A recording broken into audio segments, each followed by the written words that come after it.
So yeah, great invitation. I don't know what I'm doing next Sunday. I'm trying to. I don't know what I'm doing half the time anyway. So, one day at a time in my life, all the time. Are you going to Sorry guys, my stream went down. I don't know what happened. You have to report back to us on if the allegations are true or not.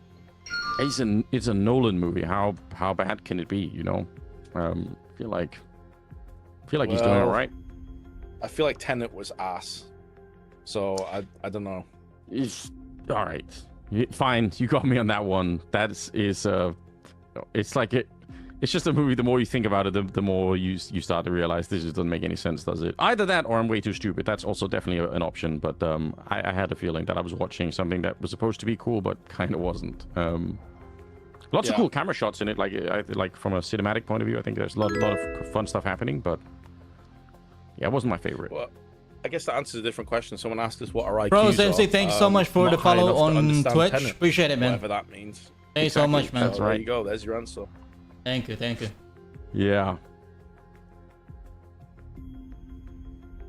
Well then, Flom is in the chat. I didn't realize Flom is also streaming on Kick, but that's tremendous. If he is, I might have just made that up on the spot. But shout out to Flom one time. What a legend. Yep. 100%. Guys, we're actually streaming on Twitch, YouTube. He's making his own lands now. Like we've got Flom lands. Yep. It's tremendous. Like he's actually doing it, which is really cool. So if you like the content, please follow. Asking why the follow me on those bold. Platforms. Follow me on Twitch and we weren't when the event started. Is the truth of it. We had a lot of head, but we kept reading Kick chat, and unfortunately, and also build the community. It's a dire consequences. So I blame you guys. It's not my fault. And what else? That we have to be dealing with this. FYI, after this match, Paravision versus Face, good job, guys. I'm gonna hop on to Apex Legends, EWC, or what's it called? They absolutely got him. ALGS. All right, well, I'm seeing the Chinese. I'm gonna hop on to ALGS. I'm having a little bit of an intermission as well. And because they have 18 games, so today's grand final that the Apex Legends is something more grave. So hopefully we can. If we get any kind of update on what's going on, if we get a word from the event itself, I'm sure we will. Games, probably after this game, probably we're gonna. As soon as we can, but jump into. Hopefully it won't be too crazy. 7 or 8. We'll wheel out probably onto the stage if things really get out of control. I don't know what happened, down guys. There, my stream went down. I don't know. Actually on site. Some kind of error. Is that an autograph signing earlier? On my PC, and then mouse pads. It shut off automatically. Yeah, he's a multi-talented dude. So, but yeah, we're still here. Do you think if I had $1 million, I would give any of it to you? I'm still here. You should. Come on, bro. And what was this? What was this? It's a guy asking me to. I don't know if this is like a fortune-telling kind of thing or a personality thing, but Tika saying, "Anders, am I gay?" Definitely. Is it halftime? It's my answer. So, you know. So it's mostly vibe check for me, but yeah, I mean, yeah, that's my honest read. Don't know if that helps. 5'7". I feel like you should surely know more than me. Halftime, okay. Wait, no, it's not.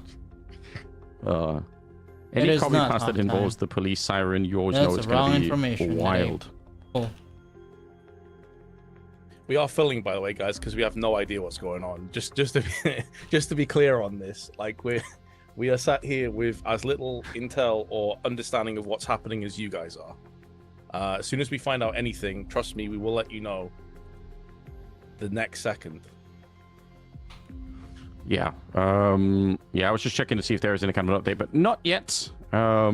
Just to contextualize where we are in the tournament, if somebody joined us, you know, in the middle of the broadcast here. Second semi-final of the day. The first one was won by 9C over Alliance, which that might surprise you if you've not been keeping up with the tournament. But Swedish Alliance actually, I think, had a really grand tournament, and it's cool to see that they're putting together that team in a good fashion. So they're in the grand finals, 9C, and we're a couple of maps away from finding another finalist. It's all happening tomorrow. Best of 5 grand final with interesting implications. Like, I want to see more out of both of these rebuild squads, both Paravision and FaZe. I think it's really fun to follow the story. Post-major, there are always these massive roster changes. Like every day on HLTV, there's more news.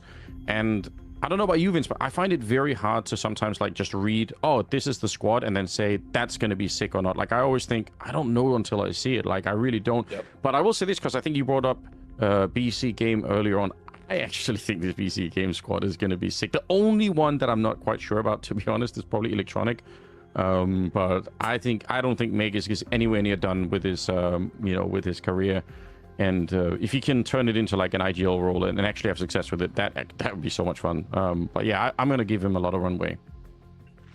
Yeah, I agree with that entire sentiment. It's like I feel as if people are too binary in terms of how they look at teams, and it's like minus this player plus this player will be an instant upgrade, and it's like, well, you're taking an entire element out of that, which is the human element. Different players have different personalities. Different personalities mesh together in different ways. One player that's easy to IGL from like a Mage's perspective, for example, as you just brought up, BC game, may not be an easy player to IGL for a different guy. And it's like, it can have massive repercussions and ramifications. So yeah, you can have like an eyeball test and say, I think this team will probably be pretty good. Like you look at BC game, probably the best one they've had to date, I would say, considering before it was what, like, I think Muterus and Agil and stuff like that were in there. Some Portuguese players in there. I was planning to watch Dota too. So yes. I think Senzu and Mazinho is definitely an upgrade. I think Mages brings a lot to the table. On as a rerun. So I would hope it's at least going to be decent. I don't think there's much room for excuses if this also was a complete disaster. At that point, okay, you're starting to look at Simple and Electronic. You're thinking, are you the problem, guys? I know it's a hard one to do because like Simple's obviously a legend of the game, but at some stage, if everyone else around you isn't working out, are you the problem? Yeah, I mean, I feel like Simple's been playing decently. I feel like Electronic, I just don't really know. I want to see Electronic kind of return to form and just be like a stable rifler. Like the firepower on BC game, in theory, is absolutely crazy. So as long as they can, hold together and have, I think, a bit of faith in Magus early on.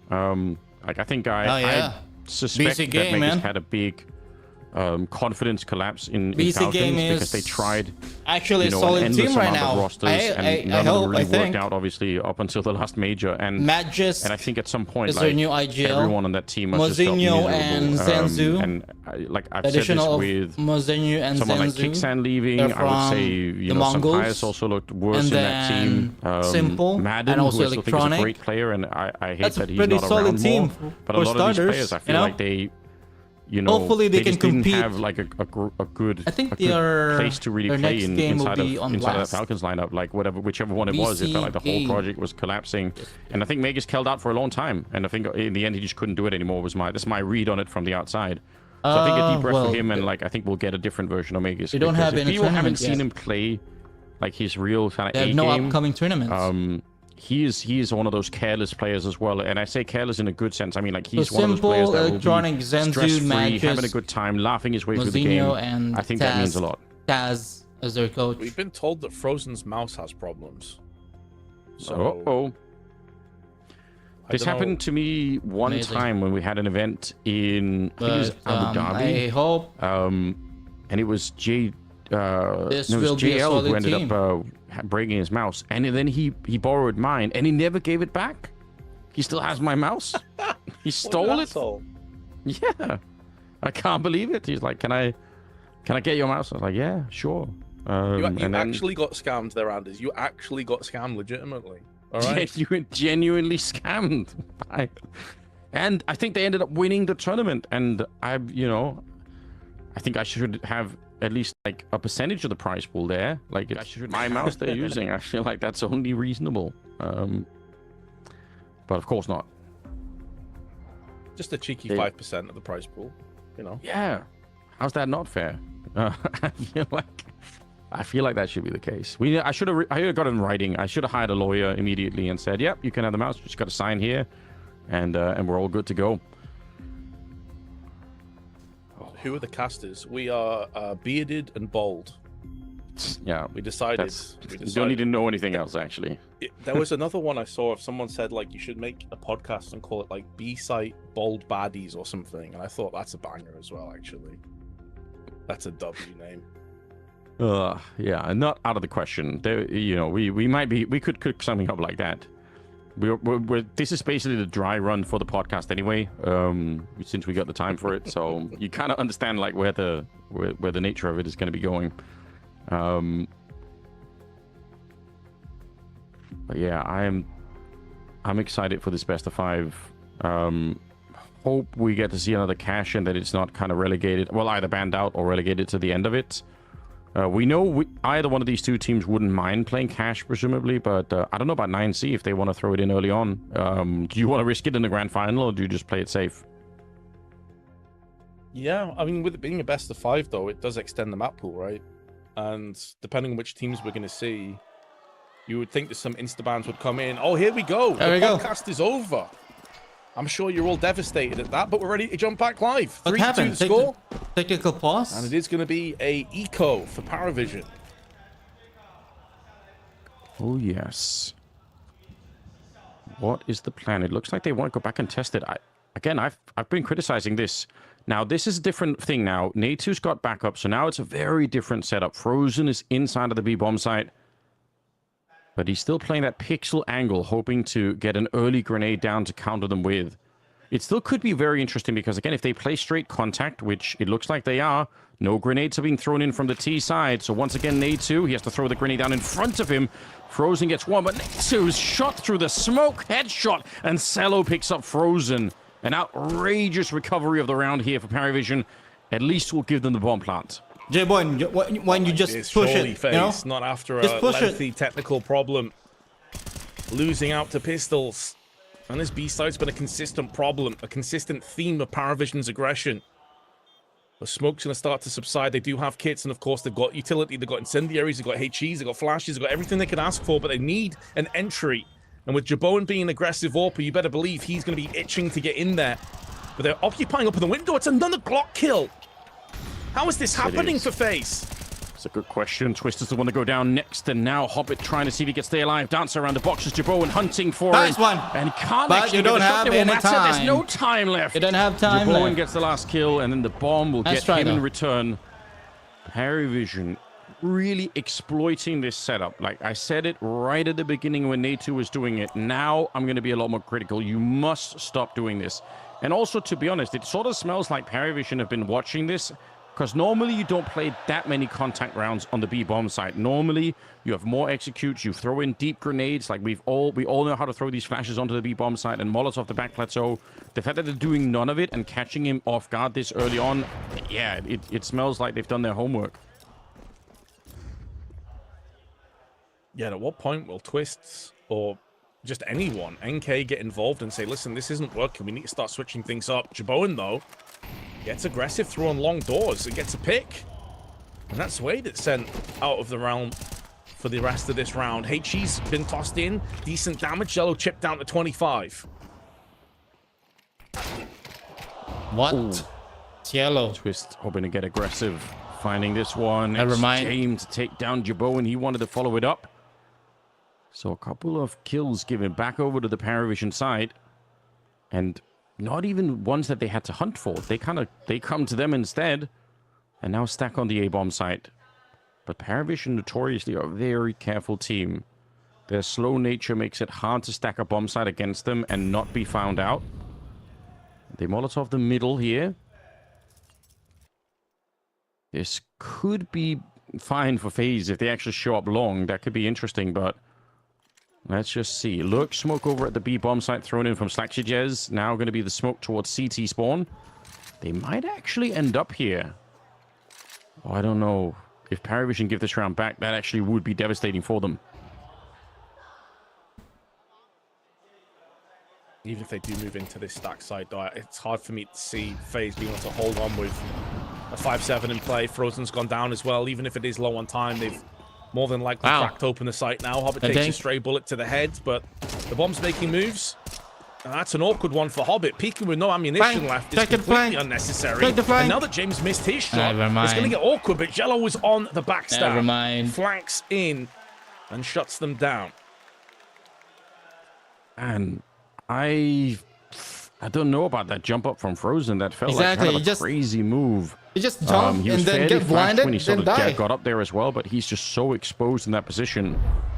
Time was kind of low as well, like you said. So I feel like if Frozen would have lived a little while longer there, if he could have just, bought a couple of seconds more.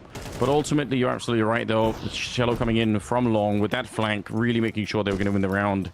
Back to Pistols on the phase side of things. Paravision making a great case for themselves right here, which ultimately I guess we should all want, because we do want to see a third map. Ancient is the decider in this one. And they've lost on cash early on here, Paravision. So for the sake of the longevity of the semifinals, it's pretty good to see Paravision step it up. Yeah, we wanted a competitive game. There were some doubts and maybe concerns after Cash, but again, you have to take into account that Cash is not a map that Paravision have too many reps on, whereas Dust 2 is statistically their best map, with a bunch of notable victories. Twists with just a USP, saw that smoke plume up on long. Stands to reason that Paravision are going to be going for this plant momentarily, and there's not really anything that FaZe can do to stop it. HE's decent damage, but it won't be denying the bomb plant, which is coming through now. And so 6-2 going to be the score. And what's been kind of disappointing for me, Anders, again, I don't want to single Jabone out and say that he's having a bad game. I just don't think he's had many opportunities to really use the AWP, because in the rounds he's had it, they've lost B so quick that he couldn't really do anything. Yeah, I think that's reasonable. And weirdly, even though Dust 2 is obviously a good AWP map, one of the things that maybe doesn't play so well to on the CT side specifically is the more aggressive AWPing that it seems like Jabone is into doing. So, like, if he's going to be pushing, like, where is he going to be doing that realistically? Maybe catwalk and down towards the middle early in a round. You could push into lower dark. Teams will do is that. Is he gonna go for Ninja Diffuse? Nah, never mind. Do that. Jane kill Twist. Those are also pretty high risk plays. Yeah, I kind of agree. It does. We haven't had the full effect of having him really snipe on this map, not yet. Which is really sad, because again, in previous teams, albeit at like a lower stature of Counter-Strike, he was dominant on this map. So I was expecting to see fireworks and all manner of crazy shenanigans. He did try, to be fair. I think it was round 3 where he had a scout and he pushed up middle through the smoke, and James just landed a really slick headshot and just put him back down to size. Other than that, though, we've not seen too much. Timeout has been called, though. I'm going to be figuring out where to go next, and I hope that they are at least addressing this whole B-site situation at this stage.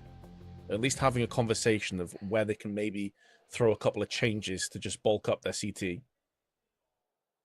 Yeah, I mean, I've just surely find a way for Natu and whoever else is over there to play off each other in a different kind of way. Right now, Natu's impact on the defense has been very, very negligible, because all he really is doing is throwing down some panicked smokes, and that's about it.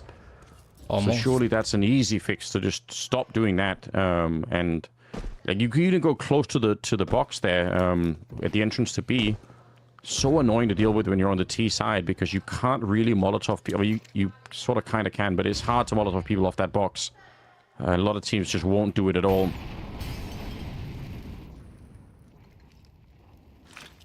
See how this plays out. We got a minute and 20 seconds. Nice grenade.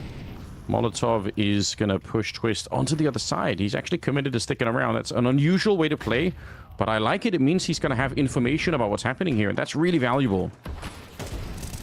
Oh, they're going for B again, though. This time Frozen's alongside Netu, so he's going to try and help him out with some firepower. Headshot has connected, but it's not going to be enough for the outright kill. Now Netu stuck in the middle of nowhere. One kill goes in his favor, but he's being tagged down from multiple angles. Twist does find the perfect timing, though, to deal with Jane, and gives them a way back in for a 3v3, 2 players of which are very low on Paravision. Yeah, I think that's the essential point that you brought up there. The low health makes this a more doable round, and FaZe kind of have to go for it. We know that B takes or retakes are really, really hard to do, but they're so far behind in rounds, so they want a chance of getting back into this. Oh, Twist. He used the crowd, man, for info. He uses the crowd. Taking down Cello. Unfortunate, but because he was low, he's almost instantly dead. Slackshajez is also low on health. Sway trying to get through the window. He gets one and makes it a double. Takes down Jabo, and now Jacob on the other side. He's got the kit, sure, but that bomb is so far ticked already, and Sway's not going to have any trouble getting this round on their side. A triple for him, and Paravision, they really want to play that third map. They are making a very strong case for themselves. It's hard to see how they don't at this stage with the 7-2 lead. Even with some kills early on. This is not the FaZe that we saw on Cash, that's for sure. Impressive from Jello. And yeah, even with the assist from the 7-man in the crowd, Yeah. still wasn't good enough. It happens. BRB, guys. I'm just gonna get some food, okay? And the fact is as well, like sometimes when the crowd goes, ooh, like it can also kind of mess up rounds, even, you know, even though it's unintentional, because suddenly you think, oh, wait a minute, maybe something's happening, and you give away your position by shooting somewhere. So, you know, it's not like a surefire thing that you can always trust on like crowd reactions. You can absolutely, like, I would even say if you're a player and you end up thinking way too much about it, there are a lot of moments where you can kind of screw up the game for yourself, because suddenly you're trying to listen for that instead. So we'll see, though. Smoke up in the middle. This could be a little bit of a faster take of middle. They only just peek in.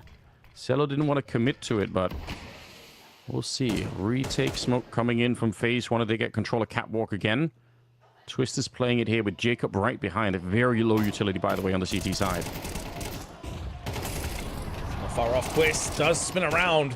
Also negates the flashbang. Really well played by Twist, and throws the grenade as a parting gift. Kind of stuck in an awkward spot. The Molotov is now cleared away, so he is able to just back off to the site. And he's also wasted a lot of time off the clock as well. That's wild. He also picked up the AK in the middle of it. Like, he got done shooting his own M4, immediately picked up the AK, and like you said, did everything else around it. Huge contribution. Back at the B-bomb site. You want to see A2 make this work, and along with Frozen too. 18 seconds on the clock. It's a classic Paravision round here. Counter smoke through the door, so making it very hard. They're being funneled through the window instead. Frozen! He goes down to slice and jazz. Oh, but A2, that's a strong double. The bomb is still implanted down there, and maybe there's a way back in here for Paravision. They get the kill onto A2. This is not done yet. Jame and Hobbit are alive, and they want to steal this round away. They really want to cement their victory here on this map. And Jame in the window, ready to go for it. Doesn't see anyone. They're already through the smoke inside of the site. Hobbit can't get the double spray down, and they get the headshot on Jame.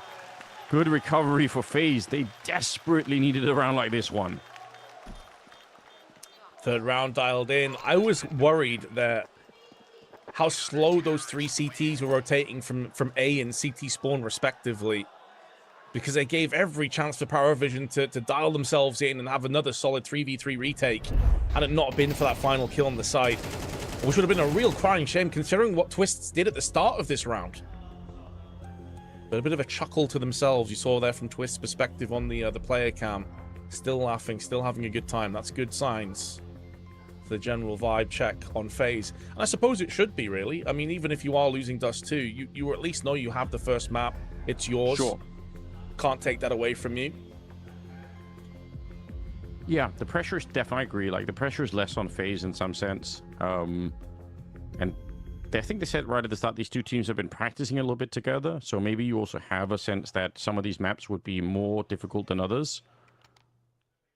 Ancient to the side. And it does look like we're going to be needing that at some point here.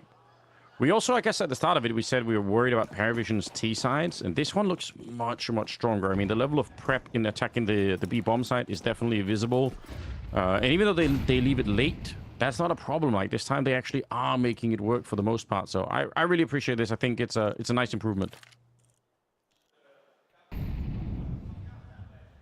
They have really, though, hammered this B side, haven't they? Like, whether it be full-on executes outside of tunnels, or whether it be B-wraps. They have played it over and over again. Very few A hits. And even if it has been an A hit, it's been through Catwalk. I can't recollect the time they've actually pushed long, and we've had long fights. It's been more skirmishes there at most, or flirtation. Yeah, it's one of the weird things about Dust 2, isn't it? Sometimes you just don't go there because you don't feel like you're getting the spawns. Or maybe when you do get the spawn, you don't have the weapons for it. So it can be a little bit more barren on that side of the map. Maybe they're waiting to do in the 12th round, and they just want to see if they can, you know, hit them with a surprise long rush. More of a default setup here. That's fair, and sometimes it also is just based off spawns, Anders, as well. You know, if like you just get unfortunate, you don't really get many good long spawns. There's even less reason for you to try and pivot in there and, you know, get the flashes over and get aggressive. So Dust 2 is one of those maps that I think is most spawn based, whether it be on the T or the CT side. Yeah. We're going to go test it again. This is very interesting. They really sense that there's a weakness over on this side. Frozen and A2, they have been having a tough time, and now they lose Twist in the middle. This is not going to make it any easier. That lurk smoke is up. They know someone's coming through. A2, he's got it back covered. Doesn't seem like it. Frozen, he does get a kill, but it was after A2 had already died there. Good work from Hobbit getting onto the site with the double kill, and this B defense, I think we criticized it right away. We said that something is not working out for them. But on the Paravision side, like, we should start crediting them instead. They've definitely identified something that they are exploiting in a big way. And even though FaZe are playing it differently now with the back plateau setup, you can still see that Natu and Frozen are not helping each other out all that much. If you're in the window with your back turned to the main entrance of B, you need your other teammates somehow to help you out. It can't be the case that you're just getting shot in the back. But what's confusing to me here, though, Anders, is as Jabon's going to try and hold on to his AWP, it looks like he'll be successful. What's confusing to me, though, is that they had so much proactivity when it came to Cash, and almost nothing when it comes to Dust 2. Like, another way to alleviate some of the pressure off B site is that you start to play aggressively, whether it be going into tunnels from the CT perspective, whether it be trying to utilize through that mid spawn and get into lower tunnels early on, take early catwalk control, put pressure on it that way, or have a player that's just playing mid that is constantly rotating to B the second that everything kind of seems a little bit too quiet on the A front. But we haven't seen that. They're just constantly playing default, like 2 players B, no one really locking down mid. And they're just dealing with the consequences of those actions. Yeah, I think that is very fair. Because if you can't hold the site alone, like, you have to try and tip the balance of what's going on there. So I would actually appreciate if they followed your line of thinking there. Shello making sure that nobody is in that lower dark position. Jabon again with the AWP, but again, it's not really been taken over the map. Say that as he does take down Hobbit. So at least there is that. Up to 8 kills, along with Twist on that side. Round number 12 here. So FaZe, the best they could hit 4. I still think it's competitive if they get 4. It's not great, but you can still turn that around. So I don't want to get too carried away either. Frozen in the middle, finally having a bit of success. It's been kind of a tough half for him in many ways. Along with Natu, they've been attacked a lot, and they haven't necessarily come out on top. James nearly killed in this one. It's a decent Molotov, but he can't capitalize on it. Nicely done by Frozen. They have made a bit of an adjustment. Now Frozen, who's been playing typically on B, now in mid, and he's getting the success. And it surprises me it's taking this long to fully unlock him. Because what Frozen wants to be is just a pain in the ass. He wants to be aggressive. He wants to be able to take duels and just win on his reaction and his superior aim. And playing like passively, almost like very, very reactively and patiently on the B side, I just don't think suits his style of play at all. And it's not a coincidence to me, Anders, that he plays mid, he gets 2 kills, they win the round. Yeah, it does make a lot of sense. And yeah, I agree. Like, it looked like it was it's sort of timid kind of Counter-Strike that is not at all what you're associating with that kind of a player. Here we are. Second half is going to be coming up, and ultimately Paravision making a very, very strong case for themselves. If they can follow through and play, you know, even 70% of what they showed here in the first half into the second half, then I think we're locked in for Ancient. But you've got to be careful. There are some teams that really collapse on the CT side of this map. And part of the collapse happens, I think basically what FaZe showed here, apart from not being able to hold the B bomb site, it's also that you have very little information. Because once you lose Catwalk, it's probably the most essential part of the map, suddenly you have no idea what the T side is doing at all. You've got no warning. You can't rotate anyone into rational positions because, yeah, you don't know what's happening until it's already too late. And yeah, for that reason alone, I think some of the better CT sides that I see on this map have to do with the CTs finding some of that aggression. In the old version of FaZe, if people can recall, one of the cool features is that they would have Rain on long, and he would push out the long house and, like, you know, flank the T's in the middle. So just as an example of, like, how, you know, how they might have played that in the past. Yeah, and I think it's a consistent factor as well when you look at some of the best teams on Dust 2, like you said. They're being proactive on the CT side. I didn't even mention one of them that a lot of teams will go for, which is these wraparounds. It's actually what Falcons did a couple of times at the major, is having like Carrigan wrap around long. And even if you get stuffed a couple of times doing that, you're at least putting the other team on the back foot, wondering and worrying, like, is this another round where we're going to get flanked on really quickly? That makes going for those B splits, which is all centered around the idea of taking mid control and smoking off CT side, way harder to do when you're thinking, is someone about to push behind us and line up 2 or 3 free kills?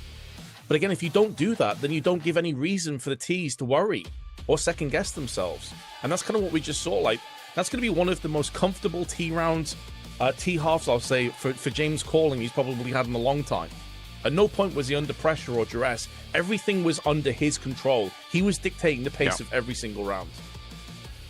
Yeah, I think that's really important context. Not a lot of stress happening in there. So as a result, the scoreline will be 8-4. And we go into the second half in about 20 seconds from now here.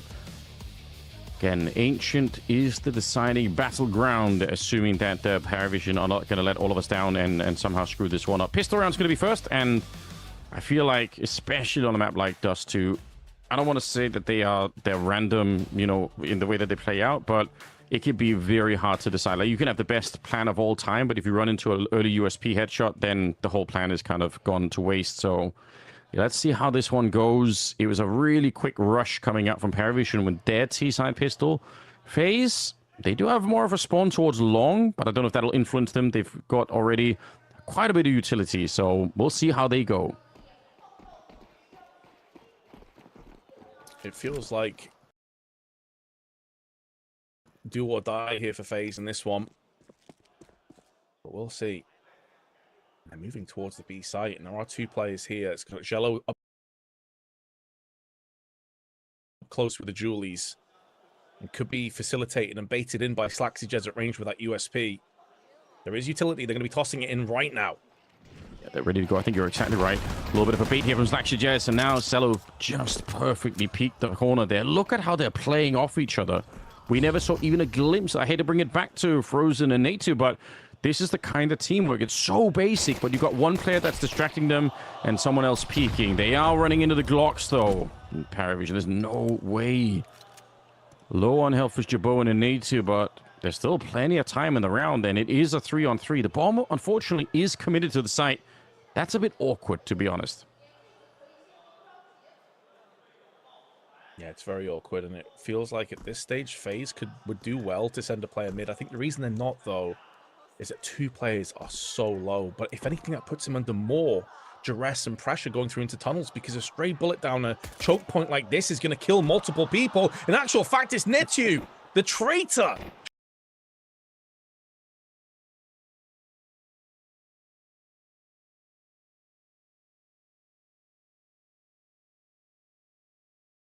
Shoots Jabot in the back of the head. And it's about to go from bad to a whole lot worse. There's now Twist has also been dinked down, and there's no way they can get onto the site at this point. That actually is so funny. There was always, I think, going to be very, very tricky to get through. They did have another smoke, so part of me was wondering if they just wanted to smoke the bomb and try to, you know, lose themselves in the chaos of the smoke, and maybe that's a victory, but unfortunate team kill.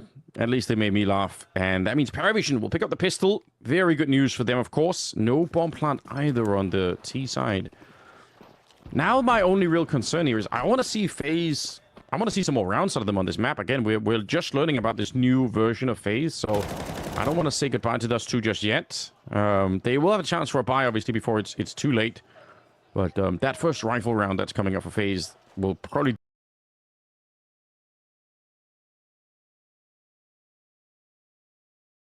dictate whether or not this is going to be a very short map, or at least we'll have some, you know, some bang for a buck here on the second map. I tend to agree with that. Problem for me though is that, again, those T-side problems, will they consistently be an issue that they have to contend with here on Dust 2? It seems like it so far. Hobbit though, stray bullet does connect to the head of Jacob, and Jaboin. Hold on a second, they got 2 Glock kills. Where's that come from? How's that happened? I really, truly don't know. Bomb getting planted now on top of it. They got the FAMAS. Okay. Natu. That's action-packed, if nothing else. Pretty bold move. Jabo in here, and he gets jumped upon by Probably 3 different players at once. Slack's just the one to get the kill. And they'll recover the round. So just a couple of casualties. A little bit more money on the side of FaZe for planting the bomb. And now we get to the interesting part. The rifles are going to be coming out here. Wonder if they want to go for like a no helmet AWP on Jaboan. I think he had enough for that. But otherwise he's like 150 short of buying the full Kevlar AWP. Saw Hobbit there leap into action and call the timeout. Because he knows exactly what you just said beforehand, is this round is pivotal. First rifle round. If Jabone has an AWP, even more firepower on it, but they're running out of time. They're running out of runway. And if Paravision can put them down here, it pretty much guarantees a third map. So make sure they all get on the same page. Yeah. I'm fascinated to see if they get aggressive in this round as well, you know. Oh, on the CT side, you mean? Yeah, if he's calling something like that. You could. You have quite a bit of runway, so if you try it and it doesn't work out, it's not like you're throwing away the whole game here, but... Let's see what Paravision come up with. They do have FAMAS on Hobbit. And we're not going to see the AWP on Jaboan, so favoring some of the utility in the AK instead. Or maybe just not feeling the confidence AWPing on Dust 2 for the minutes. Decent flash on over, just to make sure that the people in lower dark can peek out in case there was a boost up there with some sort of a weapon. Gotta throw those flashbangs to get rid of it. 3 people on the B-bomb side for the Paravision side, 2 out long, which leaves, for the minute at least, mid and catwalk wide open. Already seeing stark differences and contrasts to how the two teams occupy their CT side. Very rarely will FaZe on 3 players on B, even though the bomb was getting peppered round after round. Having tons of confidence in himself is James to hold the line by himself with this AWP. Does have Sway up close, but if they were to execute, there's not much that Sway could do about this. Although James nailed the first shot, and that's going to force this aggressive play from Frozen. The bomb's been dropped down. It's next to CT spawn. It's one of the cardinal sins of getting too close to that railing so that the bomb tips on over, and Frozen wasn't even close. He jumped up on the railing. That is a bit of a disaster. And you're right, James with that early shot, even if it's just the 1 kill before he dies. What is going on? He's been defeated by gravity?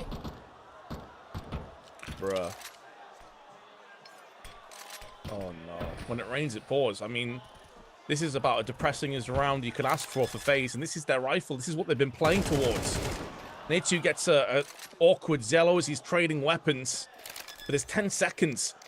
Have to fully commit to this bomb plant. I mean, Netu's got another one. Stop giving him 1v1s, Paravision. This is madness. You had a 4v2. If they allow them to get back in, that would truly be absurd. Slackshajaz walking into the one side. Nate2 is here. He's already picked up the double, and a slow peek might get you killed. Indeed, good spray for Nate2. For all the criticism we've had his way, he recovers the round, and Jacob gets the last one. Maybe it's psychological warfare, Vince. He gets himself killed, and Paravision forget what they're even doing. Briefly locked out of the game mentally, have no clue what's happening. They've never seen anything like it.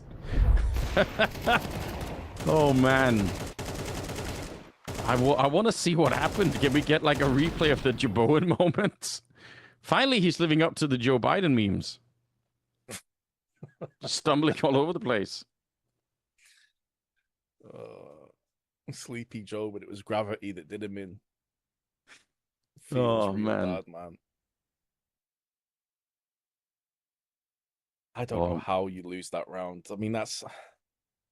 Why is Jello running on Catwalk and changing weapons when they know a player's up on Cat? I don't understand. Then Hobbit stuck on Xbox gets killed.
almost more fun when you're seeing, you know, some of the calamity happening. And I mean, we switched to the second half overtime. We're going to be asking the question about Frozen and Nate2 in that B defense. They must fix that somehow. That's a good point. They won't be did for the time being. They're going to be starting this OT on the T side. So we'll see what they have in store. Twist has a good spawn for long. Tosses a smoke into the Xbox or double doors. Because he went for that smoke, there's no way he's going to be pushing long at this stage. It would be way too late. Molly's already landing anyway. So the bulk of the T is actually over on the B tunnels. Already setting up as if this could be a split hit. Yeah, onto A if they get up catwalk and keep the bomb on long side. It makes me wonder if they just kind of want to pretend like finally we're going somewhere else and they still just end up on long. I feel like they're just in love with this position. They've tried to show themselves a bit over at B. I don't know how much they've sold that idea, but look at this long position. With Jame on the corner and Sway playing a very tricky position to clear out. Seems like Paravision are really sick of losing long control. I can't really blame them. Oh, I haven't really seen Paravision play up close like this from Zway's perspective so far. He tried to get in pit one time when he was on the USP and he got absolutely smashed. You'd assume that's going to get checked. At some point, Jacob's going to go in for it. Now, he does also have to deal with James, who's peering in with the AWP from long. But that's a lot of the pieces that Paravision are using on this long defense. You can understand why. They've been conditioned to believe it's going to be long again. FaZe have 30 seconds. That is going to be a concern. Time itself starting to work against them. Their bomb is on catwalk. I think their plane is very, very deep. There's actually sort of almost a spirit strategy when you're moving through the CT spawn smoke yourself. Oh, a missed shot for Jame. How did that happen? It looked like he had the crosshair straight on, and in fact, they've not even gone through CT spawn. Somehow, Twist made his way back. Sway, in a panicked move, wants to keep it alive, and he will spray down Jacob through the smoke, but the bomb is planted in the meantime. There is a single Molotov on Frozen that he just tossed into catwalk. I almost wished he would have saved it because there are no more smokes on the Paravision side, so they couldn't have stopped it in a potential post-plant defuse here. Twist landing a shot. Bowen activated, and Hobbit not even believing his own eyes. Twist is behind him somehow. Jame alone, and he can't find the shot through the box. I don't think you can make it up long. Somehow FaZe have made it work. In spite of losing the fight out there on long, they get catwalk for free. Yeah, but I think, honestly, people are gonna give Jacob hell because he died there to Zway. But what he did is, because he was wallbanging and he knew there was about 15 seconds left on the clock, he's taken the initiative away from that long hold from Jane.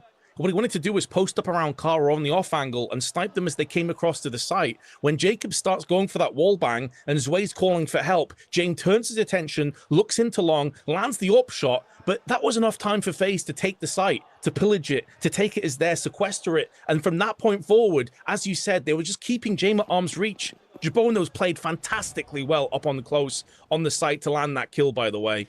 That probably sealed the deal for them. But I think what Jacob did there was honestly so vital. And they're going to be pushing aggressively again here. Molly's down and Jacob dies to it. Yeah, but somehow Nate2, just as the smoke is blown open, he's able to catch Hobbit. So not the end of the world. And it wasn't a full commitment. Super important, man. Nate2's really been battling his way back. This T side for him, both in regulation and here in OT, he's putting in a lot of work. Hopefully that momentum can carry over when they start defending the B bomb side. I'm so curious how they end up doing that. But now it's been cooled off a little bit on long. They're going to set up that smoke for the doors in the middle. And then it looks like they just want to recommit to long push again. They can't help themselves. Smoke goes up. If you were feeling really brave, you might try and pop your way through it. But if not, it's going to be kind of late in the round. Keeping them interested again over on mid side, while 3 of the 4 players occupying outside long. They'll know from the last round, Jacob will be relaying the information that Zway was behind the door, so they're definitely going to check this again. Getting out way earlier. Molotov down into pit's going to give their position away. But there is Sway on the car. They're going to Molotov this out. I don't think it's spread to him. He's still behind the car. Oh, God. That could actually get all of them killed. There's just a little pocket behind there. He's ducked down to not show his helmet. Oh, wait, Natu still picks it up somehow. Sway's got to be furious. Slack suggests he wants to get back into it, but the one kill is all he could get here is Cello.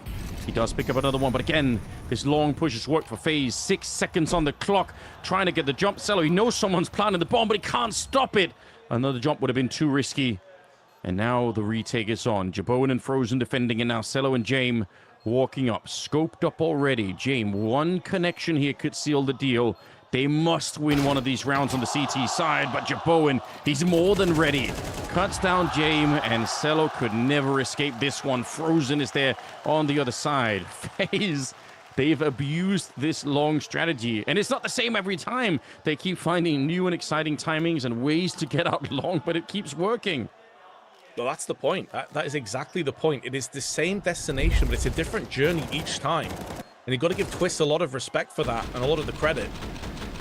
Netu also checking the car was massive because, honestly, if Sway goes unchecked, the round is done. There's no way he's not going to get 1 or 2 kills out of that. But now FaZe extend their lead. This T side has been a real bastion of hope. Long gets smoked out, and again, look at how much utility and how much focus this is drawing away from Paravision. They're terrified at the prospect of another long hit.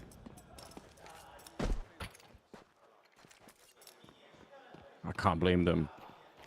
You just don't want to be losing another round to something like this. This is a brutal position for Paravision to be in. The fact that it's overtime to begin with is a nightmare.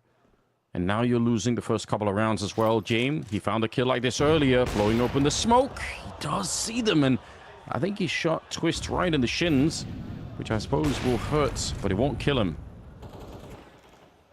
He'll be limping for the rest of this round, and they'll need him to deliver. That smoke just obscuring his vision, obscuring where the T's are pushing into. They've now jumped up on the Xbox. Players getting activated over on Catwalk. It's going to be another A hit. A 2-pronged attack. They may have to deal with Slaxy Jez first, though, down in the pit. Yeah. I think he's playing that off angle. It's surprisingly easy to overlook because it feels like when you get sort of that far out, you end up trying to clear the other side of it. Flash around the corner. He's standing his ground. It's all on this. What a clear from Jacob. His crosshair in the perfect position, and then Hobbit goes down as well. FaZe. Oh my God, they've brutalized them in this second half and all the way into overtime. They don't lose a single player. And look at how fired up they are right now. They are feeling the momentum right back in their veins. 3 in a row for FaZe in OT. They just need another round. And Paravision, they look very frustrated here. And I can't blame them for it. They felt like they had this one in the bag. I think we all felt the same way. Somehow FaZe revive their chances at closing this in a 2-0 fashion. They have every single right to be hype. Twist screaming as he fist bumps his 2 teammates. Been instrumental in this comeback. It was 11-6 at one point. They looked dead and buried. It looked like it was all over. It looked like we're headed to Ancient. And I'm not saying it's just FaZe that have led to this scenario. I think Paravision have had a bit of a nightmare on their CT side. Been way too slow to react. Where's been the CT aggression we've been calling for? Since the first half when FaZe were just not wanting to do it themselves. But there's even more reason for Paravision to do this. If you think they're constantly pushing long, you can take lower tunnels, you can take upper tunnels, you can take Catwalk, even push mid. Just do something to knock FaZe off their keel. But they've been unable to do so. Yeah, I fully agree. Both teams have had their own struggles, but they're not exactly identical. Whew, that looked like it was close somehow. God, that would be a way to begin if you just shoot someone through the door. 15-12. First to 16. FaZe need one good opening fight here. It's going to be Jame looking over this. Are they going to try and blow it open, or are they just going to wait for a long time? It'll be the same setup for FaZe over at the B-bomb site. I say that as Twist actually does make its way over, so they want to triple stack it. I mean, it's not a bad bet that Paravision will end up at B, because that is the thing that they kept exploiting over and over again. So if Paravision play into it, they'll feel like they are losing in a bad way. But then again, like I said, Jame is a very, very smart captain. And they're going to be going catwalk instead. Jaboen is now on the radio calling it in, saying, I'm going to need a lot of backup in this round. A minute on the clock. They're actually pretty quick with it here. And Hobbits, there we go. Shuts him down. Hell of a shot. Jaboen. It looked like he was going to get a collateral lineup for a second. I got to say, like, I thought he was going to be in the money. Great call from James as well.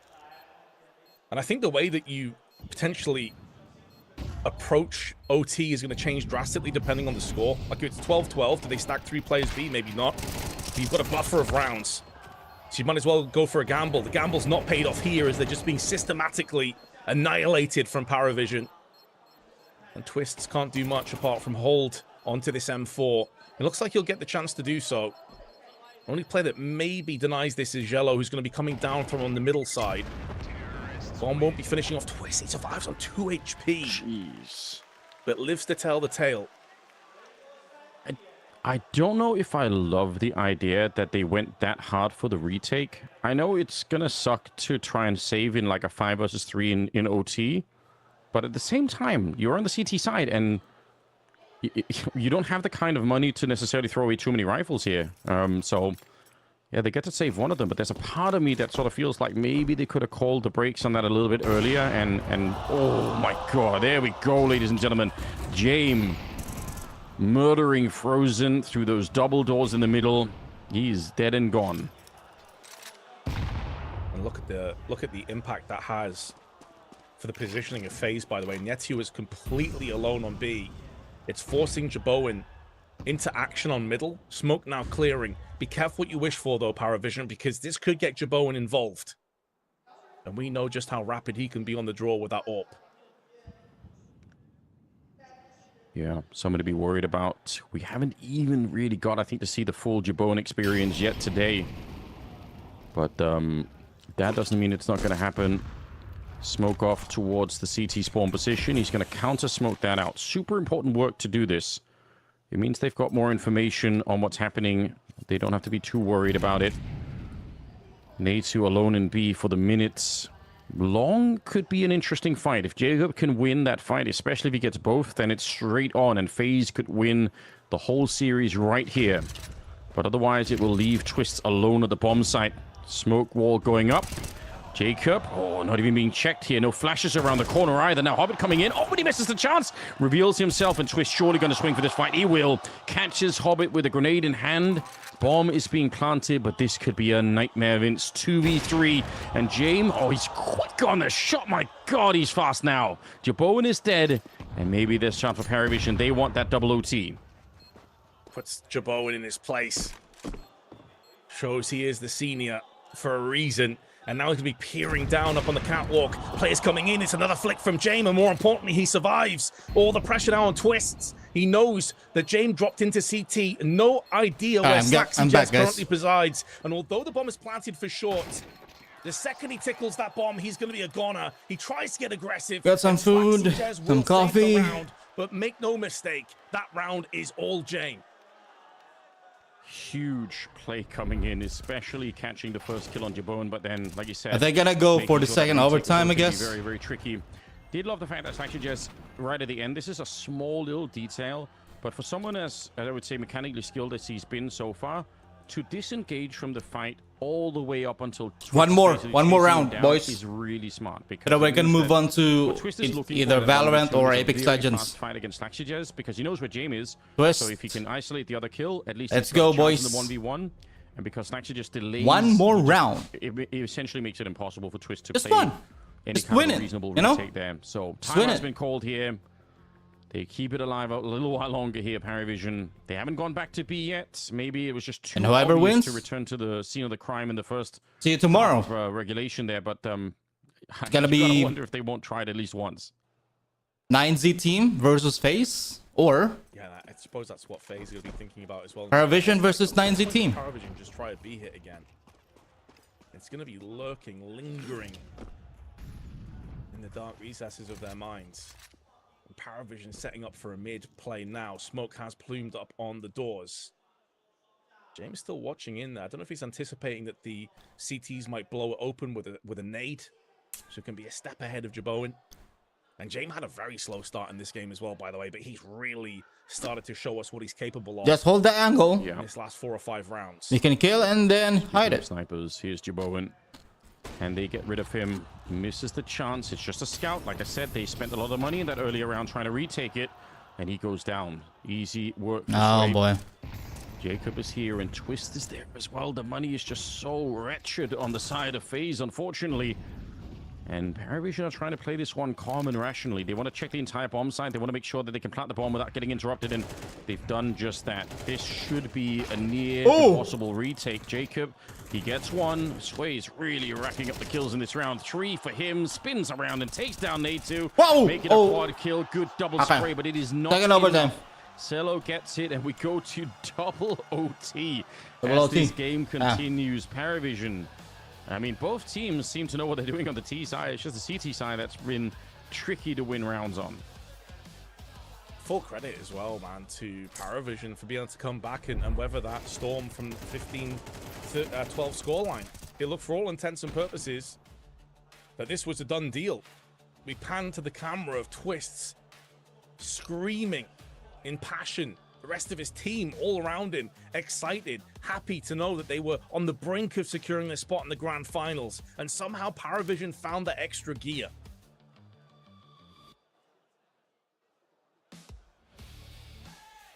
What's the call, Twist? We have a lot of passion on both sides of this. Nobody wants to bow out early.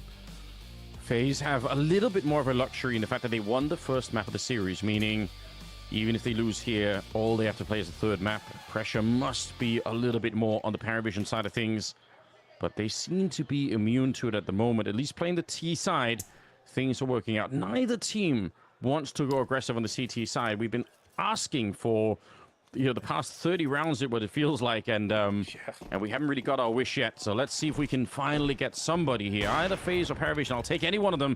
I just want to see them be a little bit more proactive on that CT side. Yeah, it is quite fascinating that we just haven't seen it really happen at all. But both teams happy enough to just trade blows at arm's reach.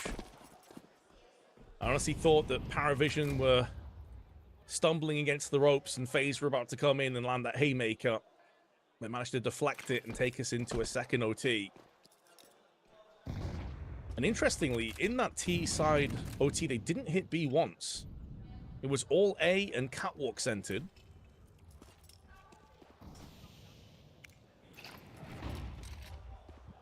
Go. Close Molotov. This feels much more like a return to that B-bomb site. So they didn't do it in the first overtime, but maybe they feel like it's been long enough that FaZe have kind of forgot about what's happening here. And interestingly, FaZe are playing a different position anyway. They are expecting that if they go B, it'll be part of a split. So they had 2 people in the middle. They have 2 people in the middle. And that could be okay. I guess if you win the mid portion of the fight, even if it's a 5-on-3 retake, you feel like you can justify it. You can kind of still go for it. I'm just happy that FaZe have a different defense over at B. We'll see if it works out right now. I see that smoke coming out. Frozen will be very aware of this. He's almost playing an anti-flash position as well because they have 2 of them outside. Needs this kill. Nice, Frozen. Player, and it's going to be Hobbit that comes out, but it's Nate2 behind him, actually gets the frag, but in doing so, Paravision pick up the pace and just rush straight into B. Yeah, kind of smart for Sway to actually not commit to the fight there, because if he does, again, they've got that 5-on-3 very likely that they can turn into a retake. And now instead, in spite of getting the opening, this is very tough indeed to get back into. 1 single HE left on Sway. Some flashbangs on FaZe, but not that much utility to actually get through this. And it is the hardest bomb site in the whole pool to actually retake. Cello taking down Jacob to begin with. They're trying to get in through the doorways, and they get slaughtered on the other side of it. And Cello continuing his massacre in the round, gets the last 2 kills as well. And Paravision, they make it work again. That B-bomb site really is, it's been a big thing for them in this series. Yeah, it certainly has. And the cruel irony as well is if you cast your mind back to the first round of OT, on the CT side for FaZe, they stacked 3 players on B side. And Paravision just went straight up catwalk. So they had the right idea, just the wrong timing on it.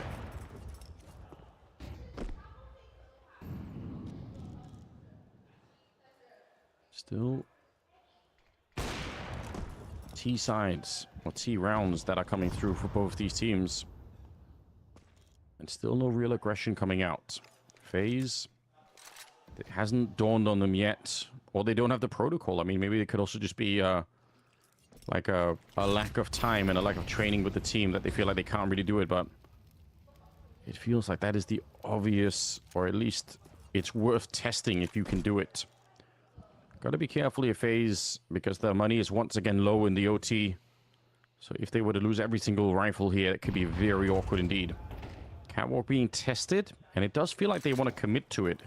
Nobody's in upper dark, nobody's in long, so it could just be a full straight-on like 5-man catwalk push, which honestly, against Jeboen, it worked last time. I think it was Hobbit getting that kill. Oh, wait a minute. I was going to say they're bringing the bomb a little bit further back.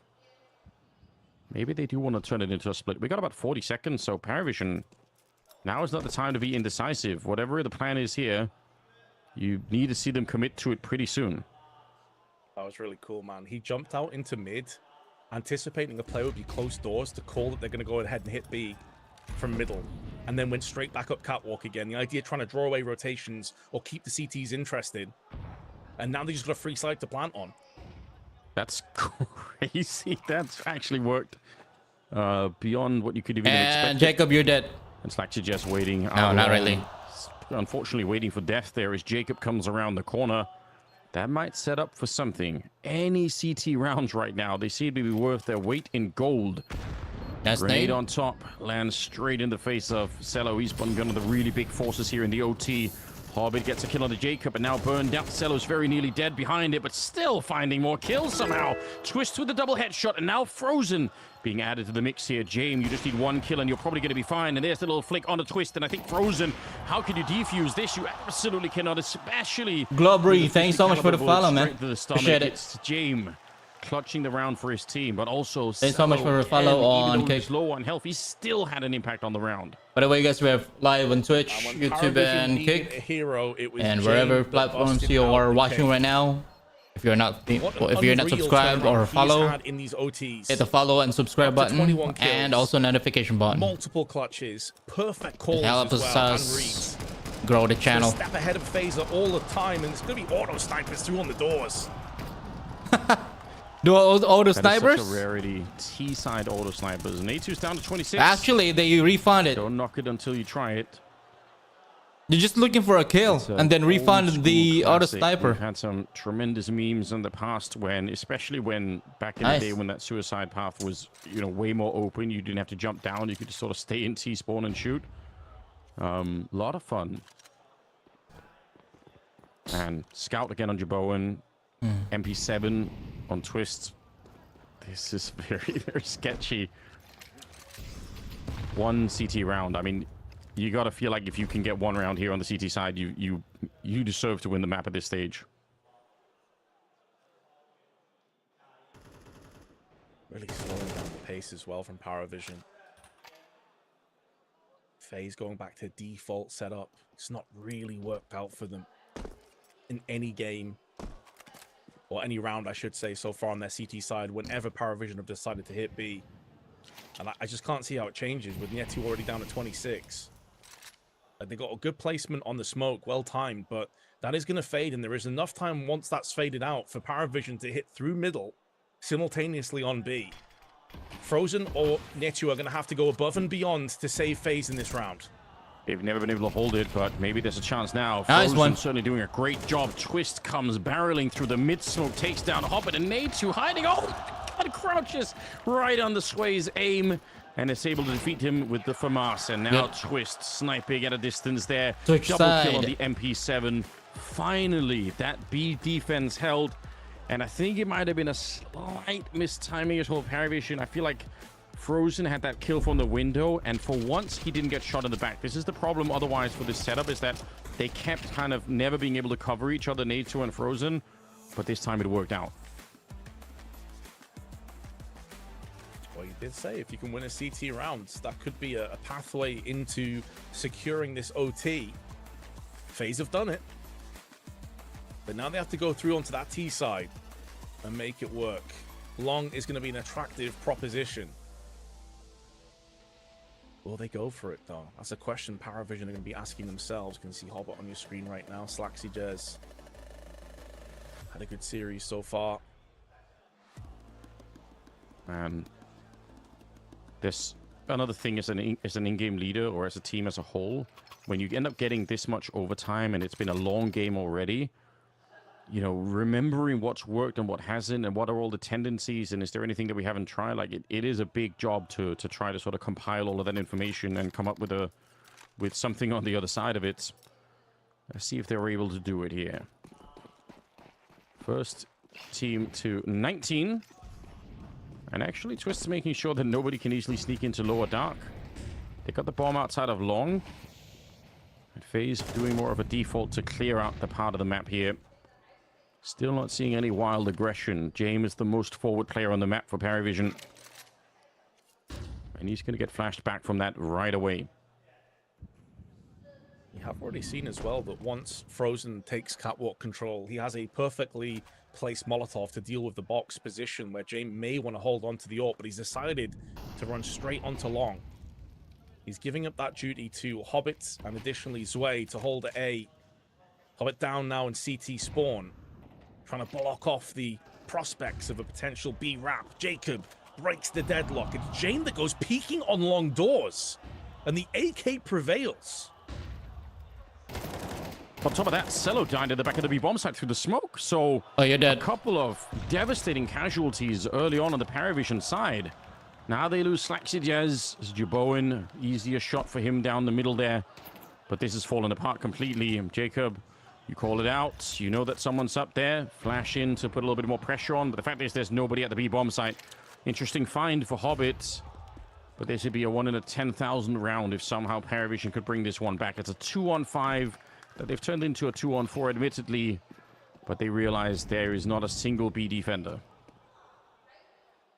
That smoke has faded. 15 seconds. He's making noise. Now. You're dead. The timing as well. Jacob's so patient. Coil Viper. Guys, finish this already. Win this already so that you can move on to just the co-stream. Available. Neither for Wait, in game 4. Living on borrowed time. Is it game 4? May get the first kill. Actually, game 5. Unlikely he gets anything better than that. Actually lets him go by. Hold on a second. Don't. Is he thinking of trying to defuse this? He is, yeah. But I think they're too close, unfortunately. It's a really, really cool idea. He's low. Because they were running away and hunting for him. You're absolutely right. He definitely was. And if they would have kind of kept running and he didn't, it would have even worked. It definitely could have worked. You could see that FaZe were pretty active. Probably the adrenaline is running high at the moment, and just a moment First to 19, of inattention guys. there. If they got a little bit further away, First to 19. There was a world in which that could have happened. Nice thinking, to be honest. Yeah, I respect it. I mean, his other choices were to try and save, but he knows that the T's are going to be wrapping around T-spawn hunting him anyway. So it's either die on like your own terms, on your shield, or die cowering in a corner somewhere, more than likely. I respect he's gone for it at the very least. But now FaZe, confidence will be swelling once more. 3 players on A, 2 of which are on long. It's so surprising to me, though, that James has actually gone for a peek on long doors and died to Jacob's hands in that last round. It's such an unforced error that you don't expect James to make. Yeah, no, you're right. Maybe a sign of, you know, the frustration that's creeping into their game, a sign that this has been so far a brutal series. Just imagine if we get Ancient as well and everybody has to go through that emotional reset onto a third map. Jacob, don't move. Stay there. Paravision would love it right now, but they need 2 in a row Be patient. to get there. Jaboin on one side, James on the other. Bit of a patience battle brewing here. Out on long. It could be Jacob, the first victim as well. Let's see if James could do anything about it. He's not got a lot of utility, so if he someone will die. Shot, oh, see? Walking around him. Need to instead. And they don't want to chase him down. I don't blame them. James is a scary AWPer, but at some point you're going to have to go for this. You've lost lower dark as well, so you're fully committed to this. You're never going to make it back to the Jacob other side didn't of the go map for here. it. You must hit this My A-bomb God. site and get past If he didn't back right down, now. he probably So he's going to be locking it down, though. On He probably catwalk. Both players has a dead, chance to kill one-dimensional. James. No reason for Paravision to look at anything apart from long. And Jaboin, not even pulling the trigger on that. Almost couldn't believe that someone's wide swung looking for intel. HE tossed up. Damage done, but it's not going to be enough, and they may try and survive, but there's 2 players hunting them down on long doors. Jaboin gets the first.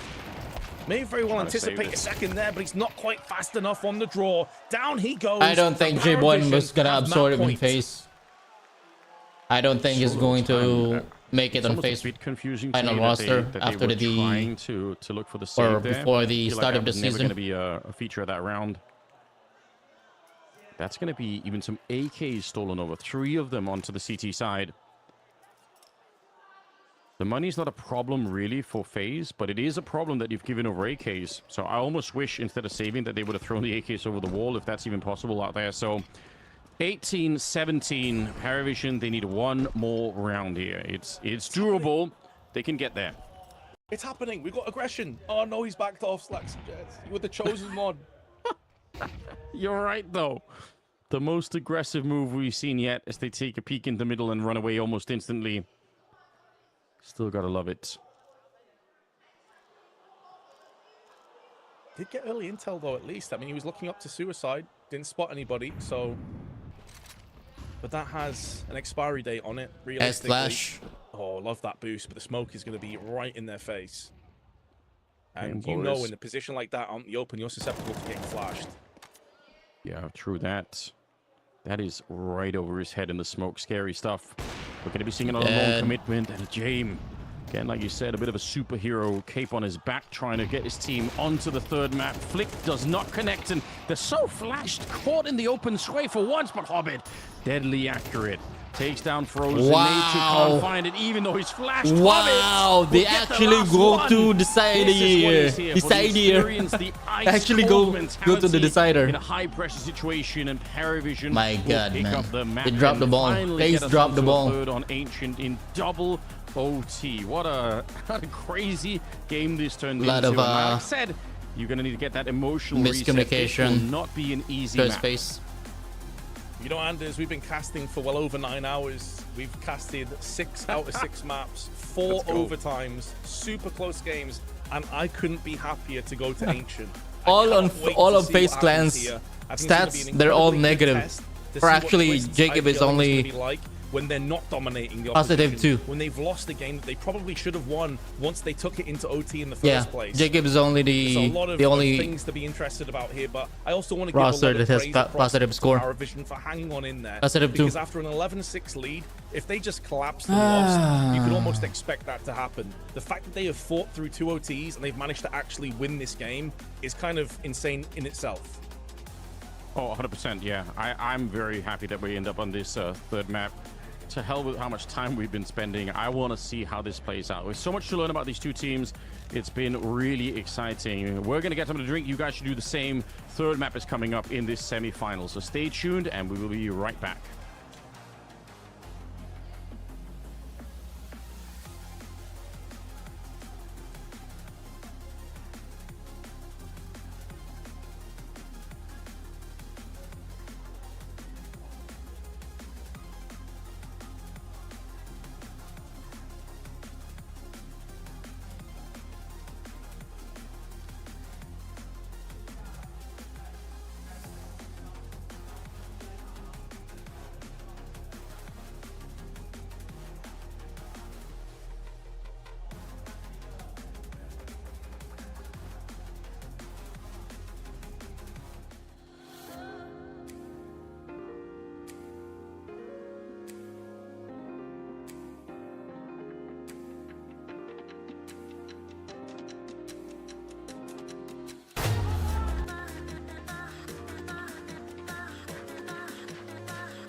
Yosuke。哎呀，这个咱们从紧张激烈的比赛中平复一下心情啊，咱们聊点轻松愉快的。来，这个我们的神秘嘉宾，大声喊出他的名字。嘉豪是吗？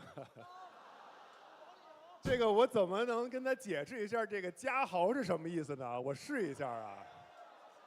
All right, so Maxim, I'm going to try to explain your Chinese nickname for you, okay? So it's called Jia Hao. But what does it mean, though? I think it's really hard to translate, okay? But what I think it means is the casual flex, brother. The casual flex, yes. So it's like someone who's like, you know, just too handsome, too cool for you, like hands in his pockets, you know, just doesn't give a fuck. And then he does something amazing, you know. It's like, you know, okay, pretend I'm you, okay? So it's like, you know, just I don't know, like woke up today, play some CS, I don't know, like played all right, got the trophy, it's the clone major, you know what I mean? Like it's 就是嘉豪是不是就是一种就是很随意的、漫不经心的，就是秀人一脸的那种感觉，是不是？就是说，哎呀，对吧？就是哎呀，今天起来打了2把 CS， 发挥还可以。Wave, you're so 然后就拿了个 wave. major 冠军，是不是就是这样呀 ？So the casual flex, brother. Like, do you like it? Yeah, I like it. Thank you. Thank you for this nickname. Not Taobao. Good. All right, Maxim, you've been on vacation for a little bit after winning the Cologne Major. I saw some things posted on social media. You jumped out a plane and went skydiving. So tell me, you're a real seaman. What? How was that as an experience? It was amazing. I jumped with parachute from 4 kilometers. So yeah, it was active vacation, I would say. I really enjoyed it. Active 这 vacation. 个晶姐也刚刚去度假，她从这个4000米的高空啊，然后就跳伞跳下来了，也是非常的爽啊。And now you've been in Guangzhou for a few days. You already had a signing session as well. How was just your meeting of the fans, meeting of people here, all the enjoyment that comes with it? I think it was insane. In hotel, I meet every morning like 50 people who is just waiting for me, so I appreciate it. Guangzhou is a nice city, but it's a little bit warm here, I would say. But yeah, thank you for your support, guys, and thank you for coming. 对啊，感谢大家的支持和爱啊！晶姐说，我每天早上起来，感觉都有50个粉丝在这等着我啊。广州是个很美的城市，但确实有一点热啊。是俄罗斯人，确实有点热，广州。Now remember, right, I saw you after you won the major, and you said some people wait 8, 9, 10 years. Some people don't ever win a major trophy. You win your first trophy as the major trophy. When you've gone through this now, it's been a few weeks, you've kind of realized all of it. What's the feeling inside of you? I don't know. I didn't realize still. It's cool. It's just cool to be a major winner. So I really enjoyed this fucking run. 是的，就有些人可能等了8、9年，等了10年都没有拿到过 major 冠军，然后这哥们儿是吧，第一次冠军就是 major 了。但是他说呢，好像现在就觉得就还好吧，就 it's pretty cool， 就还感觉就还好，就还好啊。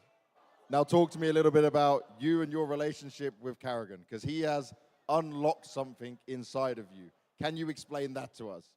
I don't know. He just gave me like happy of the game. You know, he just give me the happiness of the game. He just give me momentum, energy, atmosphere, everything he gives me.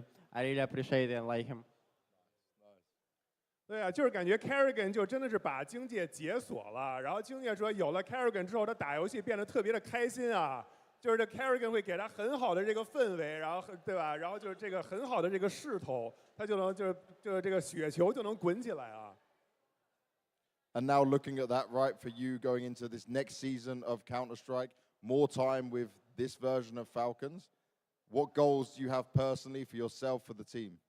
My goals personally just improve as a player. Every tournament fix your like own problems or mistakes.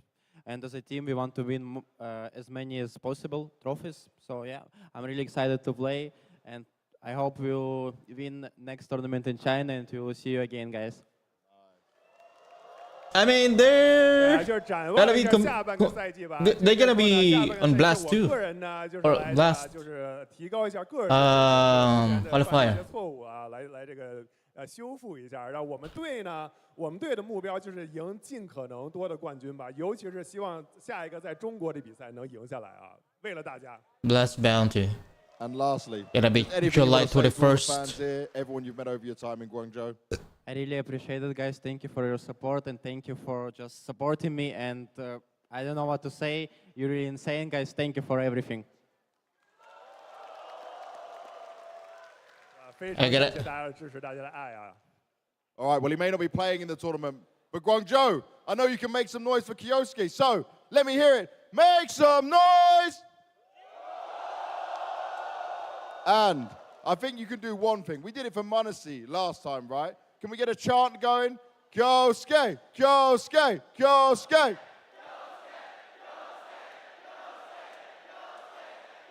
What a beautiful way to end it.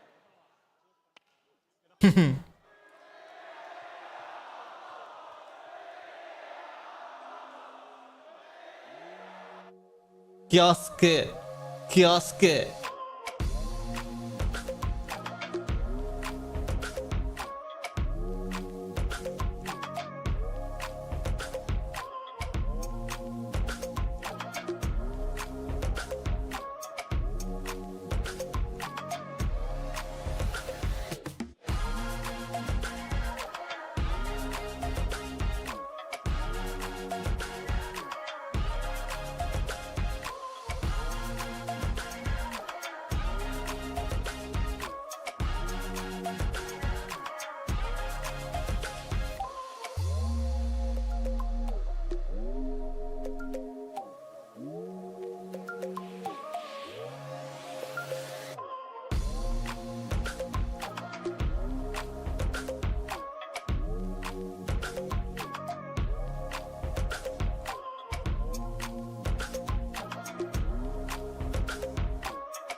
Ladies and gentlemen, welcome back. It is the final map of the series. I can't believe it, but we made it all the way to Ancient after an enormous battle that was happening on Dust 2, a double overtime, and nobody could figure out how to win any CT rounds at all, but eventually Paravision prevailed, and now we get to see the final map here. Ancient is coming up. Vince, how are you feeling here? This is it. This is what we've been waiting for, the reward at the end of this massive struggle. Yeah, I mean, I'm feeling great, Anders. I'm tired. We've been doing this a long time, but at the same time, I'm really looking forward to this, and it's going to give me plenty of energy once we do get into the server and see what both teams have cooking. Gotta say, both teams played a lot of Ancient at this event. Combined between the two of them, they've played it 8 times, by the way. Paravision 3 times, and FaZe 5 times, just at the XSE Pro League. So they're very, I would say, practiced, have plenty of reps on it, and have both had a lot of success. So I think it's going to be a really exciting game, seeing how they do just kind of factor against each other. I want to see also if that last loss has had any impact on FaZe. It has to be exhausting to lose that way. Yeah, no question about it. I mean, we said they're a momentum-based team, and you can kind of tell that when things are going well, when they're having fun, everything is on the up and up, and the team is vibing well. But when that isn't the case, they have to put in a lot more effort, and maybe that's a lot to ask at the end of such a long best of 3. I'm down to be wrong. I'm down to see if we can keep them running back. I mean, credit to Natu. I got to say, individually, he had a tough time at the beginning of Dust 2, but he really brought it back and kept on playing well. So it was an exciting game all across the board. I still haven't seen the full Jaboan effect. He was playing well, and in a way, that's also kind of good news. Like, you know, it's fun to have flashy AWPers who run around no-scope people, but the problem is FaZe have already had a lot of experience with having that, and then having that person disappear and do nothing. And I feel like Jaboan, even though he's not, like, you know, completely wrecking people with the AWP all over the place, he still played pretty well on Dust 2. Like, he had a big impact on the game. It just wasn't the highlight reel kind of thing. So I guess it's good to have both in a way. Even though as you know, from a commentary point of view, it's a lot more fun when they go for the mad plays. Yeah, and I know that's you know, you're going more off vibes and feeling of how Jaboan's been playing, but the stats also back it up, man. Like, he is actually bottom of the scoreboard for FaZe over the duration of both maps played. He's at 0.84, 56 ADR. I think this is the weakest that we've seen him in terms of the firepower he brings to the table since he's joined the team, since especially at XSE. He's typically been at the top of the scoreboard. So I think coming into the semi-finals, he was actually 2nd overall behind MagnaJets before BetBoom got eliminated. So yeah, there has been a pretty considerable drop-off from his perspective. I don't think he's been useless. I don't think he's been bad by any stretch, but it's not quite the dizzying heights that we necessarily expected. That being said, though, Frozen kind of called this to a certain degree. He said Paravision are a very different beast to BetBoom.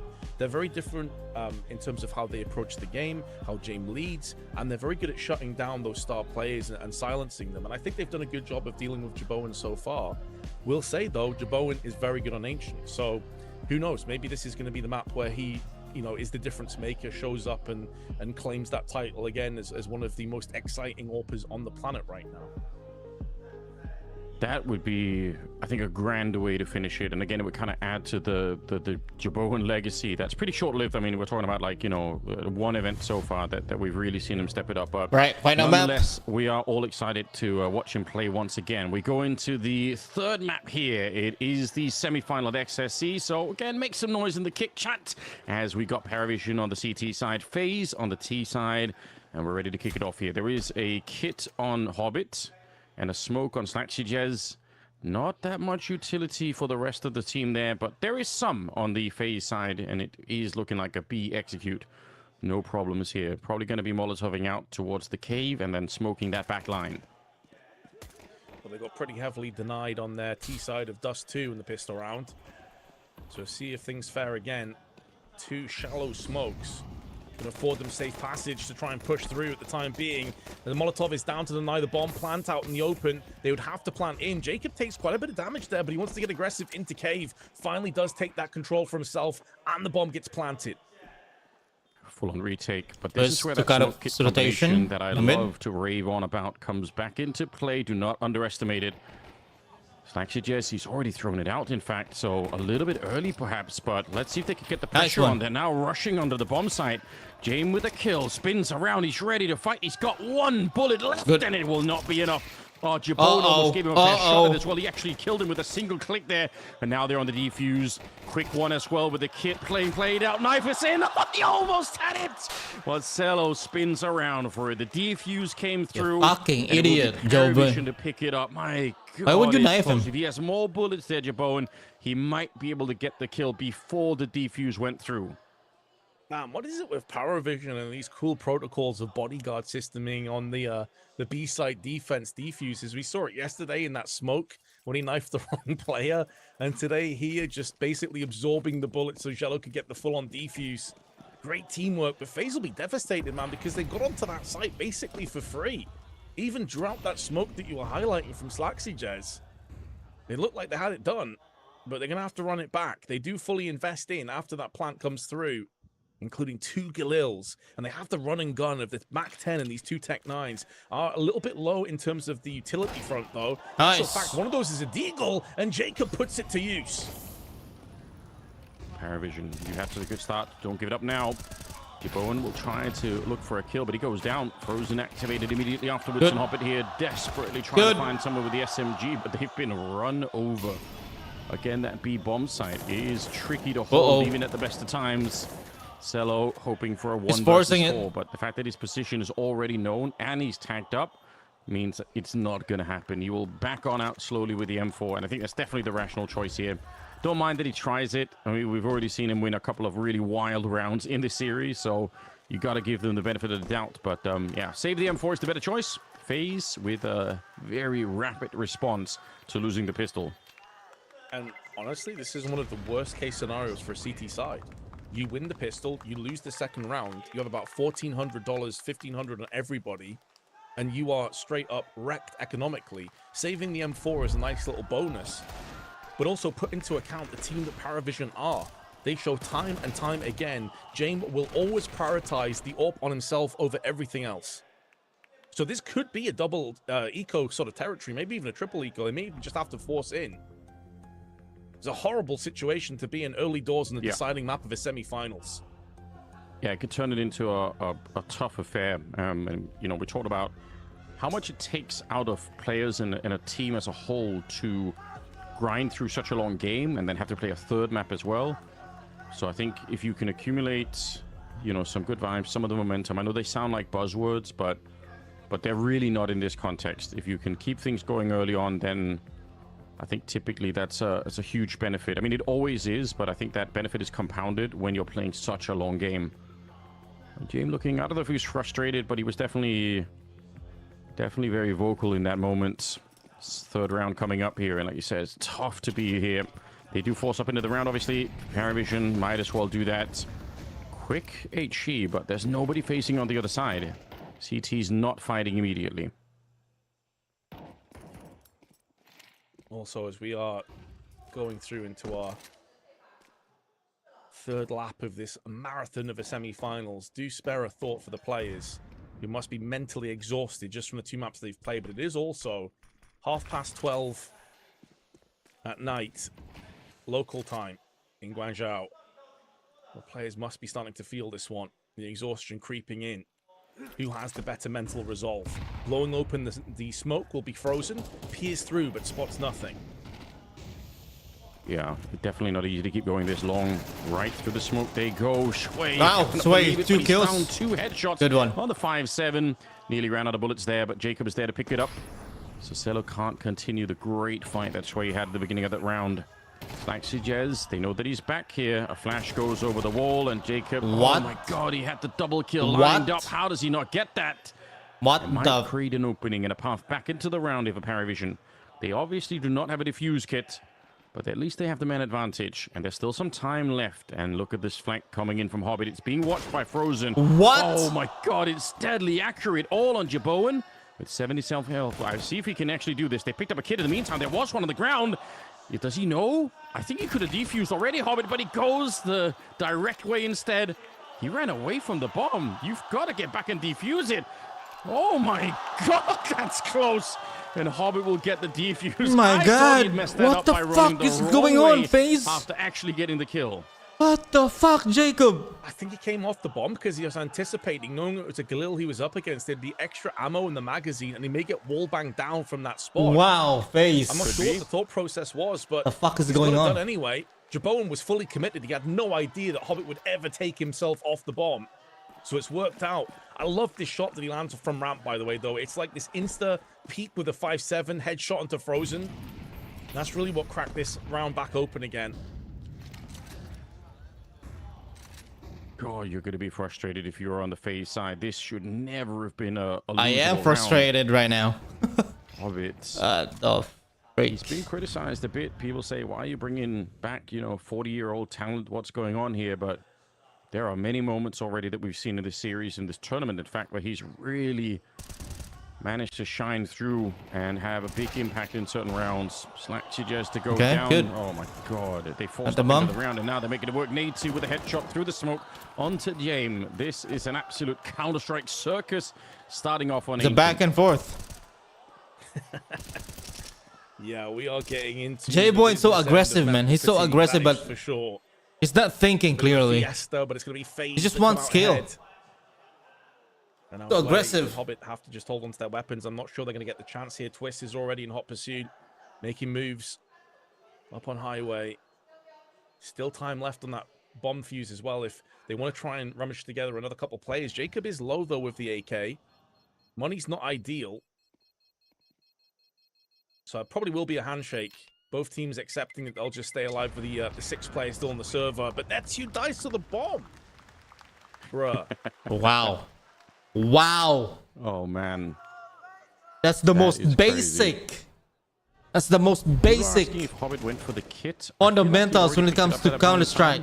Do not die. Could absolutely be wrong, but on bomb when you're winning. From what I glanced, especially when you're winning. To me, like he had the kit when he tapped the bomb the first time and then came off it. What? Go and investigate. Find out. Send me a link on Twitter. I'm wrong a lot, so wouldn't be the first time. This phase right now, it's gonna turn this out to be a bot session. And on Hobbit as well. What a weird way to get started here. I mean, we already had the double OT on the second map, but now coming into this kind of a back and forth, like the tug of war, as we sometimes call it, very tricky to deal with. And whoever comes out on top, like if you win 2 rounds in a row here, then you're in such a strong position. Nah, this is unacceptable, man. You're not allowed to make any mistakes after 9.5 hours of casting. You have to remove all your humanity and just replace it with cyborg parts.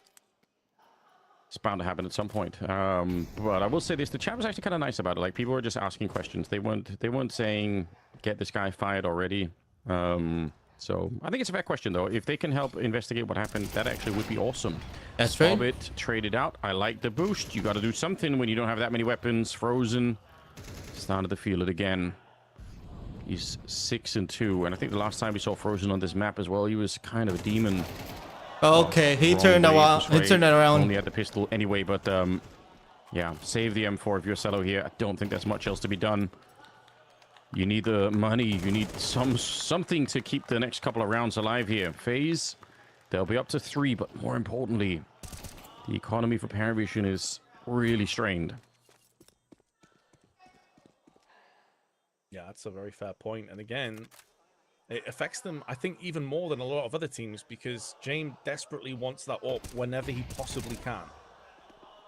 So it is just delaying and weakening them more and more. Now, Jello can drop an AWP to James. I'll be fascinated to see if he asks for it because it would mean they'd have a distinct lack of firepower on multiple players. Sorry, utility, I should say, on multiple players. True. And a map like this one, having the extra utility could be huge for some of these positions. Timeout again. Early timeouts for Paravision. I don't want to read too much into it, but I mean, you've already burned through 2 out of 3. Makes you wonder if, they're really, really trying to hold on to the mental state of the game for themselves and, like, they don't want to be tilted. We've already seen what that did in the last version of Paravision, so definitely want to see a version here where they can keep things calm and just make sure that things don't go completely crazy. Round number 6, and they've got an MP9, they've got GM on the AWP. Like you said, utility is going to be an issue, and you're absolutely right, Vince. Yep. So if they slow play this one phase, if they can guess that utility is already low, then it's going to be even worse for Paravision. The best they could do right now is to fight early. Paravision would love an early fight so that they don't have to try and, you know, slow them down with HEs and Molotovs and incendiaries or whatever that they don't even have. And there's one. Bowen. Bowen goes down. And that's why it's the first one. The AWP. I'm not even saying it's a bad thing. He plays around himself. He calls a lot of the shots. It's always the first one. Position. And when he gets results, you cannot argue with the decision making at all. Because he's 2, 3 players' heads and backs off. Probably 3. Doesn't want to overstay his welcome. He's got the pick he looked for. Do not give him the chance to get back in. Just testing the smoke towards the cave position. They threw a single Molotov in towards that deep red room position, but pretty soon Paravision, I think, are going to realize that nobody is there. I think Cello is slowly but surely trying to check it from CT spawn. Sway is close, but he's got no more counter utility. In fact, they don't have that on the map at all. So in theory, one good flash around the corner, and they could be on this bomb site in a matter of seconds. Deep smoke going up. Sway's got to know that they're going to be coming up. Hobbit has now also got his MP9 trained on this angle, and they've got Cello rotating in. So 3 people defending. Trade is in early. Pretty good shot from Jacob. 30 seconds on the clock here as they're trying to punch in the digits on that bomb, and they will get it through. But Twist is already getting tagged up. Nade2 on 69 health as well. But somehow they've survived into the afterplant. There should be a kit on the ground somewhere. I think they had one in the previous round, but I'm not seeing it at the moment. So maybe I'm wrong about that too. If not, suddenly they have to be a lot quicker on this retake. This could get very dicey. Twist, but he's not going to be allowed to use it. I'm really surprised he didn't throw it into cave. True. Because at least then he could focus his attention onto either long or short. And Nietu's not going to play any part in this round. He's going to save the AWP. There's no reason for him to stick around. Again, they got enough time. Unbeknownst as well to Nietu, they didn't have a kit, as you highlighted. Maybe if he knew that information, he would have stayed and tried to wallbang the diffuser. But it doesn't really matter. Paravision take the round. You almost wish as well that it could have been Nietu with the Molotov on the ramp, because then he can Molotov the, you know, the post plant. But it's very hard to be honest as well. Having to try to think about all this in a 2v4, you could see Twister sort of barely making it out from the pillar, thinking about what's going on. It's actually a nice overview of a Molotov in CT spawn. Might seem like nothing, but those Molotovs are so much better than the incendiaries that you never know, it could make a difference later on. Game is once again tied 3-3 as we go into round number 7. And the money is low pretty much on everybody. It's a little bit better on the Paravision side, but yeah, FaZe, they got to be careful. That's not a smoke that we normally want to see. Yeah, that smoke is supposed to go elbow. It's the spawn smoke that lands on elbow, so it misses. And you can see the impact of that is that Jacob has just moved into middle with almost no kind of retaliation. That's a really significant miss. Yeah, gives them mid control without having to use too much utility. Nice little gift. Cello's moving up, but also James is grenading from the middle, so he's drawing all the attention towards this red room position. He does get a couple of grenades in return, but it doesn't really do that much damage to him. Cello in the corner, a cold position. His eye's not fully ready for this one. Jacob just crouches in, and I think they assisted with a flashbang on top of it. So 50 seconds on the clock. The bomb is way far back towards T-spawn at the moment. It's not necessarily a problem yet, but if they wrap this into an A hit, there is a player lurking, and it's not just any player, it's James. The master at it. But they're losing their players on the other side of the map, and now they can fully focus him down, but James has gone unchecked. 2 kills come through. It's going to be good enough to at least get their interests back onto the site now. If he dies without anything, there's no way they go for this. But now there is a reason for Hobbit and SlaxyJez to make a go. They have a kit as well. Man, I thought that was going to be it, especially once he hit the first shot there. Imagine that if you successfully draw everyone to the B bomb site and then you run into one lurking AWP in the corner. A great read for James to stick around. I mean, he got the double kill. See if his team can make up for the rest of it. This time there definitely is a defuse kit, but they lose Hobbit. And unfortunately for SlaxyJez, he doesn't have much else to work with here. Don't blame him for running away.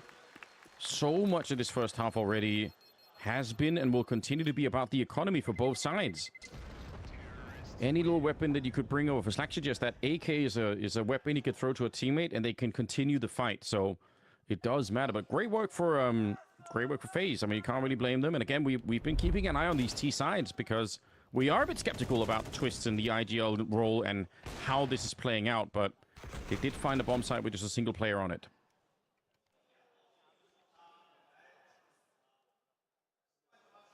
So FaZe regained the lead. To see Jabone having a little bit more in terms of in the fragging department at least. This time the elbow smoke has connected. Although there's Molotovs down as well to try and deal with that. It's a little bit too shallow. Jacob though, while Flash still takes a kill onto Slack, he gets through the smoke. He's, yeah, right in the middle there towards the red room. Oh, that's got to be so unfortunate. No connection on the Jabone AWP. James, you could see him on the microphone calling it out, saying there's a bunch of people in the middle. You got to be careful. I think FaZe are actually ready and adjusting in case someone was going to push the bottom of the B ramp. So they are aware that Paravision could try to get map control elsewhere. Not that they are currently doing that. Hobbit, how brave are you going to be? I thought he was going to go and wait inside of the smoke, but does try to see if he could burst them through. Tickling Twist on the other side. Puts him at 71. But again, it's Hobbit alone here. Can one person force them into the three-man stack at A by just being very active with an MP9? I guess we'll stay tuned to find out.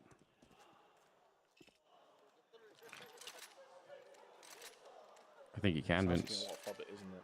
Well, I think the idea again is for him to be sort of like the forward safety net, and then they just save on A. But the problem, they're not going to get that opportunity because look where the T's are headed with the bomb. Yeah, but they might just win it. 30 seconds here. I think FaZe are assuming that maybe there would have been more than one player there just from how much Hobbit was fighting. It. 20 seconds on the clock. Sway up on this plateau. No flashes around the corner, and he's going to get the first one. This could be an all-out disaster. FaZe, you've done so much work to build. You know what? You know what? No more money on the Paravision side, but now with 10 seconds on the clock, they're trying to boost. You could have time for that. Stop boosting. What it the really fuck are you doing, FaZe? You've got to get onto the site. It's so noob performance, You're not man. trying to flip your teammates onto the bomb site. You do just need the bomb plant, and they can't get it here. Paravision, Freak. Man, I think somehow Hobbit convinced them to head back to the A bomb site. And you're right, obviously, if they hadn't gone, if they'd gone B, then it would have just been what a new performance. and Paravision would have been fine with it. But that is always the gamble that, in some sense, James invented way back in CSGO. And it's still working every once in a while. Timeout for FaZe now. Dude, like, the fiesta continues. You have a player coming out on Donut by himself against the world, and his two teammates are trying to boost in a smoke with 9 seconds left. I can't even. If you go back and watch that demo and you heard, it might have been Jabone. I'm not entirely sure who it was that was going through Donut. We'll find out now. But it's Twists. So Twist is coming through Donut, and his two teammates are like, yeah, we'll get this boost eventually, boy. You got 8 seconds. What are you doing? We'll join you in a minute, but just before we do that, hold my beer and check this out. Oh, man. True. Oh, that's a run boost. Very nicely executed. I think it's Cello that's been thrown up towards that B lane. They jumped down, fell down, I'm not really sure. But if you get the CTs quick enough here, then you can put a lot of pressure on anyone who's trying to lurk outside of the B bomb site. They've got Here we go again. They've got an Here we go again. And some pistols to upgrade with. They want to hit Two of this this. bomb site Two very of them hard are this time. going to die. No slowing it down. And with that kind of an opening, why would you? Slaxy, you're the only one that could save this round, and he knows I was right. And he might try and do it as I well. was right. Great burst to get another headshot. Can he get the third? No. Nice. Crouching in the back with Good. the Tech 9. And they'll be getting rid of that.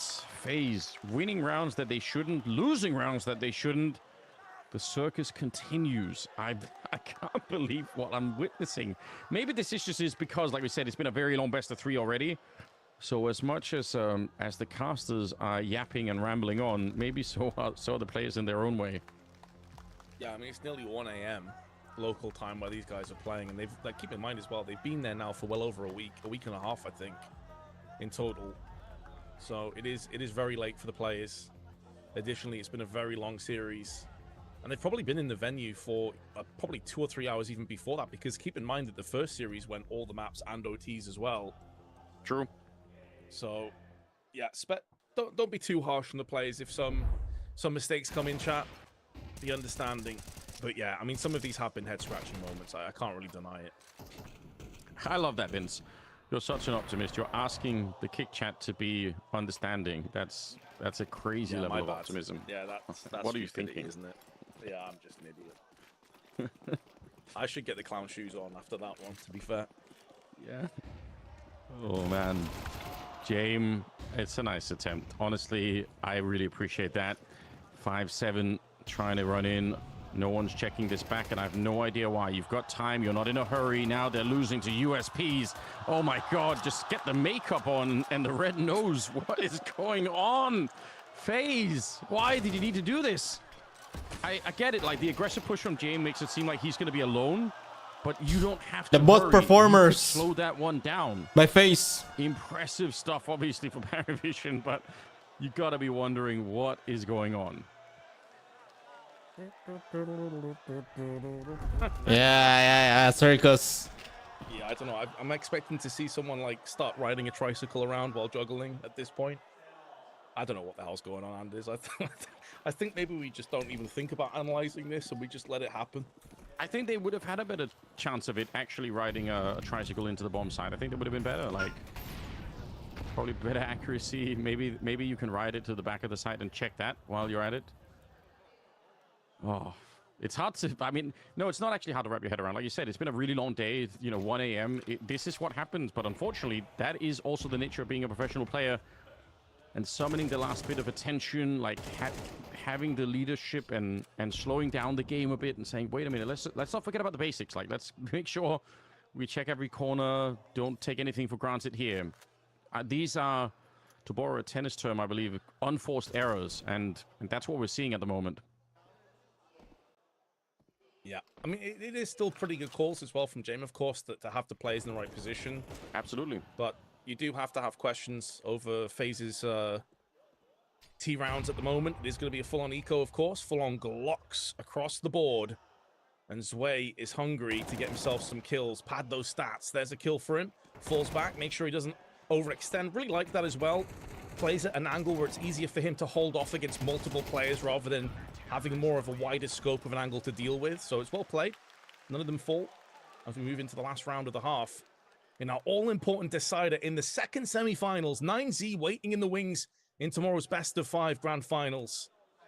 And it's so very close between the two teams. It really is. This has been a dramatic day of Counter-Strike across the board. It took real effort for 9Z to bring down Alliance, and this game has been very hard to predict as well. Both teams keeping themselves in this nice grenade. Nade2 gets down to 64, and actually they back on out of the middle. They don't want to take that fight phase. They don't feel like they can. So UMP on Twist, who by the way is on 2 kills. Nade2's on 3. So a couple of the players there on the FaZe side missing from this crucial third map, which is their ticket to the grand final. They kind of spread out into more of a default here on the T side, but leaning the bomb over to the B is a big indication.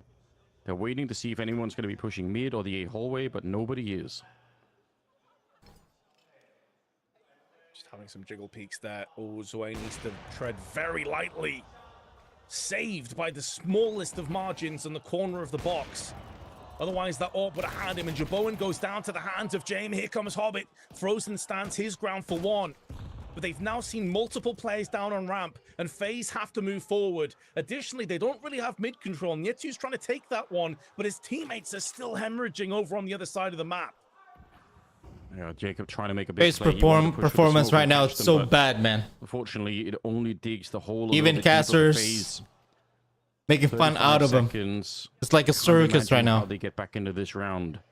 Question is, who's the clown? Covered on this side. Zwei, if he stays here, it's such a big off angle. What are the clowns? Burn him back, so at least they can focus on the fight. That's really good. It's like okay. Suarez goes down, but Zwei goes right back in, and they catch Nade2 jumping onto the site itself. Paravision, strong first half, 7-5 in their favor. Not at all done with. It's not like FaZe can't recover, but what a mad beginning to the game as they keep trading rounds back and forth. Nobody has any real economy, and a lot of weird mistakes, you've got to say, on all sides of the front here. So perhaps a symptom of the kind of game that we've been having. But it's been entertaining, and I'm glad you guys have been with us the whole way through in the chat. We really entertaining and disappointing. Yeah, it's been fun, Counter-Strike, and it will continue tomorrow. Like best of 5 grand final, sure to be a lot of action there as well. Yeah, I think honestly, regardless of whether Paravision or FaZe make it to the grand finals, it's going to be a really good game. I don't think that there's an obvious discrepancy between the two of them right now, and only a thin margin of 2 rounds. I will say, I expect that FaZe will be much stronger on their CT side. I hope that we do see some aggression. Ancient definitely needs to have aggressive elements, especially when it comes to mid-control and outside of cave. And they've got the perfect pieces to make that happen. When we saw it on Cash on CT side, there's no reason they can't get it done here on Ancient as well. But I will say I've been very impressed with the tenacity that Paravision have shown us once again today. Yeah. I think we are getting like a sense of that James chemistry. It happens in moments like this one that we're seeing here, the replay of, where he's hiding at the back of the bomb site. Like, that's a great call.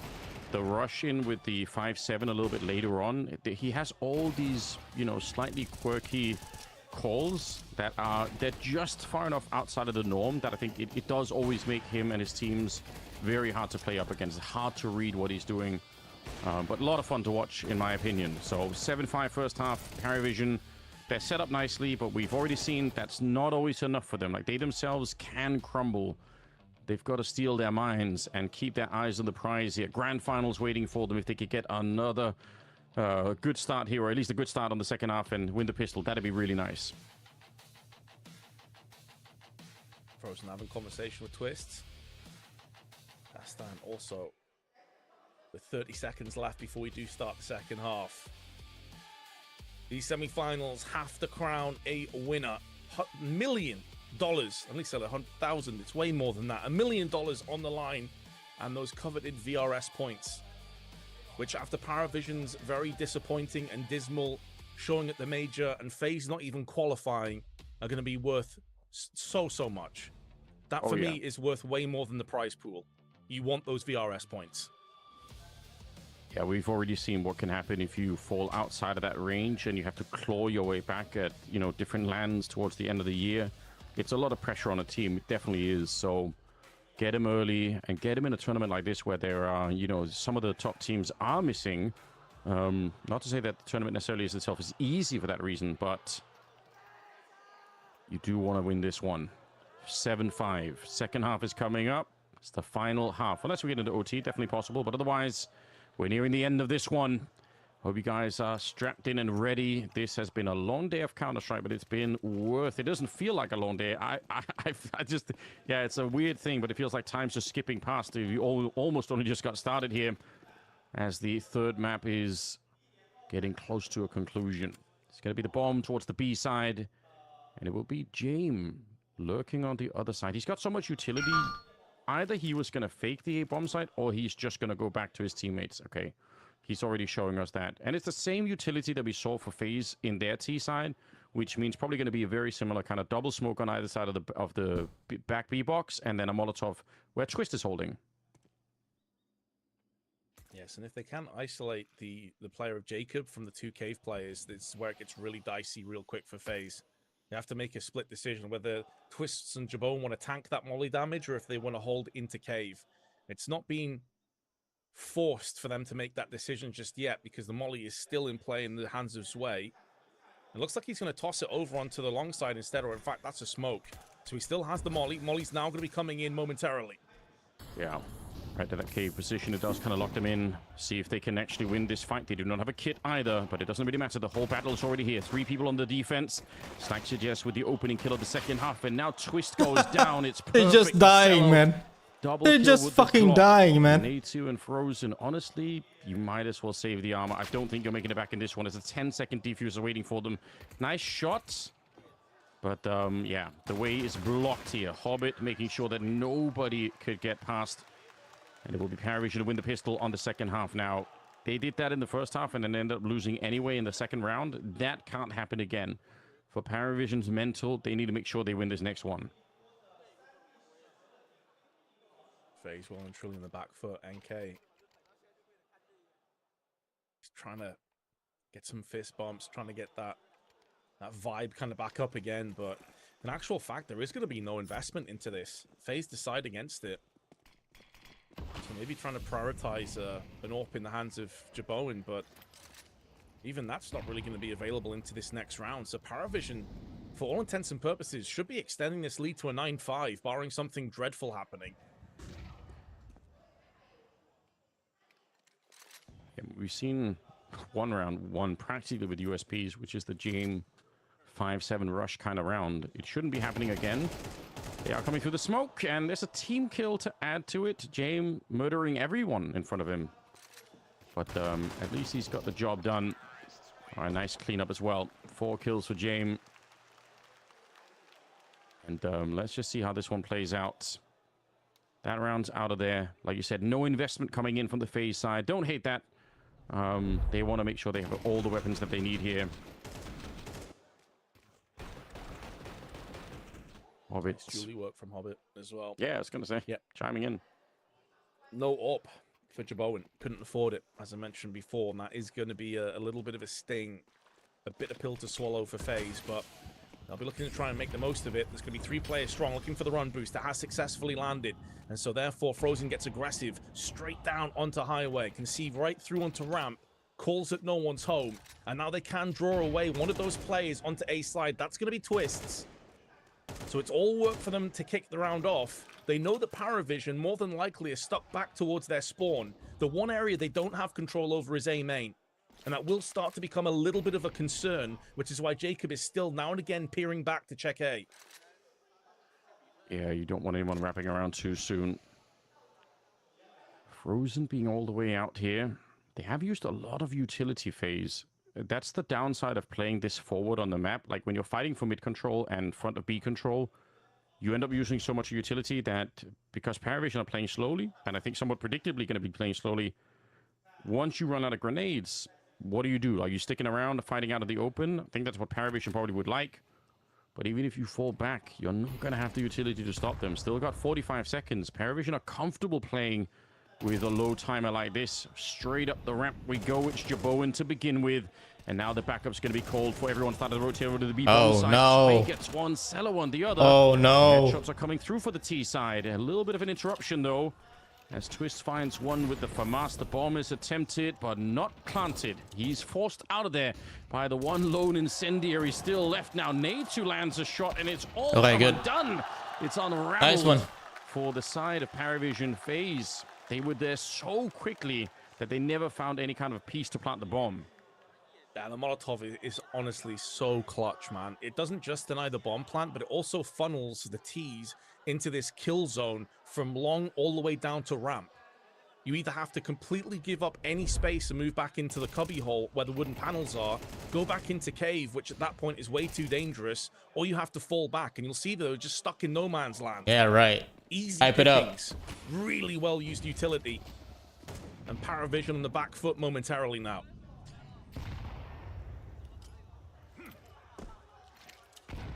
Such a needed round for FaZe. They were starting to trail behind. It would have been a 10-5 scoreline instead if they hadn't won that last round. So essential. Nobody on the A bomb side, but that's not an anomaly. Very common. If you're used to watching Ancient, you're going to know this already. You don't always have a hard anchor. Some of the rounds you're just focused on defending middle instead. Does mean you're going to have to go for some aggression, but the other problem is planting the bomb, even with the smokes up, it's not always easy. You can get tagged. You can see how they're already shooting through.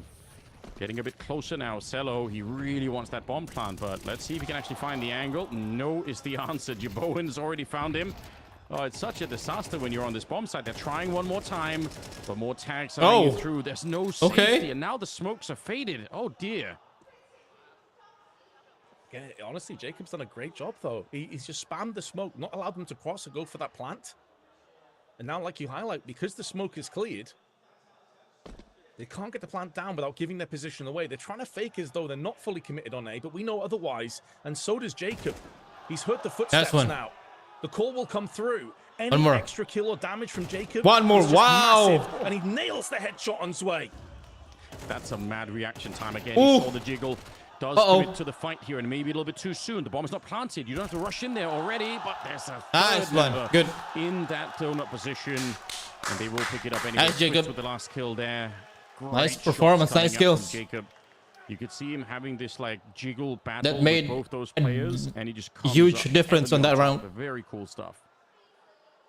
Yeah, genuinely, even if Jacob doesn't get those kills, which was the nice cherry on top, what he did to stall and stymie this push was so valuable for his teammates. The kills were just like the full stop behind it. Really well played by Jacob. Wow, let's go Jacob. The Chinese fans are on his side. They don't know how much people have been criticizing him in the European region, but I agree with them. I feel like we're starting to see finally more of what Jacob is about, because in the old FaZe lineup, I don't disagree. Like, he looked completely muted. There was no smiles. There was no nothing going on. He was just a shadow of himself, really. This team has brought out something a little bit more interesting for him. 7-9 now, the scoreline. Let's see. Frozen is back playing pretty good Counter-Strike, up to 16 kills. It was weird to have him missing on the second half of Cash and also on Dust 2. So getting him back in form, I mean, how many rounds do we, or how many maps, I suppose, do we ever see Frozen kind of not show up for? Yeah, he is Mr. Consistent. Very rarely has an off map, but I feel like when he does, it's very noticeable. They put a lot more of the strain on Netu over on the B side of Dust 2, where obviously they were getting wrecked over and over again. And rough times as well on Cash in certain parts, and this is just an eco bash, and it will be no kills. So FaZe, similar to Dust 2, we're getting absolutely destroyed. They've brought this back to an incredibly close scoreline now.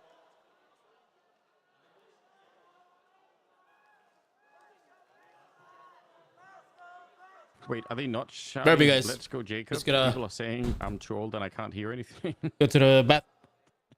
I thought it was either Jacob or FaZe Clan. Maybe both. Listen, I'll fully admit I could have just been making that up. Cast the bias. Now he's hearing things.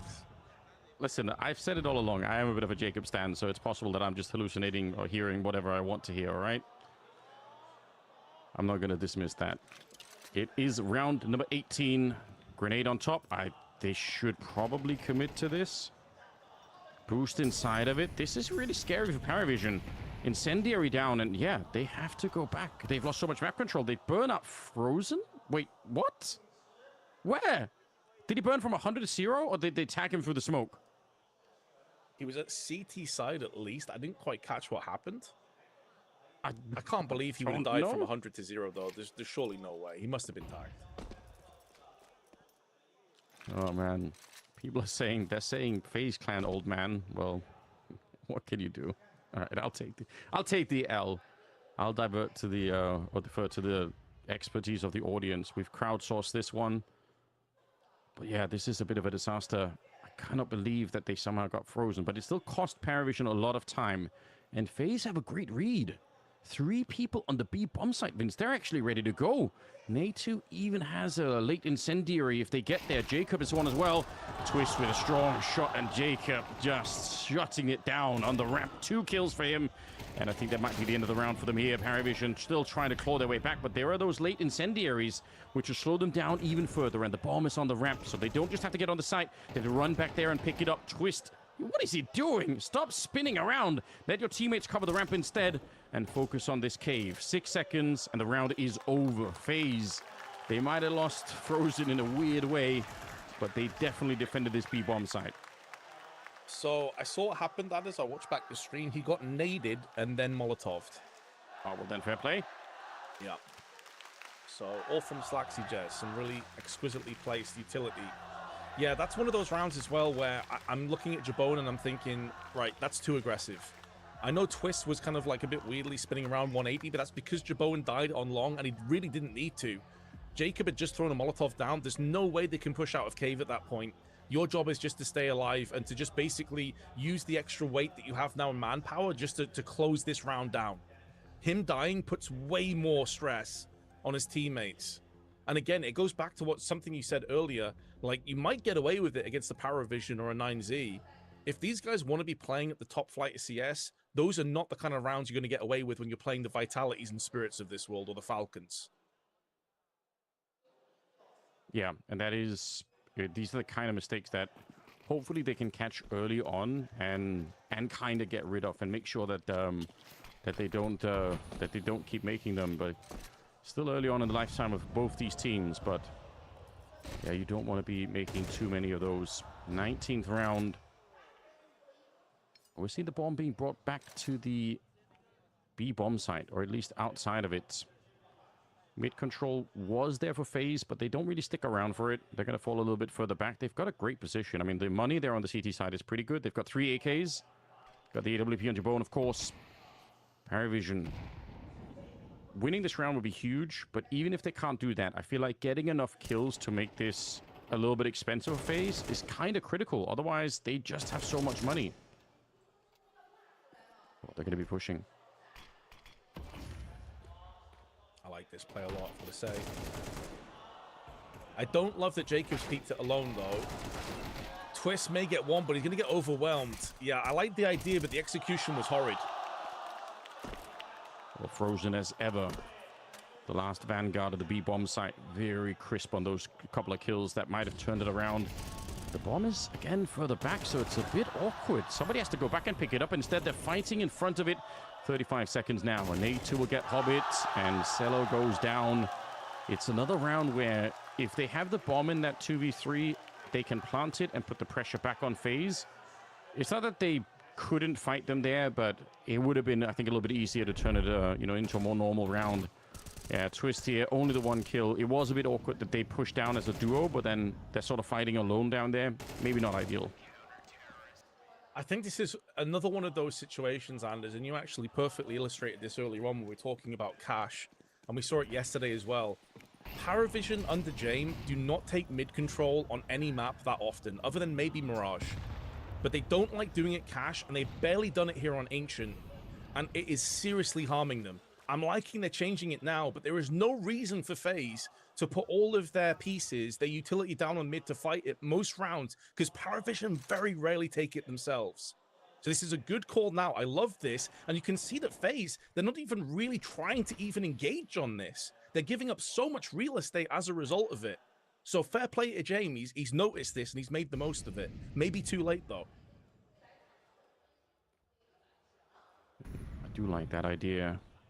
Get this deep map control. It's one of the more interesting parts of Ancient. I think this red room, not always utilized enough. Twist in a position. By the way, this spot could be Molotov from the middle, which is something that I think people haven't really tried to do too much, but it's a fun way to force a fight if you've already got a player in position.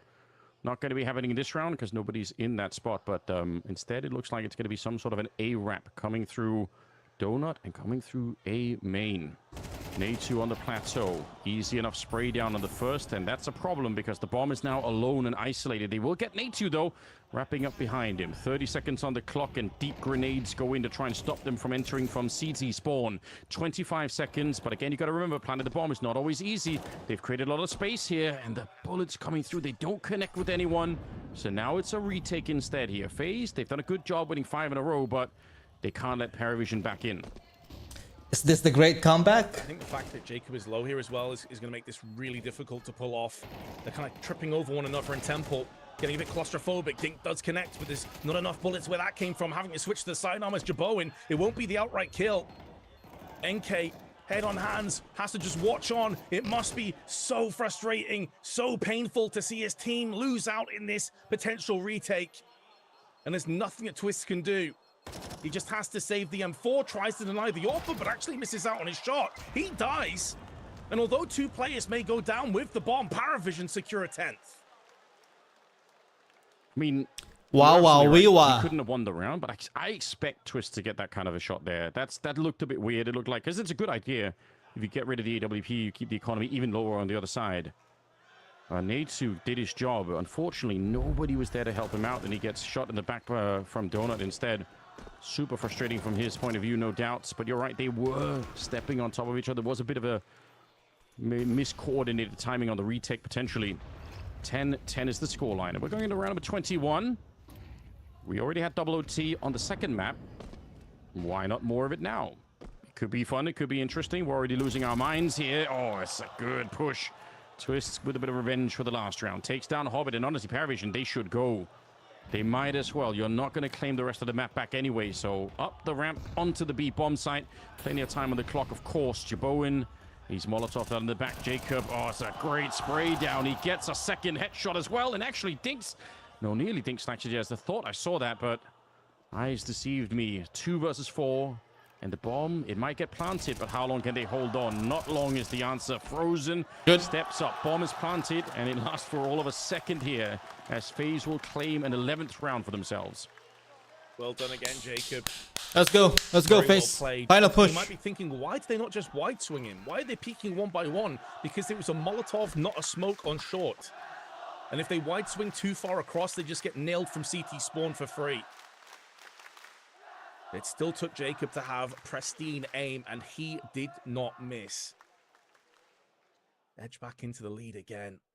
It's such a close back and forth engagement, though, Anders. And I agree, man. I wouldn't be surprised if this goes OT. No, don't go It's to got that OT, kind of man. vibe, doesn't it? Let's just finish the job, man. Of a game towards this third map, but it's been OT is your exciting to say weakness. the least. Run boost on over. This version of Again, FaZe, looking to claim that position outside of B. it's Pushing down the B ramp. Speaking of which, so actually very entertaining aggressive stuff here. and frustrating at the CT same side, time. We had a whole big discussion about the lack of that on Dust 2, but on this map, you could see that FaZe are definitely ready to risk going a little bit further forward. They had to push up in the A hallways in the previous round. Oh, the utility is so low here for Paravision. Having a fight at this spot for Paravision might even be a slight advantage, assuming that they can flash their way through, because they can't execute onto the bomb site with the grenades. Oh, look at the fake Molotov behind them, pretending like they're not in front. It's a very clever idea, but it still leaves Twist alone here. What? A bit awkward, and Slacksages gets What? Twist killed. 4 versus 3. They had that mind game. It was frozen, throwing in an incendiary behind his teammates to pretend like they were really far back on B. But Paravision did not bite on that one. Yeah, still doing their due diligence by checking their angles. I think you're spot on, though.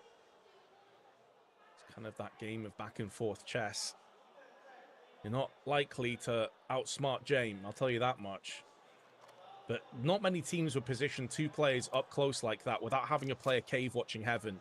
And again, it just goes to show that they don't have much respect for Jame making those mid calls. Nietsu's going to have to go Herculean here to try and save his team. He doesn't even necessarily need all the kills because time is so low, but getting nothing is not good enough. No. Yeah, I agree. They needed something else here.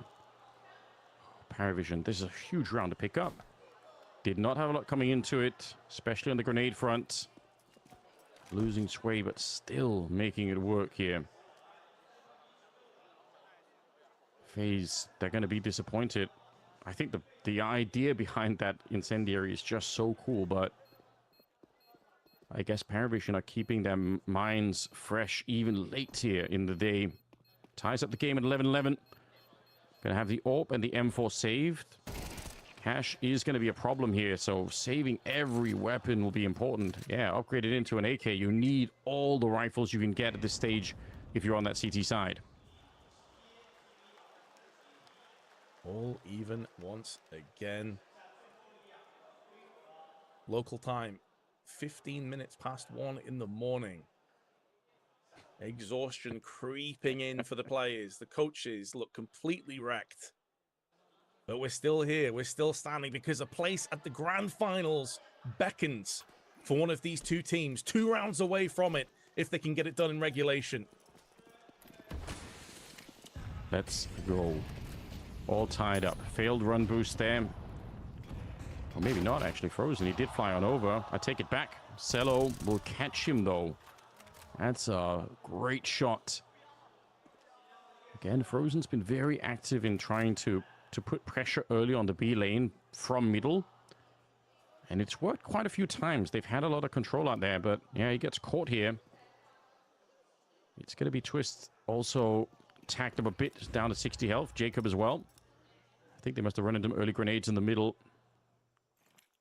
See how this plays out for them. Paravision, again, a very patient team. I feel like somehow, in spite of what a chaotic game it's been, Paravision are still ice cold. This is where that extra experience, I think, and in some elements leadership that Hobbit will give the team is going to be so valuable as well. Alleviate some of that off James' shoulders. He can focus a little bit more on the calls and a little bit more on his own game. Have taken mid control this time in the form of Jello, who wants to try and wrap around Red Room. Smoke goes down. They're aware of this, but he's not going to respect this. Pushes into it. Meanwhile, Paravision now making moves into Cave and Ramp, and it's completely foregone by FaZe. They've got a rotation coming through with Nietzsche, and maybe he can find the right timing, but he decides against it. Wait, they're running back as well. You're right. If they would have kept running A, that would have been it. Nobody would have been defending it. But actually, Paravision, they double back towards the B-bomb site. Twist here trying to spray. Oh, it's James. Steps up every single time when they need him. Finds Twist and sends him to an early grave. 3 versus 5 now. And remember, the money is everything to FaZe here. Okay. Okay. Okay. A couple of kills immediately. Okay. Two with another headshot. Yeah, back online. Hobbits and defuse it. Now holding on for dear life in the cave.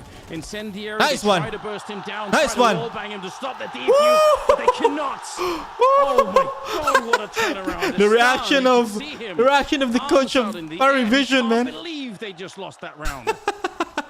Oh, what the and you fuck? can understand why. They had an opening pick and a ton of damage onto Natsu.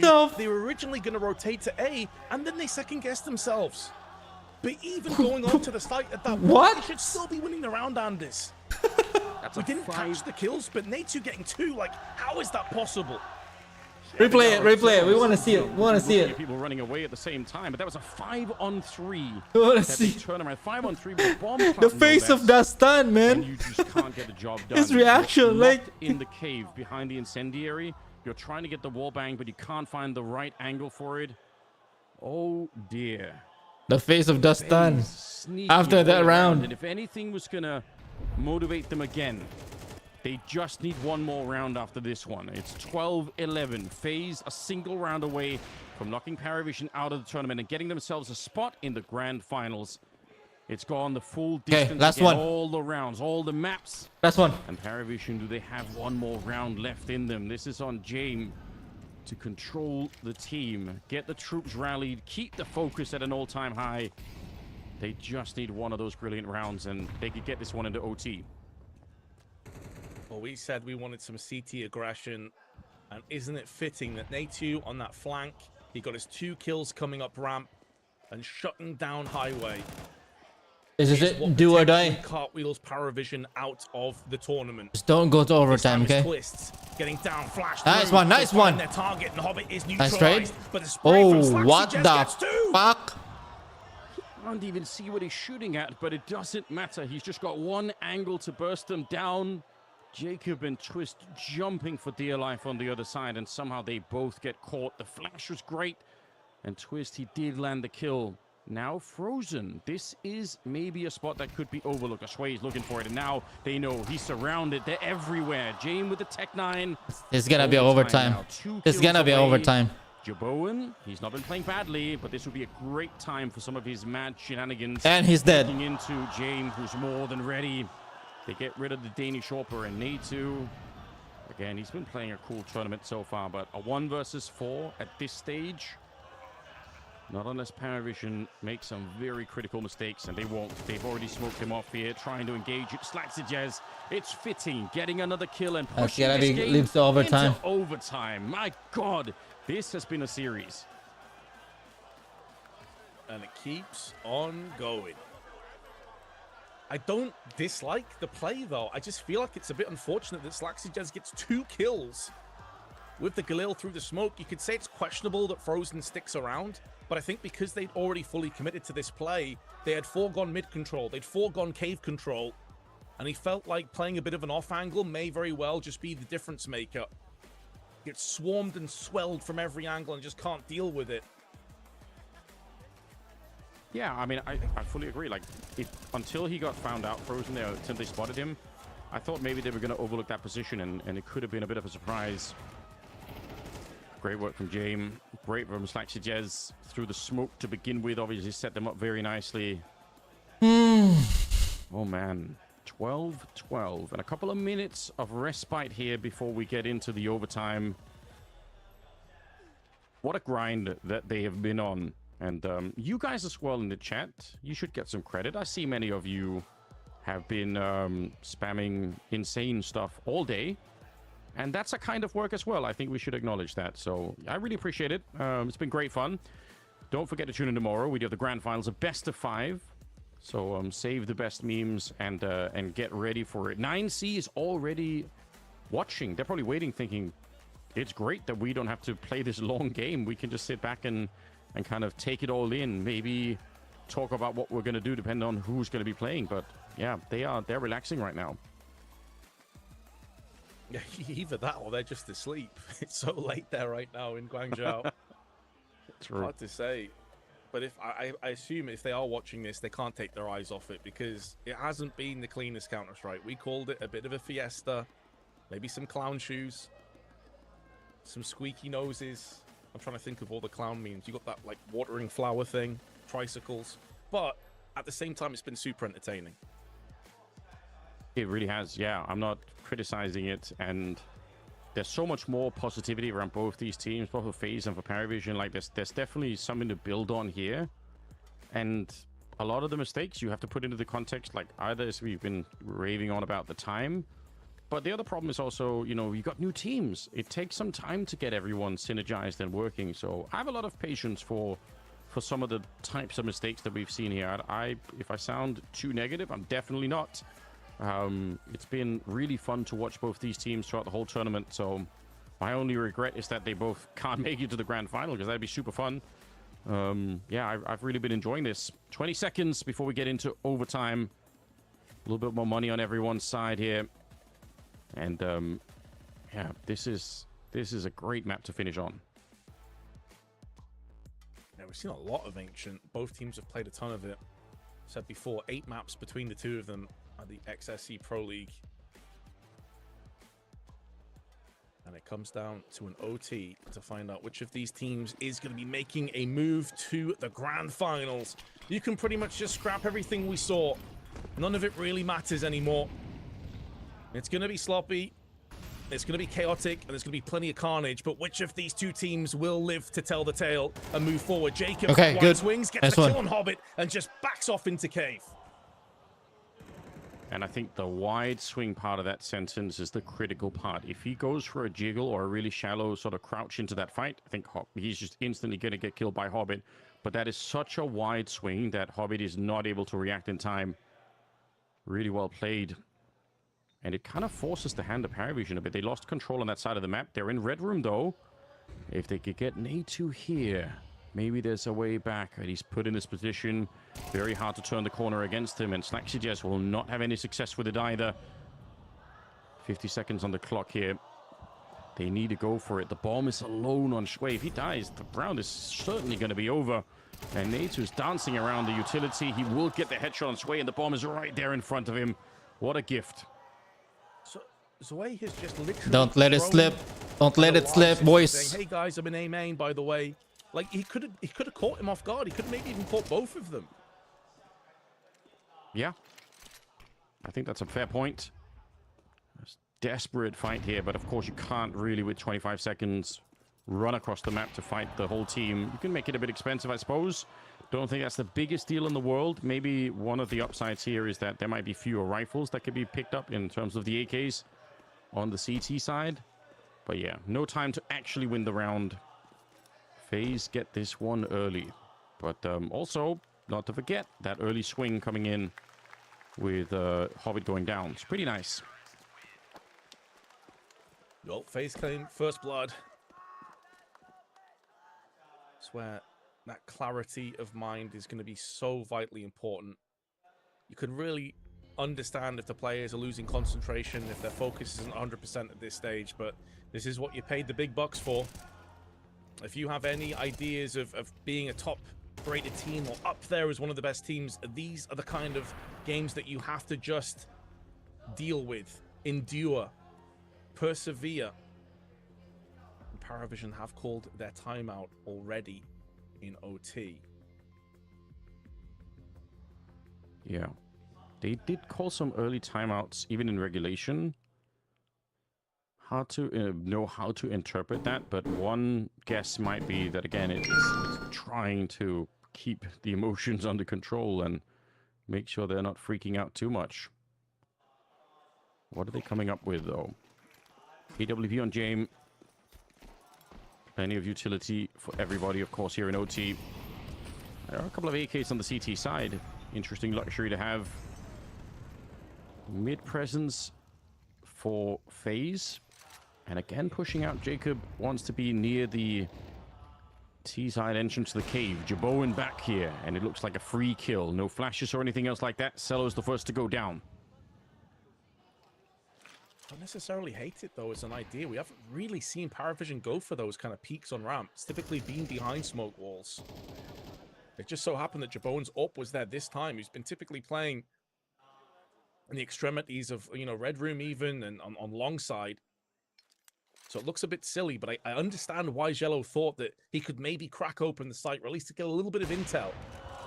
But a second time is ridiculous, and it's going to go the same way. Yeah, all he sees is the head there. He's just out there playing whack-a-mole. Natsu does go down, but that's all the way towards T-spawn. He was pushed all the way in the hallway, and that's the bomb as well. I don't know if they just saw that. Jaboen started to get activated now. A third kill. They're coming at him one at a time, which typically is the opposite of what you want to be doing against an EWP. Hobbit can't find the spray. Twists, I would say, has been missing a lot of his sprays himself, but this time he comes out on top. And Trey, with 7 health, not in this lifetime. Twist takes him down in the middle, but Jaboen is going to get most of the credit for this round. And yeah, I guess I'm with you on this one. Maybe the first peak is not so crazy, but then one by one they go into the Danish AWP. One of the reasons why I don't hate the idea of it overall, but Slaxy just has no one backing him up to trade onto the AWP. He has no one in cave. His 2 teammates are mid and going towards A respectively. You don't gain anything for that peak other than maybe small amounts of intel, but the risk is so much worse. It's a very, very strange decision. Reeks of desperation just a tad. Gonna try and take a little bit of mid with Jello.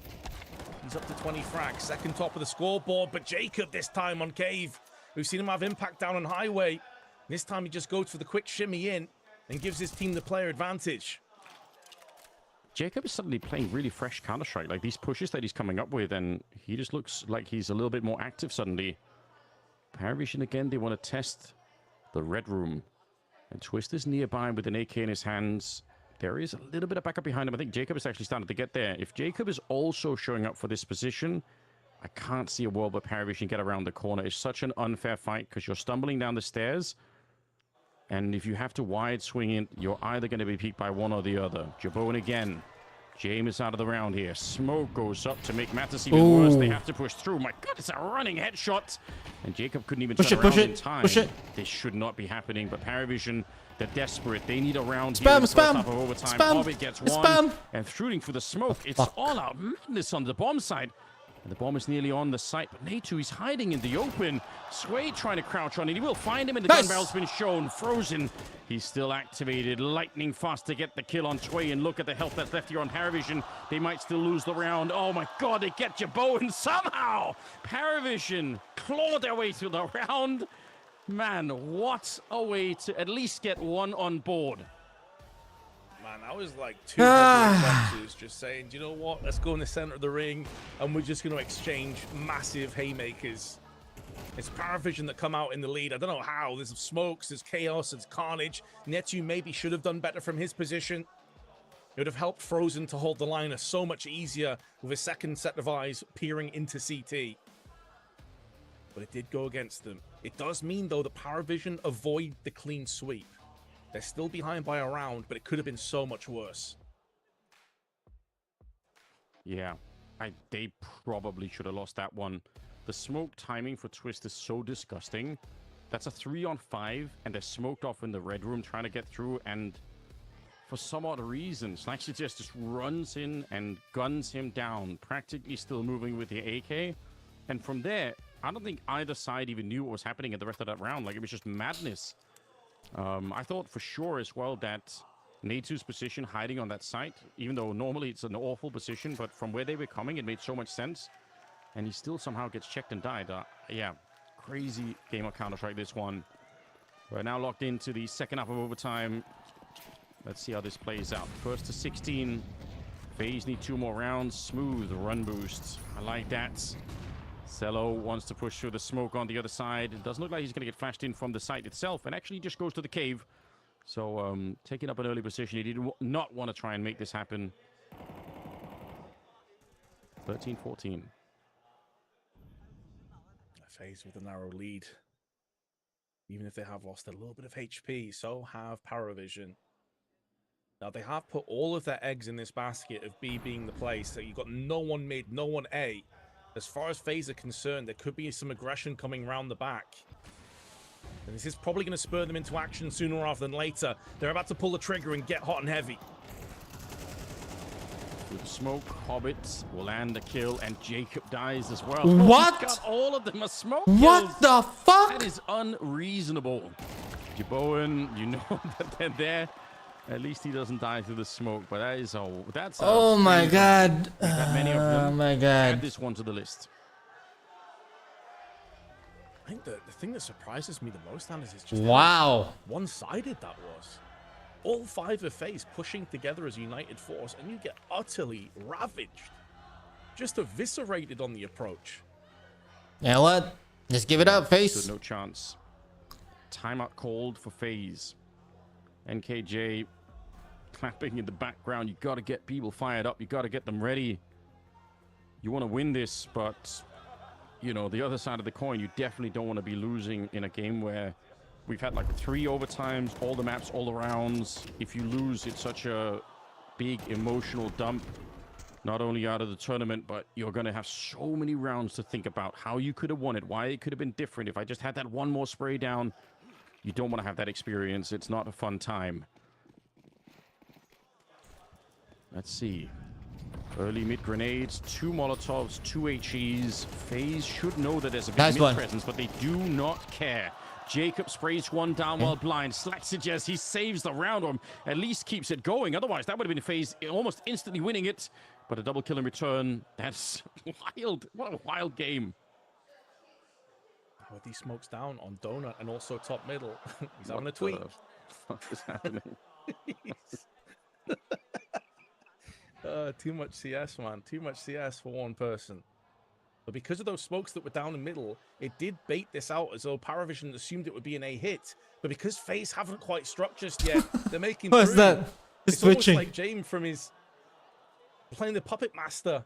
He's trying to tell his teammates where to go for the corpse. Oh, man. Maybe we should if they can reanimate push. people, that's a whole new level of technology that we haven't really encountered yet in Counter-Strike.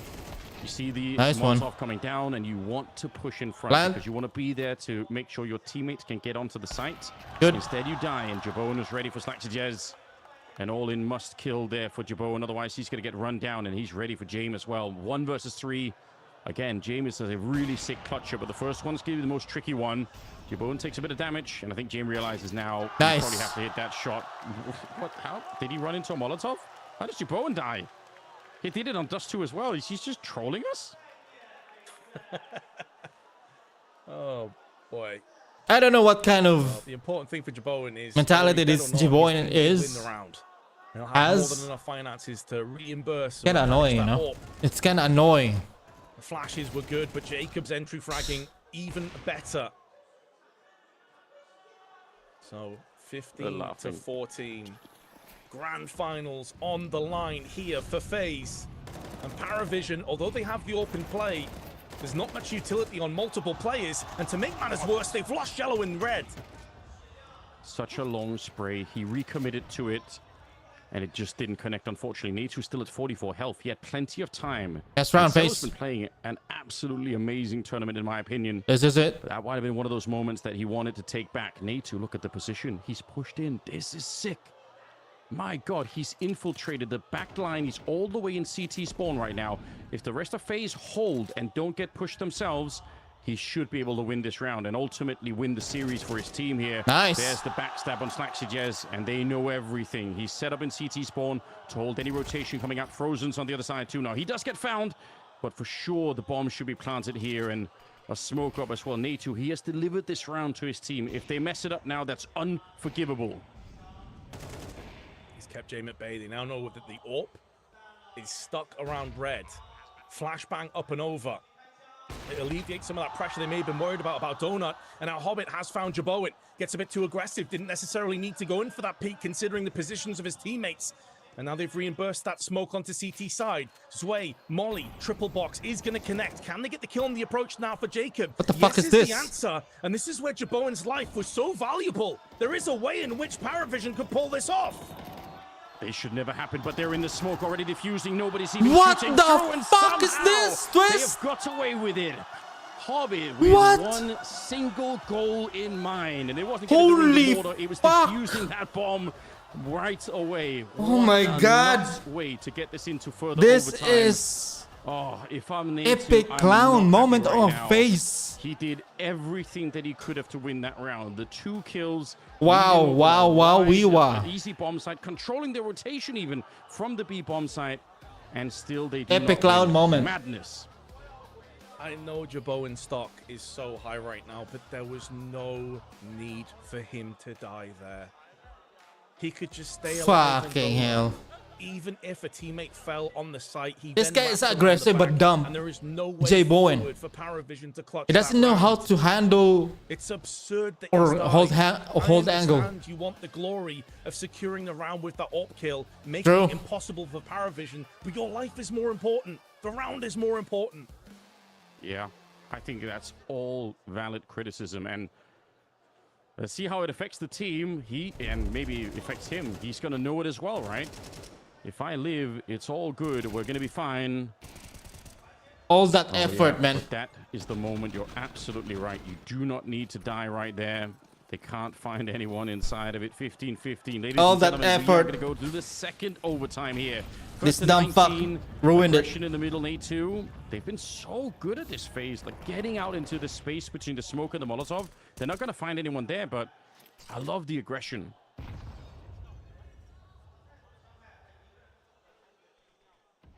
As do I. And sometimes when that playbook is running thin, you just want to go for raw instinct.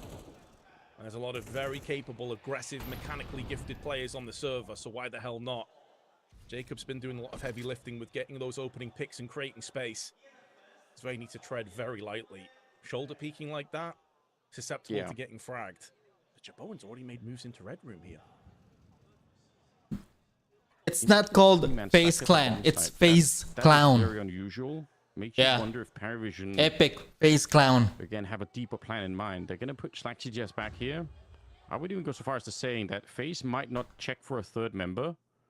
So there's a world here where you get a couple of kills and you simply forget about the fact that there would be one more A defender, but it doesn't matter. The bomb is actually making its way on the other side of the map. They were thinking about it, but Jaboen smoked off. 35 seconds.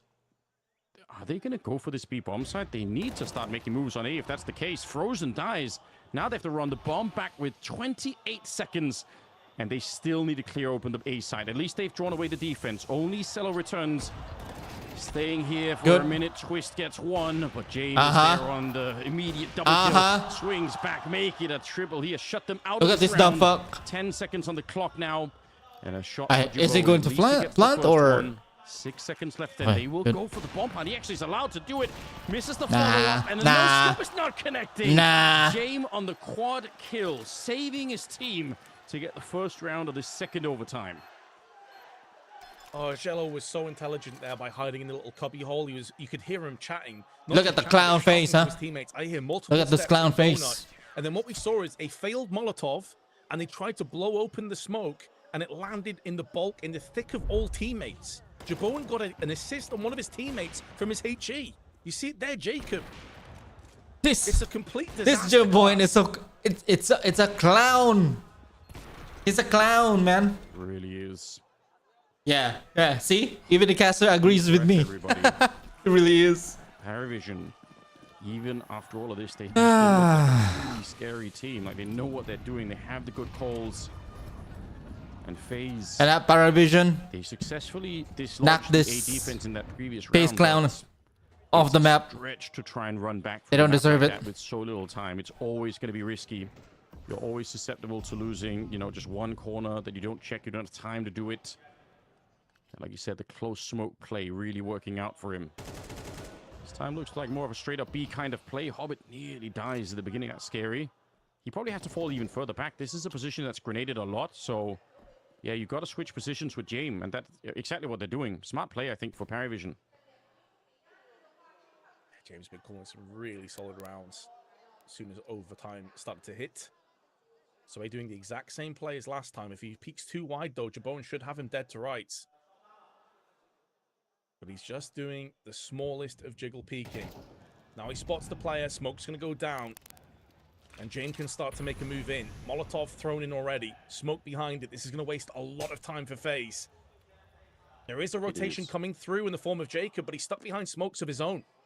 Well, Hobbit is more rotated all the way around the map. He's actually flanking from the A side now, so there is a timer on this. I mean, one of them, the clock's going to run down soon, 30 seconds. But okay, there you go. Let's just see what Hobbit could do on a long lurk as well. Maybe you should push. Jacob in the middle there. Early trade. Nade2 activated once again. He gets the headshot on Cello, and that opens up the bomb site. Bomb is planted now on the other side, and there's thank you so much for subscribing. Now, Hobbit, unfortunately, he was already I didn't see your name earlier, so he needed his teammates to stay alive. Appreciate it. He's trying his best to generate a kill. That wallbang would have been sick if he could have found one, but unfortunately he is locked in. FaZe, they had almost no map real estate. Ryan Powell, thank you so much for the sub on YouTube. And they still find a way to punch through the wall thanks to Nade2's triple. Credit the twist on that call, man. Not getting too carried away, not getting too desperate, not trying to force anything. They had good positions from Jacob. They made the most of their positional advantage. Just calming things down a tad. Collective sigh of relief, as they're not going to let Paravision make up too much ground ahead of them.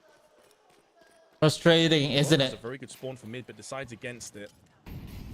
Face clown. They've been doing it a lot, so they might be worried that Paravision are just throwing way too many grenades in there. And Twist is bottom fragging with 18 on that team. Top fragging is 3 people with 22 kills. They're all very close to each other at the moment on the FaZe side, is what I'm trying to say. Similar situation with Paravision, although James is starting to accelerate a bit ahead of the team. Bomb dropped outside of B is always a big indication when you have a minimap. Paravision will not know that, but it feels like FaZe again. Smoking off Donut, grenading that red room. Might be testing the B bomb site once again. I do like the bait and switch that Hobbit and Sway have allocated, but it does put a lot more concerns about ramp. They don't have Jane here this time. Molotov goes in. It's not going to fully extend to Hobbit, so he can stay in position. And now 2 players start to rotate. You can see they're very nervous about Jacob being in red room again. Yeah, I can't blame them. They got shot in the back last time, and it's not a fun experience. FaZe are playing this so slowly, which hasn't really been their style so much on the T side, but they rotate in towards Cave. They can't win the early fight here, and Hobbit in front. Oh, he's so annoying to deal with, dancing with that MP9. It's Jabone. Good job. They needed him to hit that shot. 24 seconds. There's no flank this time, just a straight-up attack onto B. And Nice one. He can't actually hit the shot. He just ran through behind the pillar, and Slaxy just was wondering, like, what's going on? And then he gets side-swiped as they come up the ramp. James now, 1 versus 3. Don't think there's anything you can do, but you're not going to have a choice. You've got to try and engage Jabone. All right, clips the wall and connects with James. Stretching there is twisted in the middle. A lot of weight on his shoulders right now, but a pretty good first half of this second overtime. And that is just the raw firepower, mechanical aim that Jay Bowen brings to the table. One of his true strengths. And you can forgive him for some of these dodgy calls and decisions that maybe cost them rounds. This is the kind of stuff that experience is going to improve him on. He's still very young, still inexperienced on these kind of stages. And this kind of stature with this much pressure. But the important thing is that he can offer so much elsewhere. Yeah, it seems like a small correction every once in a while. Just someone's got to tap him on the shoulder and say, hey, listen, we already got the round. Don't worry, don't keep fighting. If they can just add that tiny thing to his game, then he looks like a really strong player for the team. Because you're right, the upside is the mechanical aim and the flicks that we've been seeing. Not even the best series for it. If you go back and watch some of the other FaZe games, you're going to see way more of the Jaboan kind of impact. Although, again, he's still playing very, very well, but there's been maps where it's been even better. 17-16. Second half of the second overtime now, ladies and gentlemen, here. It's getting late in China, but we are all here for it. FaZe need 2 more rounds. Paravision would like 3. And if not, we could see a third overtime. It's going to be Paravision kind of blocked off out of the middle. There's 4 people from FaZe here. They really want to control the middle. They do. In doing so, though, they have given up a lot of A presence. It is Jabon alone for the time being. And even then, he's playing a very deep passive angle. It'll be between that or in Temple, but Temple doesn't give you much room for error. Is very easily mollied or smoked off. So is CT, but at least he can stay alive for that retake. And I'm assuming the retake even comes in because the bomb's not even pushed just yet. They're still waiting. We've seen FaZe already accept not having A control and just shooting people through the smoke as they're trying to plant the bomb. And actually, that wasn't necessarily a bad plan. Maybe they could do it again. They're going to be boosting up here. You can Molotov out this position in a number of different ways, although none of these teams have tried it so far. Instead, they will try and flash their way through. Natu did turn for it, but he still can't find the kill. Good incendiary smoke on top. I feel like Paravision have to push this. If you run back, you're going to have, what, like 20 seconds? Maybe getting onto the other side. This is risky. So risky. Jacob has them as well lined up. You'd expect him to get a kill out of this one, but even if he doesn't, now he can rotate instantly, and this is where they're going to be looking at twists. Wait, what? But they've gone back. They get the pick on J Bowen. They're going back to A. They are. They've seen another escape route. Still have 15 seconds left. Frozen hiding in the corner. The spray down is epic, but it will not be enough to stop them here. Bomb being planted in front and Twist. He's in a 1 versus 3 and he's too far away. I thought maybe Frozen would have had it. I think one more kill in this one. It could have been on. Paravision with some very late round calling. Escaping the smoke, running back to middle. They get spotted jumping up and they realize, okay, if there is anyone on B, which there would have been on Twist, let's say that guy has a single incendiary. He knows we're coming and we probably can't get through the cave. So they dive back in towards Donut and they catch Jaboen and open the A-bomb side again. What a mad round. Fluidity from Paravision ends up working out, but if one of those trades, if Jaboen gets a kill, I know it's a lot of maybes, ifs, and buts, but when you go for a rotation with 20-odd seconds left on the clock and then re-rotate, you are rolling the dice and you're hoping for the best. There was a way forward there where if Jacob had got a kill or 2 in middle, I mean, the round is done as well.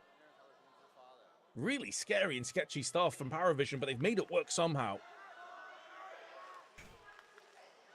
They really have. Again, this is why it's always so magical to watch these Jame teams. Once he's in control of the team like this, it really feels like they trust him. The calls are so swift, and his read of the situation is so good that he could be a real nightmare. Fast play towards the site here. Rare thing for Paravision, but they might have caught them off guard. Smoke good. Open. Nice one. Nice one. Takes down Slack. She just a jumping headshot as he picks it up.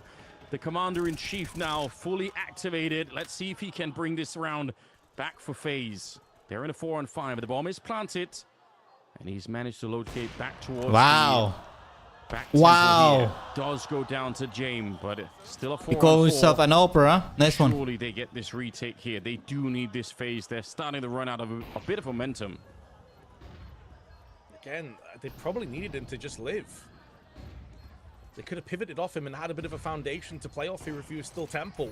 But the bomb defuse is so close. The fuse is so close to detonation. There's just no way forward. Yeah, right. There's too many players. Yeah, right. And they lose out in the worst possible way. Let's go, Paravision. Eliminate that FaZe clown. Imagine if they would have defused the bomb inside of the smoke the same way that Hobbit did. Enough with the FaZe clown. I think that's probably what they were hoping to do towards the end here, but this is a great shot. But you are right again. I mean, Jaboen hoping to open it up. I'm sick. By the way, I'm sick on this. Getting those 2 kills. I think even a third one towards the end. He's dropping 30 in this game now. FaZe clown. Really trying to get his team activated and into the grand finals more than anything else. They got one chance here. Otherwise, it's going to be a third round of OT. Let's see. Flashes in the middle, and they fight for it. Everyone is blind, frozen, coming out on top. You don't need eyes, just headshots. And he dishes them out without any kind of remorse.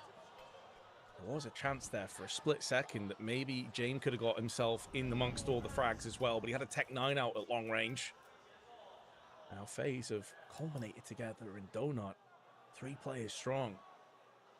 It's kind of a fascinating Dr. Jekyll, Mr. Hyde that Jabone brings to the table, isn't it? He's like this raw, uncut talent, but he doesn't quite have the refining edge to him just yet.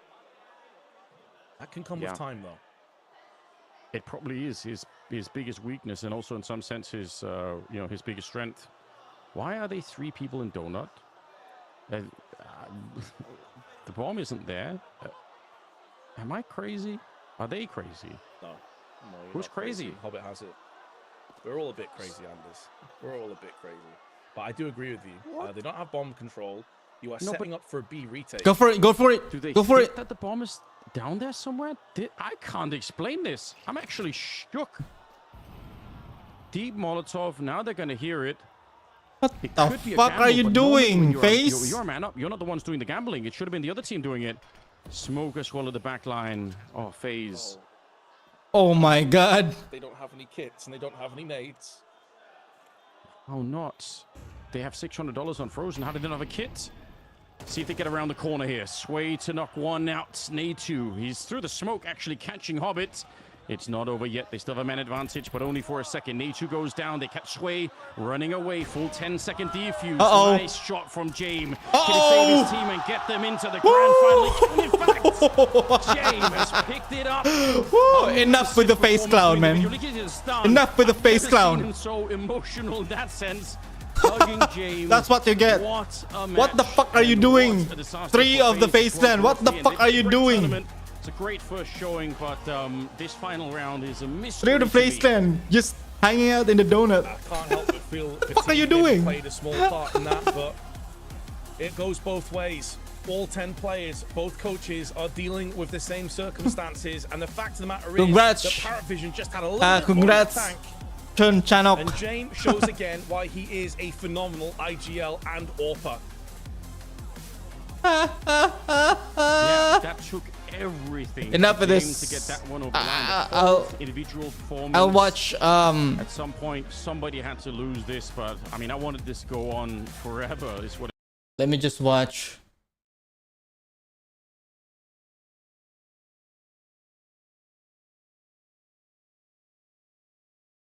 The survey beacons. Apex Legends. To cover your backs in a lot of these chokes to give you that information was honestly the demise of what Sentinels had to deal with, right? When they saw that Wolves wanted to send it onto them, as Falcons now rotate from the back ends of Command Center, and then just like you said, Tiff, having that ring console will allow them to plan out their next rotate, but with Team Liquid trying to stay alive are looking down at Sharky. We talked about it before with the Aussie v Aussie violence between Zero and Sharky, but he tries to rotate out. He tries to take a different angle, and SAUL are hiding behind the rocks. But with Sykes on the Sparrow, this could be the difference maker. It's a Valk v Sparrow, but everything else is the same in the Legend comp, and you can see ultimates are coming through. The Dark Veil's been expended, piercing spikes, and Team Liquid answer back with a Veil of their own to give them the ability to climb up. That Sky Nade, preventing Sykes from climbing there alongside Panic, is everything for SAUL, because now they open it up in their back. But trying to cover Vim at the same time, Zero finds a knock onto Sharky. They back away. Beautiful suppressed fire to help out Panic. He gets his shields back up. Now they try to cover the next angle here. SAUL now seeing this pressure. No team wants to grief them here. As Team Liquid show their presence, find Jesco. Legacy's one shot, who's still on the high ground until now, because Vision Carter actually scoops that up in the distance before Jesco is the next to fall. You try to take this fight versus Liquid, and now Zero has cleared this entire northeastern side of the zone. And the fact that Vision has an angle on this is something to note. The difference between what we saw in Sentinels in game-winning position in last map and now with Team Vision in the north is you have to show presence. You have to play big and keep teams off your backs. For Team Liquid, who have just solidified right here, so long as no one rotates up on them that wants to full send, like potentially Elite Esports, for now they're okay. Back for a check-in with Team Vision. I cannot wait to see how this zone pulls.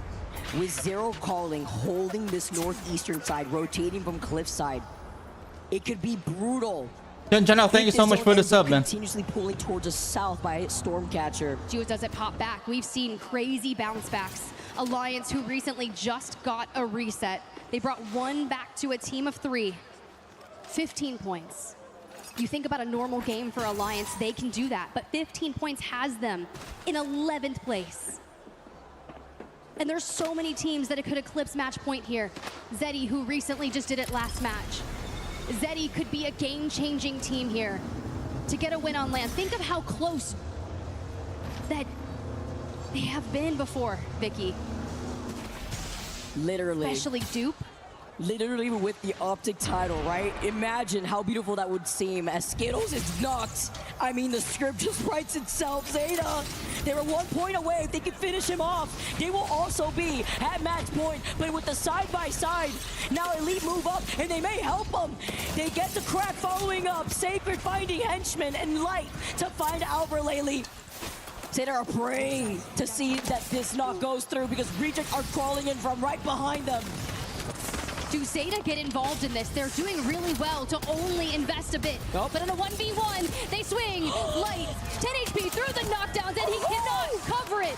Elite Esports is down and out, and Zeta have hit 50 points. Welcome to the Match Point Club, Zeta. We welcome another one. They did the job this game around, and now fate is out of their hands with the outcome of these teams that are holding final zone spot. A moment to settle in and focus. Zeta was holding Stormcatcher for a long time, and with Satuki there on the Sparrow, we finally get that full. We go to 51. We drop the Rolling Thunder. We must get Satuki, who has been so valuable to play alongside Yuka. It's looking so crazy because you need the information. You need the tracker darts. And Wolves also need this KP. If they try to fully send this, I mean, they were at 42 after what we saw them on the hillside deal with Sentinels before. Zeta do get the res. They do put in the pressure with Yuka having the Nemesis Sentinels in has hand, more, but the fact has that this zone is 76 going points. to the north side when we see that pile up towards Team Number Vision, 1 where Liquid in ranking. taking the fight versus SAU, who have cleared the northeastern side to reiterate. AG, though, who still could not get a single point on the board after getting 47. And Presidente Yanya trying to stay alive before dropping down. He does manage to survive. Oh, but it's just a matter of the time. Chal on the low ground. He's in the sky. He's getting clipped. He's trying to get back to the high ground, and they follow. AG Global will not reach match point. Los Amigos are not in this game, and now I'll have to look on as Vision was still full blues, taking their time. They have the ammo, which is important. They had the light arsenal right next to them too, but it's not like they're going to be able to take advantage of that, right? But they're at least denying the info off the survey beacon from the other teams, as they are not going to be moving from this building, playing to their comp with the Catalyst. And Team Vision are still in the coveted God spot. They are in Lightning Rod. They chose this in their POI draft. Could this been a $600,000 choice for them? Depends here. Was Eddie now in trouble though? RC looking to get involved. Yuri's finding Jelly. Only one left for Eddie. It's up to Deeds. Moving back, playing off the knockdown shield. It's looking scary with the Stinger Bow. He gets the next knock onto Forufa. But it's hard when you gotta worry about the barrels. Deeds, he was alive for Diddy was eliminated. In 13th, another one of our match point teams are out of this lobby. APAC North are the slaughterers of our match point teams. You have to highlight that Zach, with his amazing IGL skills, has pinpointed that Team Liquid is this team that they're pinging. They know that if Liquid pushes them, it could be Curtains trying to harass them, prevent them from getting into that next zone. That's why it's only up to Zach to move up. He's waiting in the next 40 seconds when this ring closes in to perhaps send out the bangle. The only team on the north side of the next circle. Our utility is as follows. Loader has 2 ultic cells, Zach has 1, and we are saving our ultimates for the next fight. So long as Team Liquid doesn't push to usurp that. But what does Team Liquid have? It's a mere comp, aside from the fact that Team Liquid has Sparrow and Vision has Valk. It's time to play big here, as Falcons lost out on Walled C. That's not what you want to see, as the Falcons have clipped their own wings here, moving up as a duo. Ring closing in, and Hao pushes up together with Guild. It's gonna be hard as Zeta try to take to the skies off an evac, and it does get destroyed at the hands of Wolves. Great awareness. They take the gravity cannon. It's the Hail Mary attempt to stay alive now as the zone closes in. Vision, though, have to look up to clear their bomb building. And the missile swarms coming in from Vision. We have to move, and Hal, after the gravity cannon, loses out on Guild. A solo Bangalore underneath Thunderwatch. And Zeta and Wolves still have to move. And look at Vayne, he's taking just angles. They know someone's underneath them. Mike on the ground, Yuka on the replicator. Wolves at their back.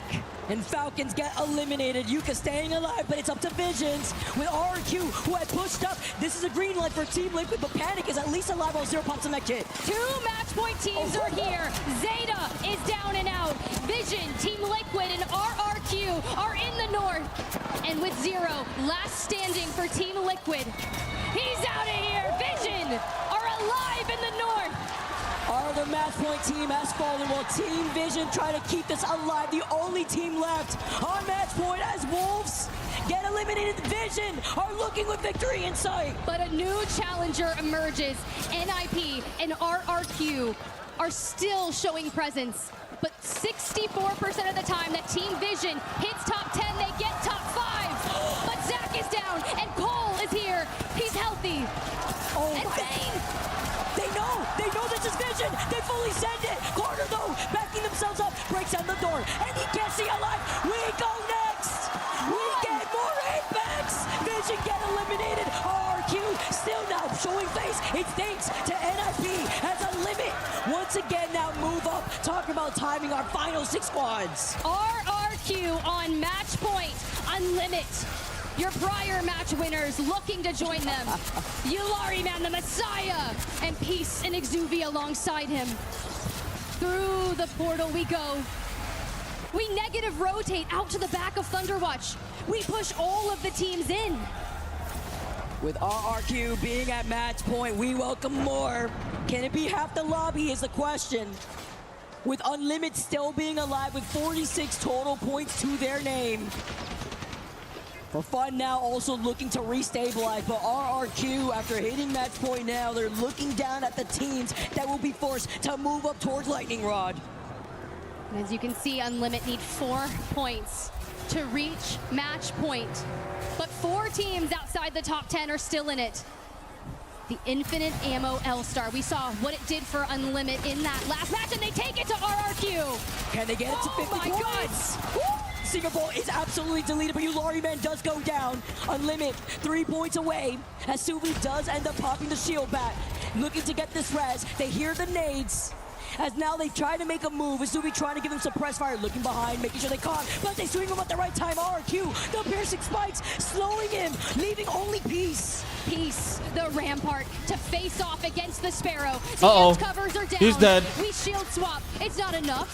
52 HP. And we dive away as 4 dead. He's dead. He's dead. And RRQ, the duo in the north. RRQ playing out of their minds. Pricey and Easy Flash each have 12 KP over the course of these last 8 games alone. Look at the standoff as they're getting the res. The veil now pulled up so they have some safety out of the line of sight of the teams that now have to move up. Bring back Strafing Flame. Now back to the full form. The med kit going off. The Dark Veil about to be done. It's Enerforce 36, Reject, and GK on the other side. 2 APAC North teams. Enerforce 36 on your screen. Juzna locked into the amped cover, trying to find a setup. Do we start moving towards the middle to lay siege to Reject the moment they move? The calm before the storm as this final ring now starts closing it, but RRQ are going to harass E36, Reject, and GK. These teams need a miracle, though, to try to find themselves at match point. Not a lot of bodies here, but RC, this is how you kick things off. And E36 say hello to my little friend off the Sheila as they're running off with the Rampart. just looking behind them too because they know RRQ just have clear line of sight. But how many times have we seen GK play Rampart? It's usually Keon, and they're not. We have Cat, Sparrow, Wraith. On the other side, we're eating the bullets from Sheila. And this is the way to keep all that damage to multiple teams. Jezza says, give me another one right here. While Strafing Flame now actually goes and harasses them in the back. The beautiful follow-up with the Thermite to also get the knockout to Oogly. They're completely taking over this final fight here with these last 4 squads. It's going to be E36 now looking at GK while Reject now clear up RRQ, but it's fine. The job is done. They already got over to the 50-point threshold. E36 though, they want the dub. 2 squads left. E36 now face against Reject, and it is Reject after clearing King of the Hill against RRQ. All your Game 8 champions, and the curse stays alive. We get more Apex. We welcome more teams. Almost half the lobby at 50 points. I told you earlier, Vicky, APAC North teams are the slaughterers of our match point teams. And Reject inching themselves closer to 50 of their own. Arufa, who after retirement has come back to competitive play. Joined by Urice, who has been playing ALGS since the beginning, and he's back in comp.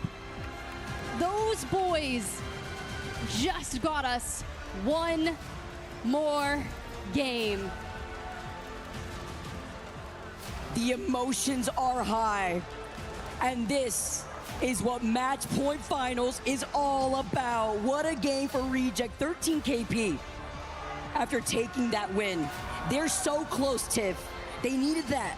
With 46 total points in their pocket, they are within the top 10. AG Global, though, are stuck, have not been able to get the extra KP that they needed for like 2 games in a row. If it doesn't close out here, we are gonna have like half the lobby on match point. And Axis there from Reject had a positive damage differential there. Tied for almost the most damage on Reject that game with Arufa. 13 kills. And as we look back to the top 4, we may get a run back of what happened last year, Tip. We may be going the distance. And I ain't complaining when it comes to seeing some more good Apex Legends. We get to see how that fight went down too. After moving up back on the high ground, we saw Reject, they split their attention to take care of RRQ. They close up the rest of the lobby. They cleaned up what was left on the other side of the fence line. And we see how Unlimited were so close themselves. They were at, what, 48 points before they had gone down before too. But it's Falcons now. Zeta after that game, by the way. RRQ as well, Team Liquid, Zeddy, Vision, and Sentinels, all beyond 50 points. please give me a Yuka F win. Like, do you know how long we've been waiting for that? Yuka F in all the roster iterations we've seen hailing from APAC North, but the match results, Reject with a 25-point game. Enterforce 36, who was at the bottom of the leaderboard, needed all of those points, but our match point teams, Falcons, Zeddy, Sentinels, Storm Point wasn't it.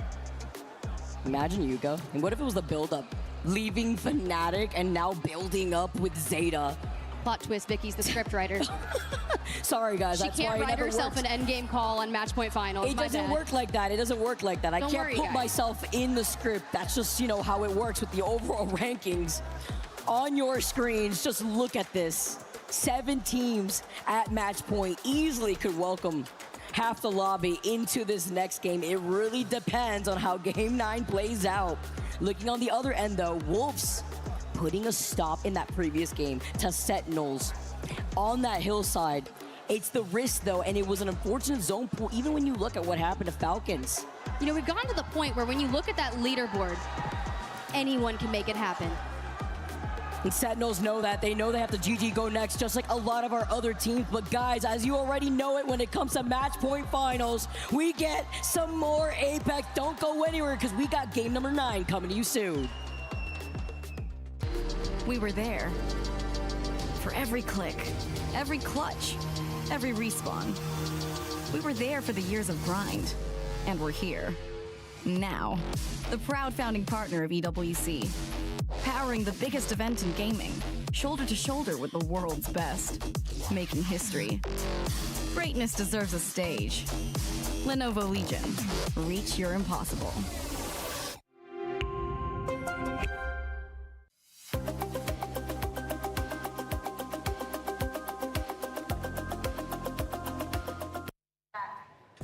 am hanging out with Riley and Cole here. Obviously, Monsoon's gorgeous fiance. And Cole, I actually want you to tell people at home a little bit about your origin story and how you became friends with Monsoon. Yeah, so Monsoon and I became friends through Riley, actually. And we actually became roommates. We were roommates for the first Japan champs.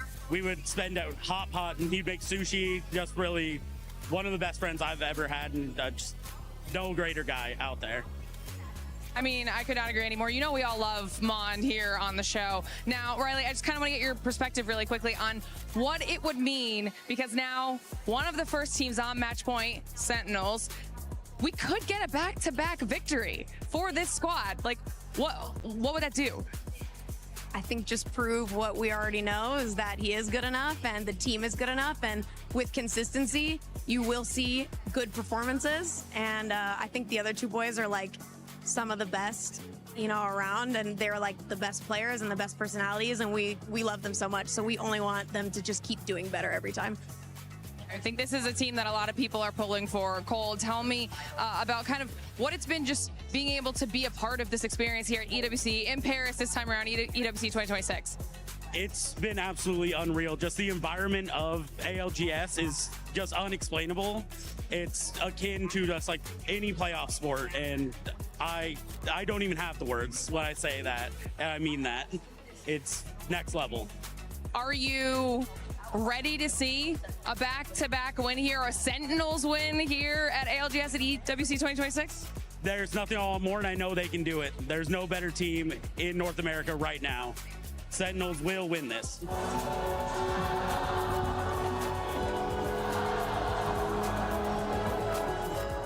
Everybody, and a huge shout out to Dark Angel from Na'Vi. We have our first champion here at the Esports World Cup 2026 over on Fatal Fury. It's Dark Angel from Na'Vi who wins it, and that's always a lovely feeling to put your key up on that totem down. The club championship already starting to get a little bit spicy as the pace has been set.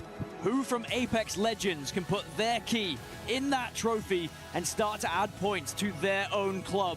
Can it be the current club champions, Team Falcons? We'll have to find out, but a massive congratulations over at Fatal Fury. A huge moment, of course. Such a wonderful moment to be able to lift that trophy above your head. Again, a huge congratulations to Na'Vi on that big win. Now, let's turn our attention back to the stage here. Let's turn our attention back to some Apex Legends, because we've got a trophy of our own that needs to be claimed. Now, we always say, Dan, when we talk about match point, it feels like if you hit match point, you get one opportunity to close out.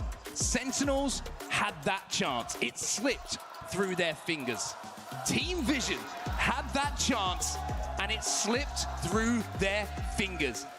Will it happen again to one of our match point teams, or will we see a trophy being lifted? Well, this is where you ask me who is the next team that will get that opportunity. Well, if you look towards the statistics, World's Edge has been heavily favored by Team Liquid. They are the far best, far superior team that we've seen so far this tournament on this map, and one of the only teams on match point that has been able to find a win on World's Edge. The only other squad that has found a win on World's Edge that's on match point, Team Falcons. Couldn't have set it up better myself. Yeah, couldn't have set it up better. Like you say, Liquids versus Falcons is a story that, even if you don't try and force it, it finds a way to the front of the stories when we get into the Apex Legends Global Series. We are closing in on match number 9. And as you quite rightly said, Dan, a change of scenery here as well.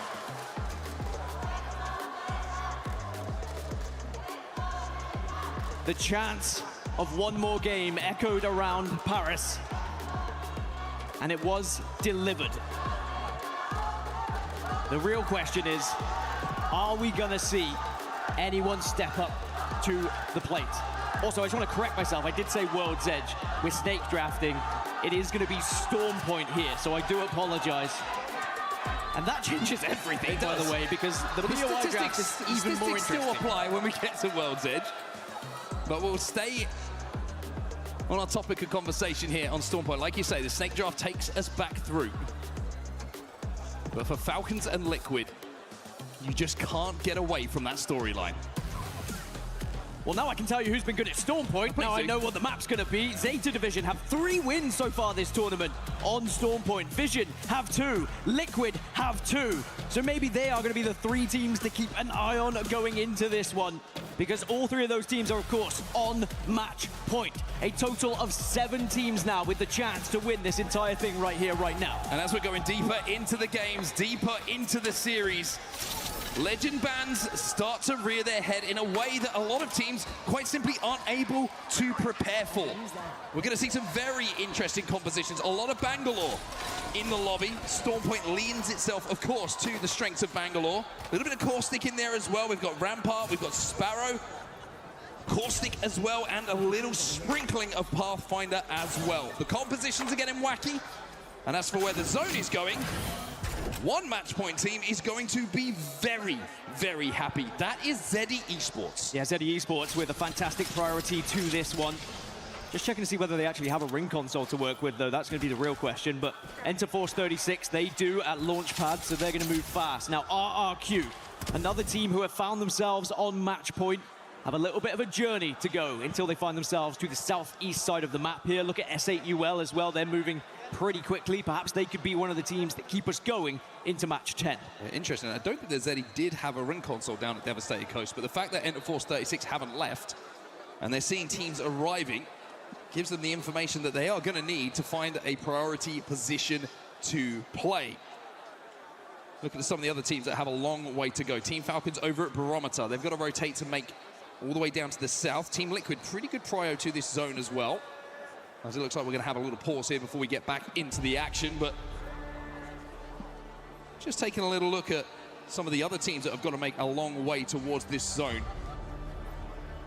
Up on that north side, Team Vision from Elrod. Now, one of the reasons that Elrod is such a popular pick when we look at the POI draft so often on Storm Point is your ability to go from the high ground to the low ground so often. They're going to have to do that for the entirety of their journey down to Launchpad. Well, this pause will just allow the players to take a little bit of a breather as well. It's been very interesting just during the breaks being able to see the players just toddle off to the bathroom, of course, but just have that moment to have a little think how they're going to approach this next one. Now we're at match 9. Endurance comes very much into it. And even though these players, I'm sure, have had endless nights playing ranked Apex Legends and tournaments prior, fatigue definitely plays a part here. And whilst it may be a very different fatigue that you may see in traditional sports, boy, can I tell you, it is very mentally taxing going this deep into a tournament, still with the unknown of whether the game is going to end right here, right now, or whether you keep going. As a reminder, back in 2024, we went to 13 games. Of course, the match point threshold was 60 then. Last year, here at the Esports World Cup of 2025, it ended here, match 9. And if one of those teams don't close out, of course, look at how close so many teams are to joining the Match Point Collective. You've got Wolves on 46, you've got RC on 46, AG on 47, and Unlimit, who just have a knack, by the way, Yalario Man especially, of keeping Match Point lobbies going. They're on 48, just 2 points away. You can even look down to Alliance, to S8UL. They're still within striking distance, but the game is back live. Match 9, Storm Point. And when we look across all the teams that are on match point and how many wins they've been able to find, a team that has been unable to find a win this entire time is RRQ. It really would be something if their first tournament win comes here in match point finals to win the whole darn thing. There's a long old journey just yet. Now, a lot of these teams who are on the northern side, they're going to be moving a little bit slower, prioritizing getting those Evos stacked up. But Zeddy, who were here first, they've laid down the foundations of what they would like to call home. If it does pull down to the south, which I'm kind of expecting it to move towards the position of Zeddy Esports, they are in a fantastic spot. It's very difficult to force a team away that is playing on that height. Zeta Division playing a little bit further to the south of Devastated Coast, but they won't be safe down there and are already being pressured by Team Liquid. So even though the job was done in the previous game to hit match point, staying alive and winning a much different proposition. And interestingly, Zeta Division are winningest team in the lobby as well. They found the most victories so far this tournament. Ouch. But they are struggling to stay up right now as they are being pressured by a couple of teams, Team Liquid being one of them. Power booster here on Zero's Bangalore, so he's going to be able to have those smokes back nice and quickly as well. Really, really vital to make sure that if you find one of those power amps, you're using it effectively. As we look at the kill feed, and Yuka has just gone down, so Panic gets the pick for Team Liquid in that fight. As we check in with another team on match point, Falcons. Now, they took their time getting here, Dan, but I'm sure the rest of the lobby took a kind of a collective gasp of air when they saw that Falcons had hit match point. It feels different when this roster hits match point. We're going to hit the pause as well, just to make sure all the players are comfortable and everything is set. It's okay, crowd, get a little bit rowdy, but we'll be back there, don't you worry. I do want to take a note of the legend that had been banned in the previous as well. Catalyst was taken away from the game, and we saw how impactful Catalyst was in match 8. That completely changes the dynamic of a final circle without those dark veils impacting anything. As our eyes turn towards the teams that could potentially keep us going to match 10 here on set. We have teams like Unlimit, who are only 2 points away from that threshold. All Gamers Global, who have been dominating every single engagement that they force themselves upon. Still yet to win a match as well, by the way. I will say in the tournament. Maybe they're saving the best till last. But then you do have teams that have found wins. You've got Alliance down in the bottom 10 at the moment that haven't been able to find that victory. NIP, who are still down towards the bottom as well. Even Enter Force 36 and Nemesis, teams that could find wins if the opportunity presents itself to them. And you quite rightly alluded to the fact that when that opportunity comes your way, you have to make it count. Sentinels unable to do so. Vision couldn't do it either. Will they get another chance? Because it feels like this one now is being passed over to Zeddy. It's one of those situations, I think, where you get tested something, you know, about your personality, about your mentality as a leader, as being part of one of those teams who knows that the opportunity was there. You could feel it, that you were going to be $600,000 better off by winning this tournament. How do you respond to that is the question. So many times we see teams just fall away knowing that that was the opportunity, that was their moment, and they weren't able to grasp it. Being able to bounce back from that is a skill in itself. And I think it's a skill you have to have as a human, as a person, as opposed to what you can do in game. It takes great resilience, and you really have to take a look at yourselves and just say, look, we've seen enough Apex Legends tournaments. We know it's not always won that quickly. Perhaps we will get another opportunity. You just have to keep focused and make sure that when it does come around again, if it does come around again, you can't let it slip a second time. As the players now, this pause, I said it was a chance for a breather before, but now the nerves start to add a little bit. But there you go, chairs back up, sitting at a 90-degree angle, as we will be unpausing shortly. And there are some key fights starting to develop in some of these areas of the map on people and teams that are on their rotations as well. Especially around Cascade Falls and Stormcatcher, the in-between. A lot of squads are starting to move through that choke. Well, here we go then, everyone. The pause is over, and we are back playing. Game number 9 continues as we jump on board with RRQ on match point. But when you look at their win column in this tournament, there is a 0 there. No better time than now. A lot of second places, and we can look back at some replays as well. And this was Liquid just making it difficult for some of these teams trying to get up to the high ground. Panic's a freak. That's what I'm going to say on that. But you are right. If RRQ can find that victory, boy, with their first one of all tournament, taste even sweeter. And the crazy thing is, even though we're in match 9, we have 7 teams on match point, it still feels like there is a huge possibility we keep going further with how tight this lobby has been. And also, you got Unlimit in the lobby. The boogeymen. When it comes to match point teams, how many dreams have been broken? Take yourself back to Sapporo. Yolari Man was doing it to keep the Apex flowing.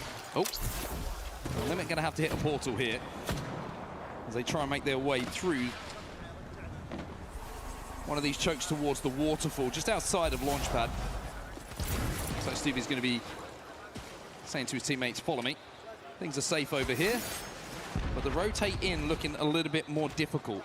Team Falcons over at Pylon at the moment. They're going to walk up to that hillside in a few moments' time and probably play from there. Into the Pajama Zone. They've managed to find a pick from distance.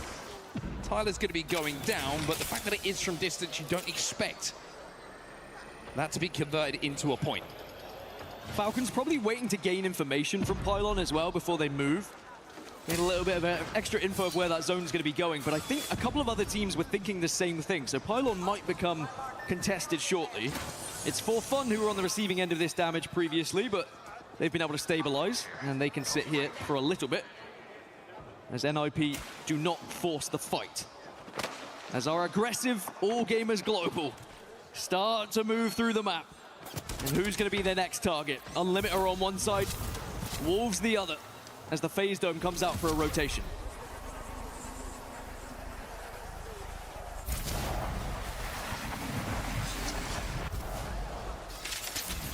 AG getting a little bit closer to the end game, a little bit closer to where they need to play.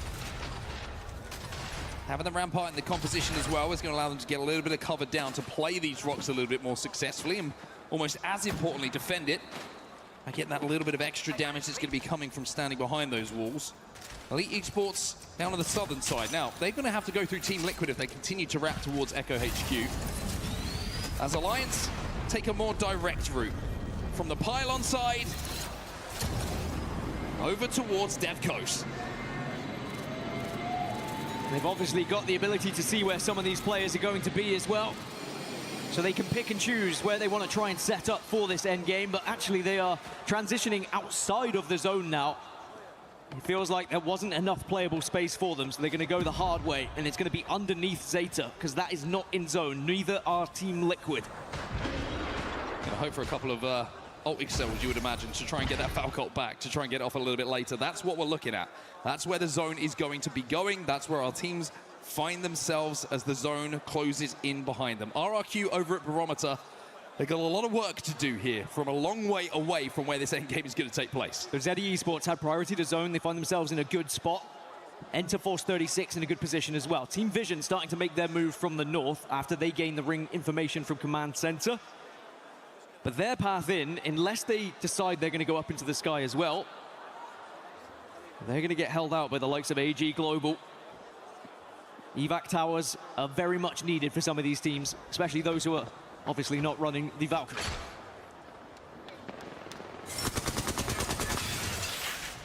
Ninjas in pajamas forcing one of the floors of this main building inside of where we saw a couple of teams stacked up against each other. One of those being For Fun a little bit earlier, and I wonder if they're looking to take this fight and flush For Fun out. Cinetic is down, which gives the indication that that was the go signal to hit the gas and try and push and capitalize and clear them out of the building. Wolves need 3 points to hit match point, and after that, if they manage to do so, it's about denying everybody else in the lobby. Another one of our teams who has 4 wins, being one of the most winningest teams in this lobby, is Wolves. So they are definitely here's Liquid that could play spoiler. Liquid surrounded at the moment by Elite Esports. The bang-off from Zero bought them a little bit of time, but Henchman up on the height on the Pathfinder is going to be continually harassing them. Light's going to fly in, Zero's down, the trades come in though.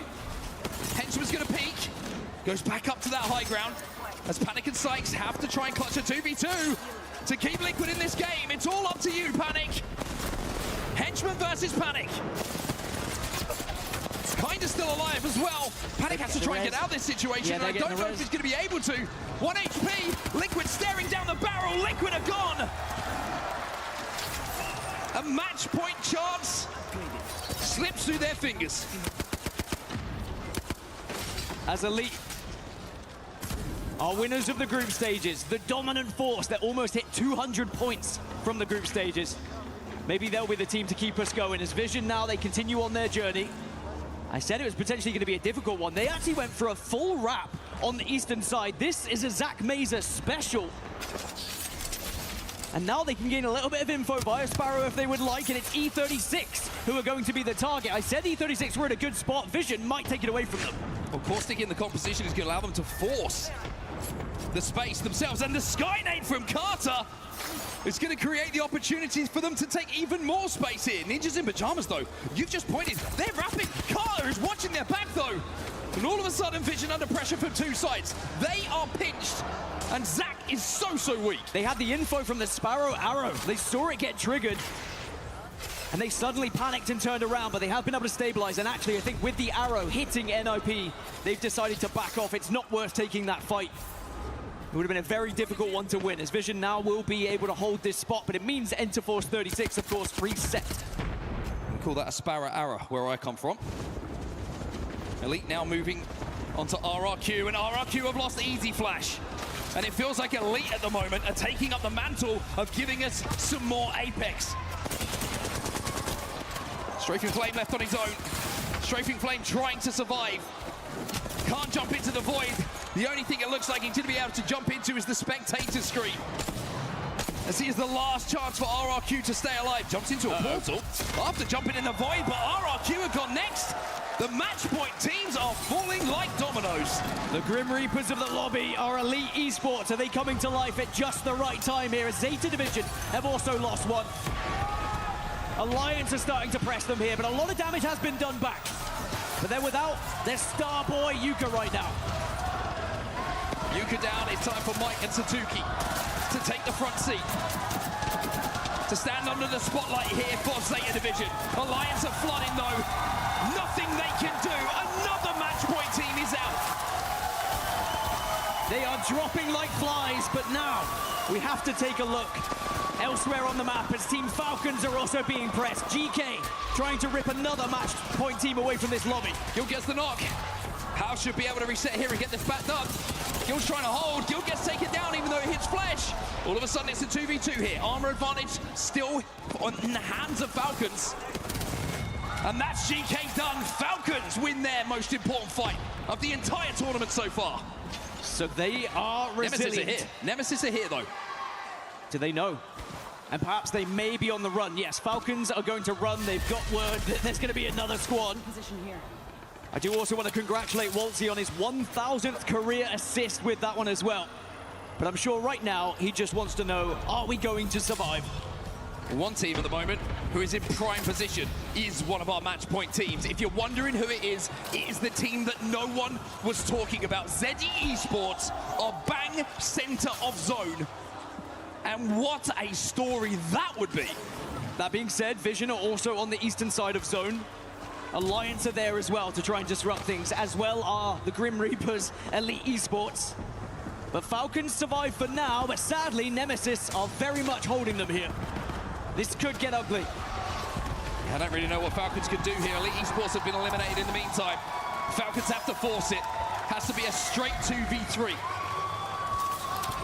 Zone is forcing everyone forward. Nemesis being one of those teams. Sacred's taking damage, but got that bat off. And he's spotted out Waltzy. Somehow Falcons are alive here. But with the zone at their back and everybody looking, and Skittle Cakes with a Kraber. Now it's up to the CEO to pull off the impossible. Not gonna happen. For Fun Esports eliminated, Alliance will fall as well. As Sentinels, they're here. And they want a second shot at this. Vision also won that fight against Alliance on the eastern side. So two of our match point teams winning their engagement, staying in this one. The third match point team, you rightly pointed out. Look at it on that minimap. ZE Esports, prime position. This is the best chance they may get to win this whole tournament. There's definitely teams that can play spoiler. Vision might try and take the fight against them. But they hold so much space, so much power in the current position they hold. And they have the core stick, which is very important going into this final zone. The issue is armor. Vision certainly have better armor in that fight, and it will have to take place at some point. RC, 50 points on the board for them. What an incredible, incredible run it would be for these three. Wolves still need the 2 to hit match point. This lobby is on a knife edge at the moment.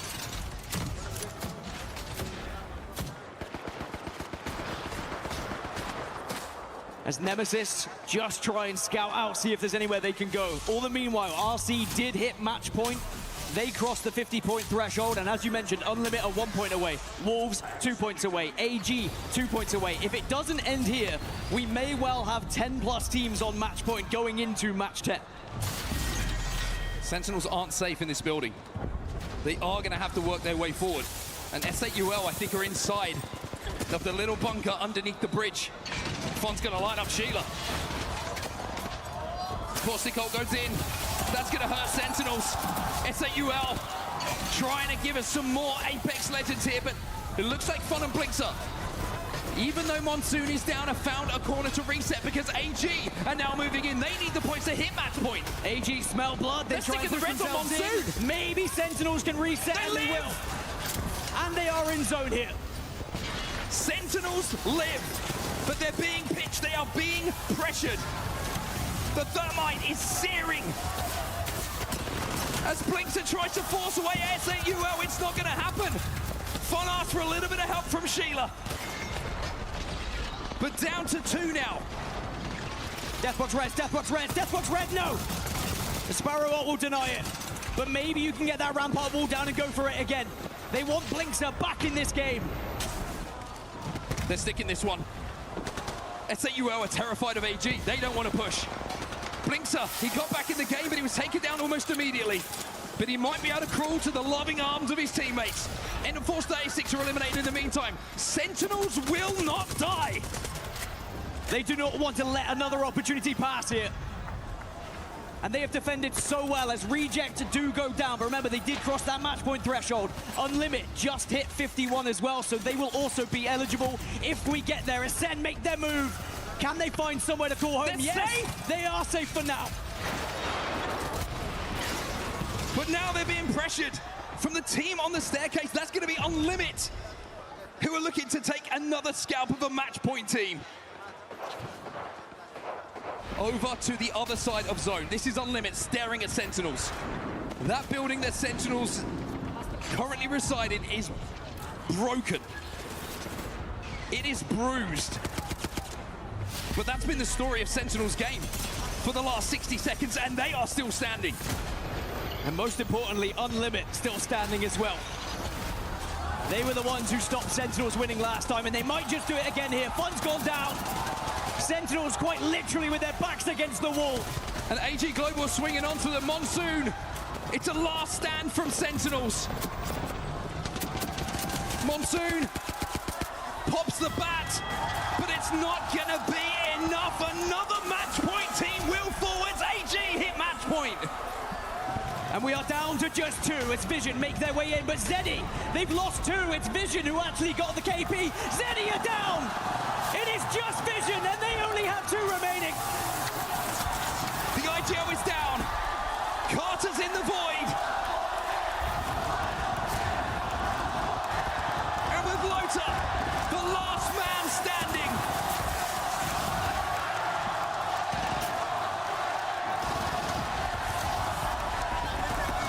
We get more Apex!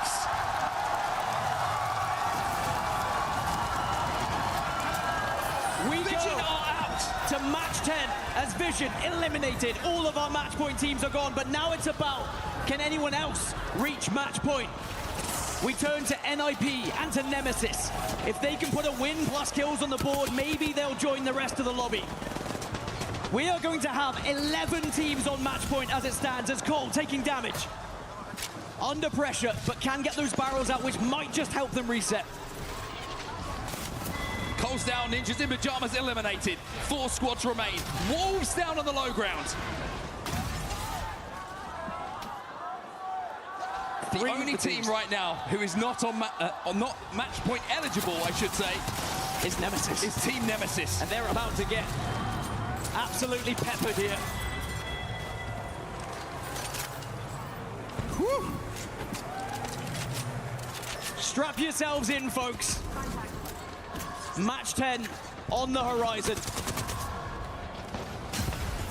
And now we can just enjoy some bloody good Apex. The king of the Nater, the boogeyman of match point, stands tall for Unlimit. Yalari Man finds one onto No Name. Wolves Esports eliminated. We're down to just 3. So Nemesis solo there is still alive, but it would need kills plus placement to be able to find Nemesis crossing 50. It's very unlikely, even if it is the young star himself, Sacred, but perhaps about to meet his demise, as Unlimit have spotted him, and there they go. Unlimited versus AG here in the final circle. And Yalari Man's got a Kraber.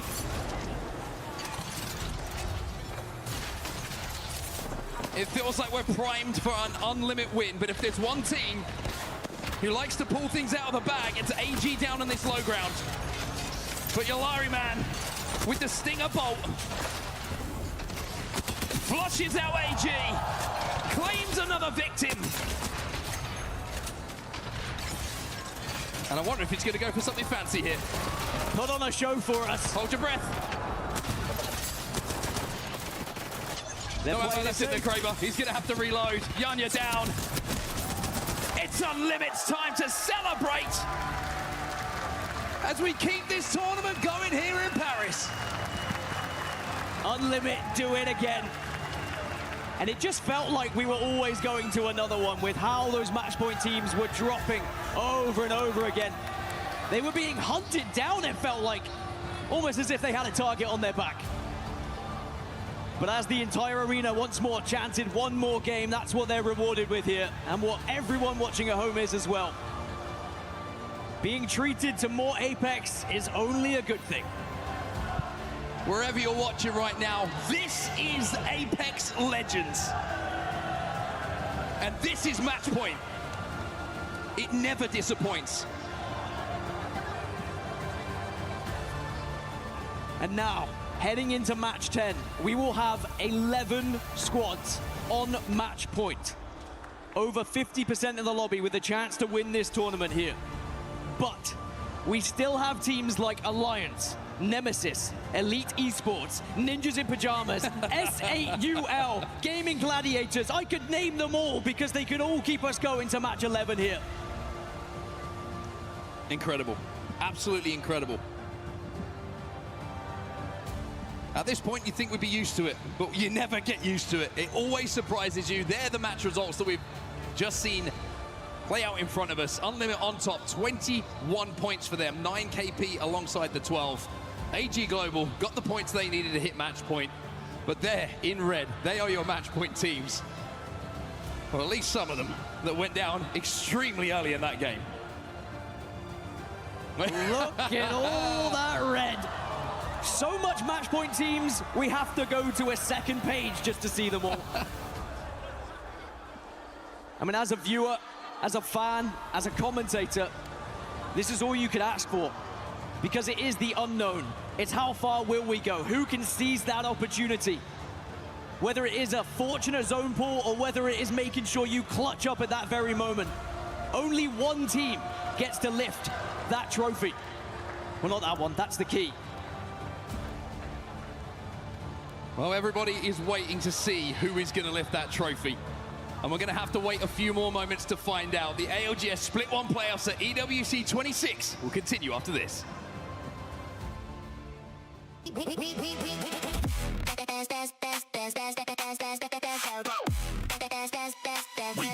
Esports World Cup up.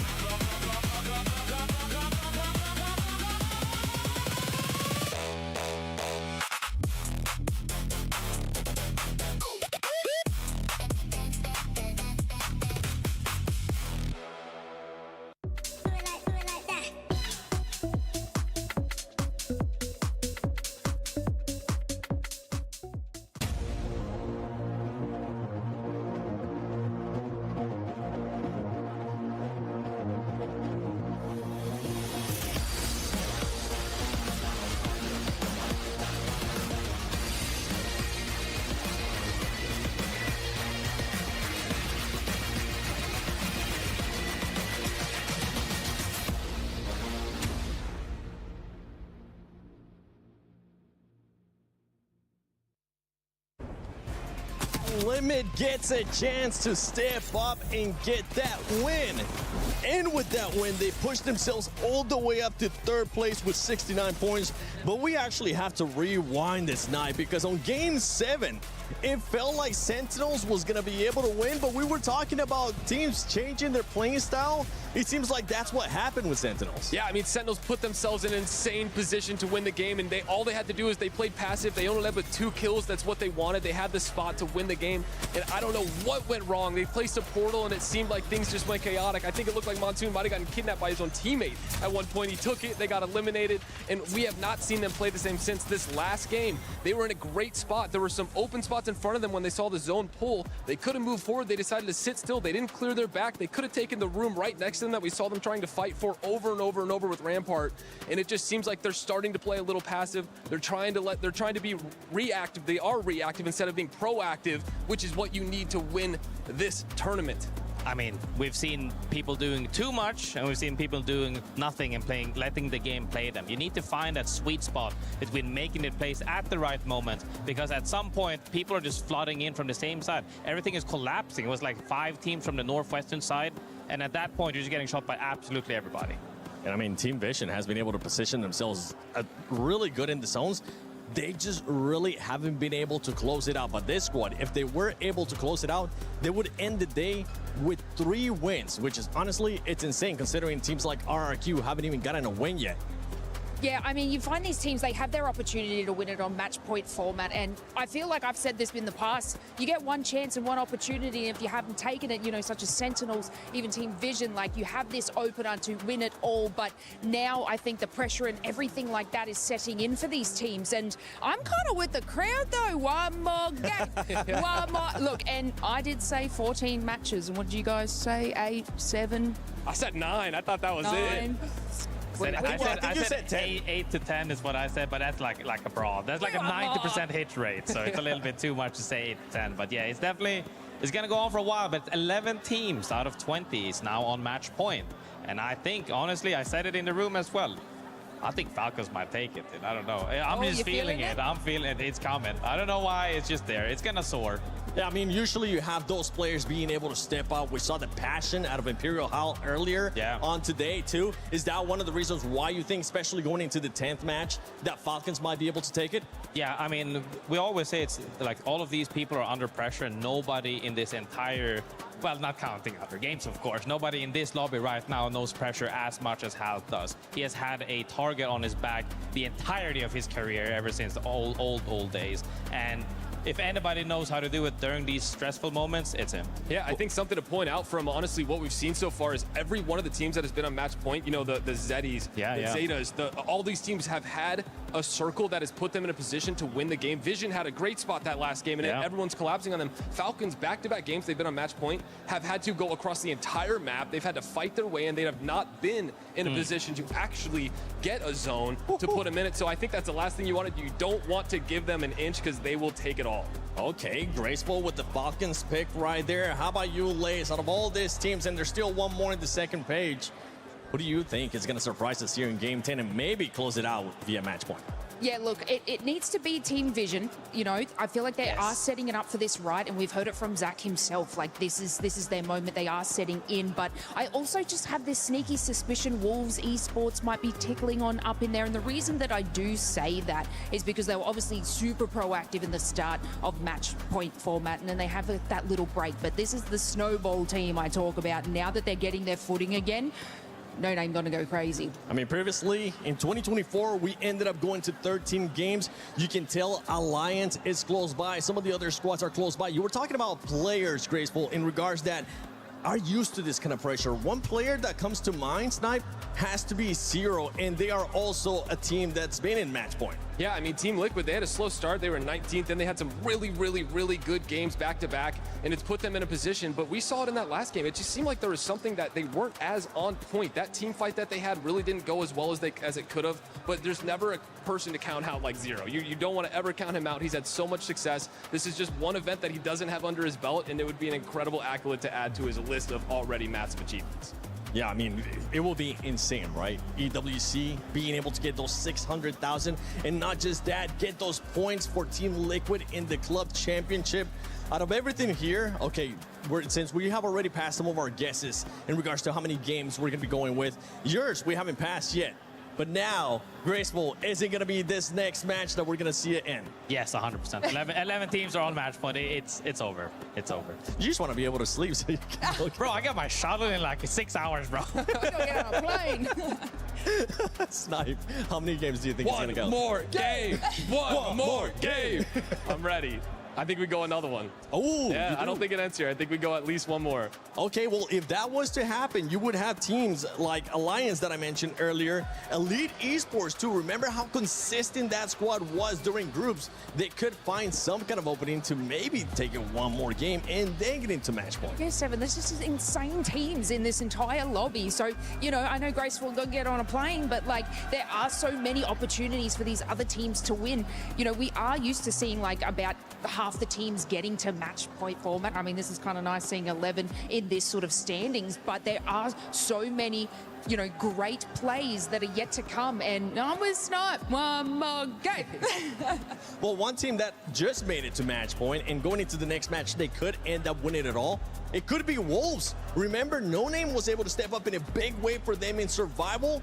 This could be the chance that Wolves has been looking for, Snipe. Yeah, I mean, are we back in Sapporo? Because it feels like we have a home team crowd here, and it's incredible. I mean, I have never seen this close of competition at the ALGS before. Yeah. I mean, we're talking about we have Elite and Alliance that aren't even on match point, NIP not even on match point, and these are some of the favorites coming in. So the fact that we have 11 there and we still have such big powerhouses not on match point yet, like, what are we could end with 16 teams on match point for all we know. Oh, 16 teams? Okay. Make a record. Yeah, does anyone remember the record actually? Was it 14? We'll come back with 13, it. 14, yeah. I know Dia's definitely going to be looking it up, so Get it, I'm Dia. waiting for those stats. Dia, whenever you end up sending it, shout out to him. He's been doing amazing this event. Now, from all these squads, right, Graceful, I'm going to go to you with this one. As an ex-pro player, you're going to match 10. What is your mentality like? I know in previous conversations that we have had, you told me you don't really get nervous in these situations, but match 10, so many teams in match point, what would your mood be like? I mean, at this point, like, it kind of fluctuates, especially depending on how many teams are hitting match point game after game after game. But at this point, everybody knows this is most likely the last game. So everybody's going to come out with guns blazing, especially the teams on the lower end. But the teams on the higher end, we have played kind of passively. And I think even they can feel themselves, because we've had this time and time again through every LAN, as every team that hits match point at some point normally has one chance where they could have closed the game. That has now passed for several of these teams. So any other teams that hasn't had that chance just yet are incredibly hungry. And I think we're going to see a lot more proactivity coming out through this, because now it's literally, most people are probably feeling that this might be the last game. I mean, all of us, honestly. I'm with you. I think this is going to be the last game. But if that's not the case, let's see. Because this could end in Game 10, ALGS at EWC 26. Is it going to be one more game, or are we about to crown a new champion? Ladies and gentlemen, I don't know how much more I can take. Oh my goodness, this is reminiscent of EWC 2024. Went to 13 games. We're now in double digits. This is game number 10. Speaking of double digits, Luti, there are 11 teams on match point right now. If we're looking at an upset, the only two that could really do it right now are Alliance and Team Nemesis. So, I don't know why. I don't know how much more I can take. So. Yeah, you guys, you asked for more. We will have more. So please, one more time, let them hear you. Paris, are you ready? Let's send it over.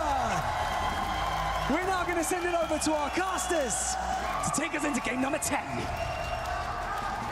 I mean, it is absolutely electric in here. And why wouldn't it be? We are into double digits in our match point finals. Match number 10. And the best news of all is, Dan, that your stats become relevant about World's Edge. It's almost like I knew we were going to World's Edge. But the thing is, now we have more teams that are on match point. More teams that have won on World's Edge. The likes of Unlimit, for example. Maybe they could be the squad to put this to bed. Liquid and Falcons, though, are two of our favorites. Another team that has been fantastic on this map is Wolves Esports. Maybe they could be the team of 11 of them that are on match point. Now, let me tell you, there's not many opportunities to play 10 matches in this kind of a situation. This much pressure with this much on the line. Remember, $600,000 if you close out here in this match number 10. And you've got to talk about experience in these situations, Dan. You've got to talk about the teams and the players who have been here before. The likes of Zero, the likes of Hal. They know how to play the long game. And when we talk about our zone, it could not be more central to World's Edge. It is bang center. And when you look at the match 10 situation, we've had 9 legend bans at this point. 9 of the Apex Legends roster banned away. Bangalore was the latest addition to that. And suddenly it has made the compositions look very similar across the board. Sparrow, Wraith plus something is the majority of the choice here. There are a couple of additions. There's an Axel in there. I think I saw a Valkyrie in there as well. A Pathfinder that slips in, but for the most, we are seeing plenty of Sparrow in Wraith, to the point they are tied in terms of selection. One thing that's very interesting here, you did see a knock in the feed from GK Esports. They took down a member of RRQ who are now completely split from each other, although they're trying to get a little bit closer. And look for a res over at Landslide. Now that's the zone. Like I say, if you were to draw a straight line from each edge of that circle, it's going to be about the same distance to the edges of World's Edge. Team Liquid are in a fantastic position if they can hold this southern side. Playing away from the majority of those buildings, if you can, is going to allow you to see a lot of the carnage take place in front of you. I couldn't think of a more historic final zone than Fragment on World's Edge for a chance to lift a trophy here at the ALGS Split 1 playoffs at EWC 26. That being said, there are still 9 teams who are not on match point just yet. Now, one zone that pulls right outside of the building that Zeta Division find themselves on is something that I've seen pretty recently as well, in and around where that respawn beacon is. So if you're talking about a good position to choose to play early, I would say that Zeta Division are in one of those spots. Right next door to them, going to be Wolves Esports. And you mentioned their record on World's Edge, Dan. This would be a fantastic time to prove you right. They put 4 wins on the board so far this tournament. Up there with the most that we've seen alongside Zeta Division, actually. Oh! Excuse you. Thankfully, Easy Flash is out of there like a flash, as our first match point team is under pressure. It does feel like, though, when you've got this many teams on match point on set, every fight is likely going to involve one of them. Well, this certainly is. Elite Esports versus Falcons. Imperial Hal trying to queue through the Stinger Bolt here to capitalize on some damage. You can see how weak Elite Esports currently are. Hal sends some nades up to the heavens. Well, they don't connect this time around. A lot of these teams that are on match point are going to be reluctant to fight, opposed to the teams who are not on match point are going to want to fight. So we're going to get a little bit of a cat and mouse effect for a lot of these squads as Falcons, they back off. They're unhealthy, but they have been able to create a little bit of distance here. There's GK Esports who are on the other side of Countdown here. And you can see from the POV of a couple of Falcons players, it looks like they're just struggling when it comes to loot, to shoot from distance. No scopes outside of the 2 times it's on the Hemlock of Imperial Hal. Walsey only had the iron sights on that Nemesis. But 2 times good enough. Hal forces GK back, but this slows down the rotate here. And with a lack of Valkyrie in the lobby, only one that I can see being run by Reject, making your way towards zone is a little bit more difficult. By the way, while we look at the replay of RRQ losing players, Survey Camp has provided RRQ with a respawn beacon, and they are back up to 3. So suddenly, the lobby very healthy again, although saying that, I think Liquid may have lost a player here. And you mentioned Reject, one of the Valkyrie teams. There is one more. Nemesis, I think, are also running Valkyrie. So we might see 2 teams beaming through the skies late on, as Team Liquid will try and escape after losing Sykes. Where do you go from here, though, Team Liquid? Because GK look like they're pushing them and trying to force them back. It's the same thing, isn't it? It's a team who isn't on match point, wanting more points, wanting to catch up, and knowing there is a fantastic chance that if you win a team fight, you're going to be eliminating one of the match point teams. Elite Esports are coming through the choke to the north here, which is a little bit of a worry, especially now that they've just, with the Sparrow arrow, hit that survey beacon. That's going to let them know that there's a duo inside of that building. And if I'm Elite Esports and I'm light, I'm saying this is a chance for KP. Liquid might get pinched here by two teams not on match point. And two teams who definitely know how to close out fights as well. Certainly going to be an awkward one. That being said, you don't want to overcommit to fights if you are one of the non-match point teams either.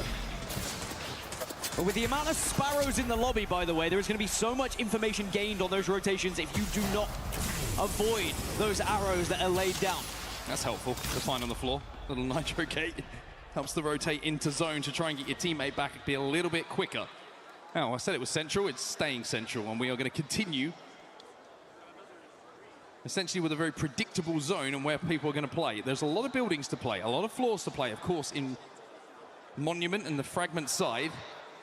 But Sentinel's position is one that is raising my eyebrow down. They look very, very good. You raise one, I raise two, because I do think Sentinels are in a fantastic spot here if we see the zone shift the way it can, slightly towards that southwest area. And the main reason that Sentinels are in a good spot is because everyone else is playing these buildings. But in terms of composition for Sen to hold on to it, they do have that Rampart as well. As a Legend, they can just apply them with that a little bit extra cover. Supply them, excuse me. But with the amount of core sticks that are in the lobby, this final circle is going to be a difficult one for everyone involved, you included. In the meantime, Team Liquid just off of the cameras did get the respawn over at Skyhook, but they're still deep in zone. They're evacing out as it stands. Zeta trying to get up to Blues. Mike managing to do so. Vision, we have not talked about them yet. Their path a little bit more slow, a little bit more considered. Having to move all the way from the southern side of World's Edge. They've got Zach up to purple. As they move through the Geyser choke, there's a team holding the Harvester choke. Excuse me, the Lava Siphon choke, and that team is going to be Alliance. Now, GK, this is completely the other side of the zone, trying to work their way in. Now, we know that Zeta Division are in one of the buildings in front of them, and we know, to be honest with you, that half of the lobby is in the buildings in front of them, so this might be pretty tough to rotate, especially with Liquid right next to you. Caustic goes in, panics, goes in, and Zero goes out. That seemed like a very aggressive swing from Panic in that situation. And Zero has to reluctantly go back into the portal, and sadly, we know what's on the other end of it. Wait a minute. Surely GK not. busy. GK busy, it's reject. Well, Nox has no shields, but Zero doesn't know that. Now he does. Team Liquid eliminated. One of many match point teams' faults. And you saw Zero slump into his chair because he knows now it's unlikely you come back, but this is the fight I was talking about in the chokes. And this is Lota being left on his own. Trying to slide away, trying to keep Vision's dreams alive. Who else but Alliance? It would be very Alliance-esque to see them win match 10, put themselves onto match point, and a team that has won the Esports World Cup before could potentially take us to 11. Well, they did it in 13. They are a team who knows how to go the distance. Experience is going to be everything here, Mark. Ninjas in Pajamas firing onto the position of Alliance.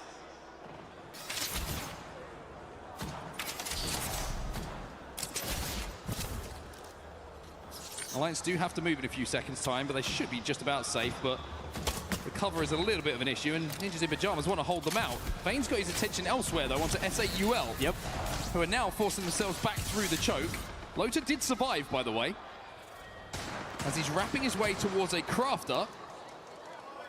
Wow. Which is behind Alliance's position. You can see it just in the background, the top right-hand side of your screen. A little bit lucky to find one there. It's about where you go from here, though. Even if you craft, you go one chokehold, it's Alliance. The other chokehold is going to be Falcons. Speaking of Falcons, by the way, love to go over to their POV right now because they are wrapping behind Team Nemesis. They are making a potential tournament winning play if they win the engagement they're trying to take. Nemesis were holding this spot. The Mythic bin has also been opened. So there are a lot of prizes here if you win this fight. GK Esports just been eliminated in the meantime in the feed. Albrelel is trying to survive by floating through the skies. And he manages to retreat back to his teammates who are actually in this tunnel. Now this becomes a little bit more awkward. But with Sacred down, Enter Force 36 will fall elsewhere. Falcons bully Nemesis away and take away their spot. You know what's crazy is like Sentinels had a position close to this and they have left, gone into Fragment, and now the zone is pulling back down towards where Falcons are currently playing. And you mentioned it. It's potentially a tournament-winning fight for them. As when we do check in with Sentinels, they are taking a fight, and it's a 1 versus 1, I think now. AG versus Sen. Fun left on his own. Yanya. Oh, Fun! Gets the armor swap, but it's not enough. Sentinels' hearts are broken once more. It wasn't a 1v1, it was a 1v2, but now... It's still alive, by the way, on the high ground. Another match point team. AG, perhaps you get the reset. Does anyone dare push? A team that has been doing so successfully in their 3v3 engagements. Now, elsewhere on the southern side, Falcons still looking towards Team Nemesis. Vision have been able to get back up to a 3 and are in zone. A lot of our match point teams are in prime positions. This is a really interesting side of zone right now. Albrelelli will fall, and the reason I say is SAUL, Team Nemesis, Team Vision, and Falcons all reside on this southern side. Now, SAUL down to 1 or 2, I believe, are just trying to escape. Yeah, they dodge through. I think they actually bypass both Falcons and Vision. And zone is looking pretty good for a Falcons fan. The fight that they had, the push that they made, and the fight they are continuing to have is so important here. They want to dominate this southern side. They want to be the only team here, so they don't have to worry about their back. And they are very much pushing here. Power wants to take this 1v1 with Skittle Cakes and get the job done. Make sure that their back is clear. Skittle Cakes is down. Nemesis will fall. And Falcons are starting to spread their wings on this southern side of zone. Alliance eliminated in the kill feed as well. That is another non-match point team gone down. We now only have 5 teams left who are not on match point that could take us to 11. But we still have 9 alive that are on match point. It feels like 10 is likely to be the number now. Zeddy Esports tough rotation now through Fragment. Ninjas in Pajamas, another I'm rooting for Team Falcons now. Team are eliminated. They're 5th place. Keep us going here in Paris. Yeah, they're 5th place. And one of those is taking a fight against Wolves. Oh. It's Elite. Oh. Our group stage leaders. And you feel like if anyone is going to keep us going, perhaps it would be them out of the remaining. But Wolves will get the chance to reset. Elite do not commit to the fight. And probably for good reason, because there's too many teams in the area right now. Another Stinger Ball goes in though, and it's forcing No Name to jump into the void. Gets into a position here to pop that shield battery. You see the reaction of Privacy, the analyst in the back for Falcons in the crowd. He knows this is their opportunity. We talk so many times about it. We've talked so many times about it in this tournament. You get one chance and you have to take it. That being said, SAUL have set up now for Fun Esports. Eliminated, it's another non-match point team gone. It's just 3 now that remain. But AG also pretty weak here. Falcons number 7. As they are desperate, trying to survive, and Reject now are also under fire. Well, they Valcoed it in. They tried to take this space away from Team Falcons. They've been eliminated. What? But as the zone continues to pull towards the north now, Falcons have work to do. Team Vision, just a duo. Oh, no. They're still here. They're still here. I mean, whilst Falcons were taking this fight, RRQ just went down, by the way. Whilst Falcons were taking this fight, SAUL and Unlimit just took their position.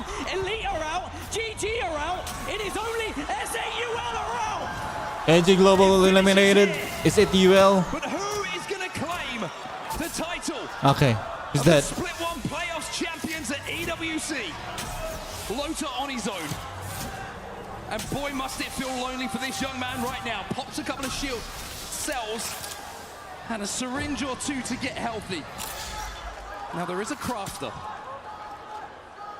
but it would be balls. I don't know if he could craft this. But if they have been successfully watching and they see that it is definitely ending here in 10. You have to make a play. Now, a team I want to point out on the Southwest, Zeddy Esports. This potential engagement between Falcons and Zeddy, again, could be a game-winning one. House sends a couple of Sky Nades. Are they going to connect though? But what it does do is force Zeddy away. Jelly a little bit isolated from the rest of his team, who are safe in zone still. Falcons are trying to bully them. They invested a lot of utility in doing so. Nades, Stinger Bolt from Sparrow. And now it's invited to fight. Waltzy, very, very weak. Guild, very, very weak. Hal has to go huge. Falcons are weak. Falcons are bleeding. And Dupes popped the battery. Here comes Duplex. They're stuck against a rock right now, and they are being surrounded. Duplex in prime position to remove Falcons from this tournament and to give Zeddy the chance potentially to win this whole thing, as Hal's now gone down. The last hope stays with Waltzy, but he's only got one HP. Vision, they're eliminated, but Wolves out of nowhere. Falcon still alive. Esports. And somehow take control of the zone. Wolves, who have a 33% win rate. Wait a minute, here come Unlimit. From Tech. Oh, the Falcons eliminated. Falcons are gone. 5th place, they're 5th place. Yulari Man is down though. Crazy Kong follows. Peace! Peace! Zeta Division are still alive, but they are just a duo here. They have not capitalized. They're rezzing. It's a 3v2, unless they stick the res. They have. Stevie gets caught off guard. Yuka's back in the game. He's coming from the skies now. Everyone might get healthy here. When you're looking at the armor differential, though, it favors Unlimit. No caustic ult here for Mike.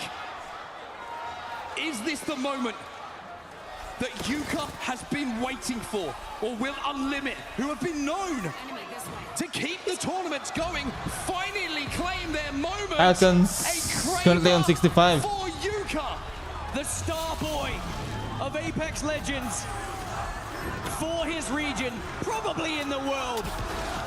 Could he finally lift a trophy and rise to the occasion that it feels like he's been destined for his whole career? On the other side though, Unlimit, who have denied so much already. Stuvie is down, 2v2. Piece up on the high ground, the beams come in from Yuka, but it's Unlimit!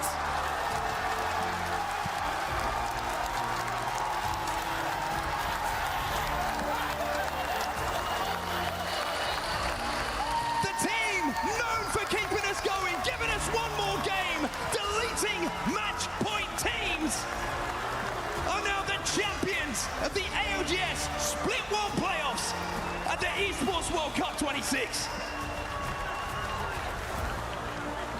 When Sentinels were merely 1 kill away, 1 bit of health away from winning this tournament, it was Unlimit who denied them.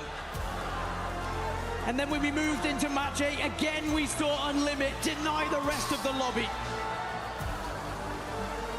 And sometimes history just repeats itself with keeping us going in matches, but what does Unlimit, not repeat 3rd place. is the winner here. A brand new winner on LAN of Unlimit.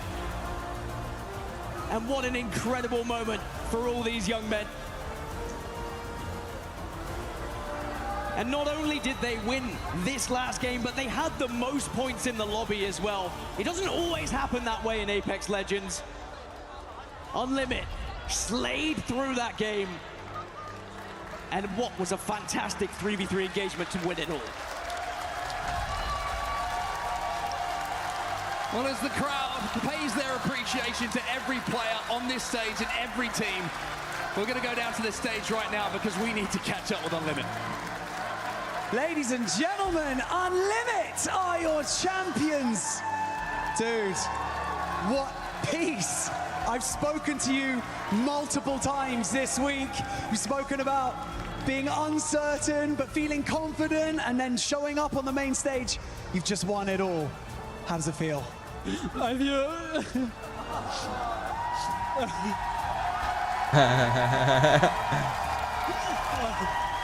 I appreciate to everyone who supported me. Dude, you can't find the words. It doesn't surprise me. This is the most phenomenal day. Yllari, man.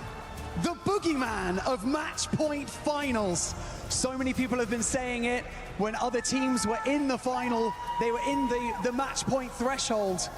And you were down there. You weren't quite there yet. Everyone said, Yllari, man, you've got to watch out for him. How are you feeling? 他の方たちはみんなユラリマンをとにかくマークして気をつけなきゃいけない強敵だというふうにおっしゃっていました。今のお気持ちをお聞かせください。もう本当に最高です。Just the best. The best. Gentlemen, follow me. We've got some things to do to crown yourselves as champions. Come with me. Let's go for a walk. Which way should we go? Let's go this way. Come on, boys. A lot of emotions here on the main stage, as you can imagine. The ALGS Split 1 Playoffs has its champion of 2026, another Esports World Cup champion.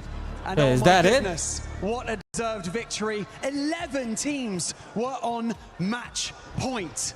And here we go. We're going to make our way over to the absolute demon of a crusher. Gentlemen, please line up in the middle over here. So, take a breath. You're okay. Take a breath. We're going to go through some bits right now, okay? So, firstly, if you can remember, which 3 teams are you going to have placed in the base of your trophy with their crushed keys? I remember one team that we all 3 wanted to crush. The best team, Falcons. It's Team Falcons is going in the base of that trophy. Would you like to ask anything, my man? I mean, I don't want to. I just want them to push this button, and here we go. Like I will Wait, have Team the Falcons right to ask them some questions eliminated? when they go to the totem place right after. So, I mean, if you can go and press this button for me. So we're going to press this button first. Yeah. Don't worry, your key is safe and sound. And the Crusher is alive. One of them's already gone. Sayonara. Okay. Here we go. Stuvie, would you like to do the honor of just gently pulling this lever? Is there anything you would like to say before we send these 19 keys down?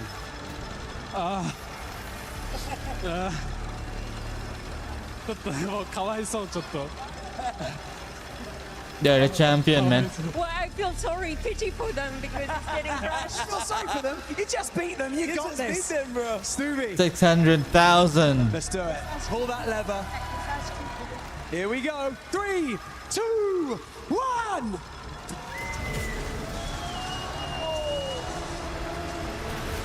You can hear it crunching. You can hear the keys being absolutely decimated. And there you have it. And so I would like to now call our key master out onto the stage to present you with your key. They actually won. Here we go. Unlimited. Make some noise for the from key Japan. master, everyone. Nice round of applause. You have your key. Yllari, man. 93 points. Okay, gentlemen. Your job now is to walk all the way to your trophy. Place your key in the center of the trophy and lift it for everyone to see and cement your legacy as champions of the ALGS Split 1 Playoffs. Ladies and gentlemen, make some noise for Unlimit!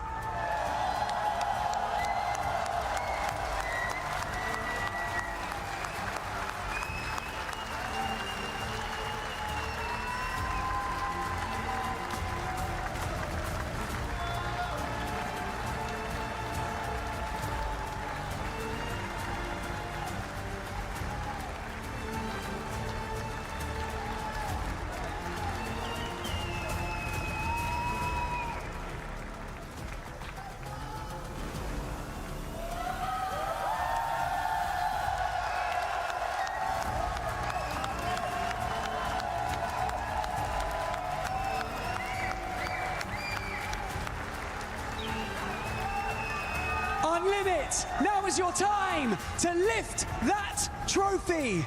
Ladies and gentlemen, your 2026 ALGS Split 1 Playoff champions at the Esports World Cup, Unlimit!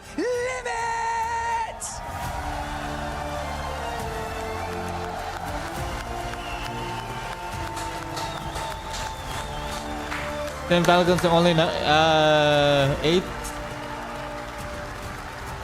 eighth place.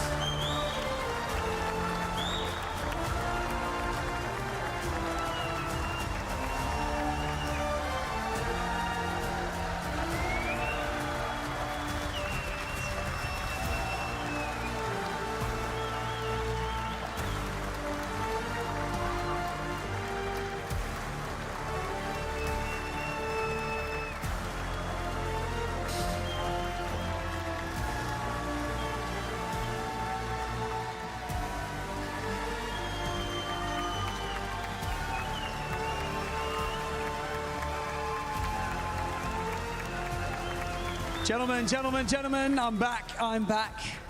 Extuvi, let's ask you a question, my friend. I want to know how it feels to have teammates like this who have had your back throughout this entire tournament.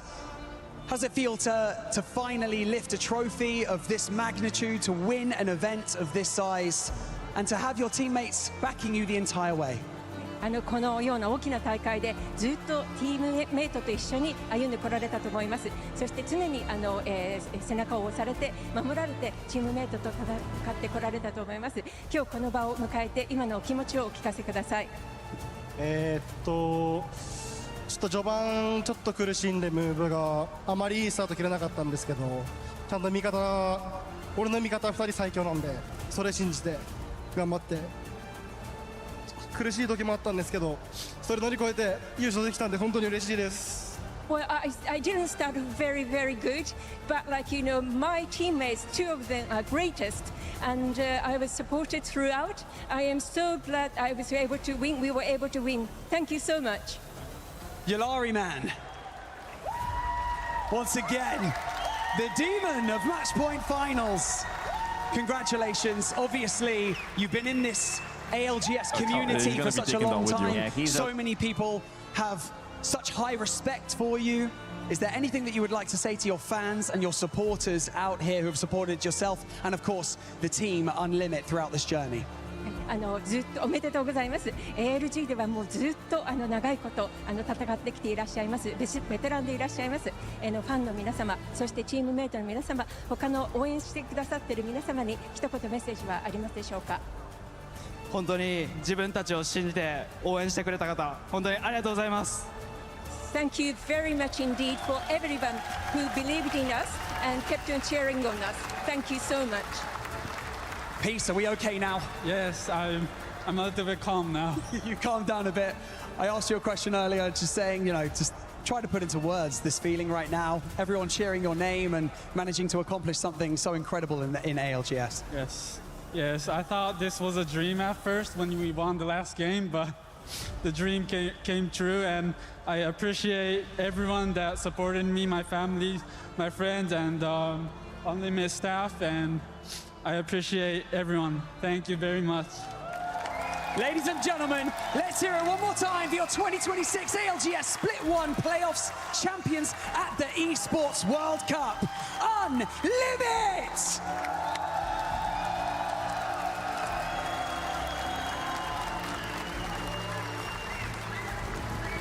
Okay, there is one more thing. I'm so sorry. I know I've been here for way too long. There is one more thing. At this tournament, we have the MVP, of course. And so, ladies and gentlemen, your MVP of the ALGS Split 1 Playoffs is... It's Peace. Congratulations, my friends. Can I get the Keymaster to bring over our MVP trophy?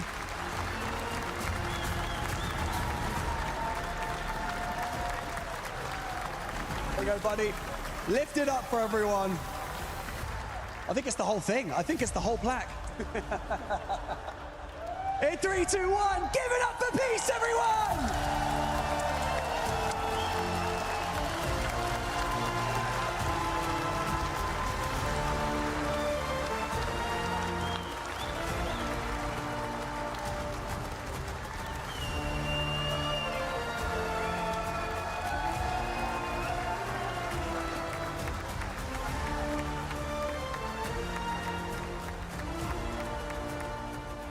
You can wake up, Peace. because this is not a dream.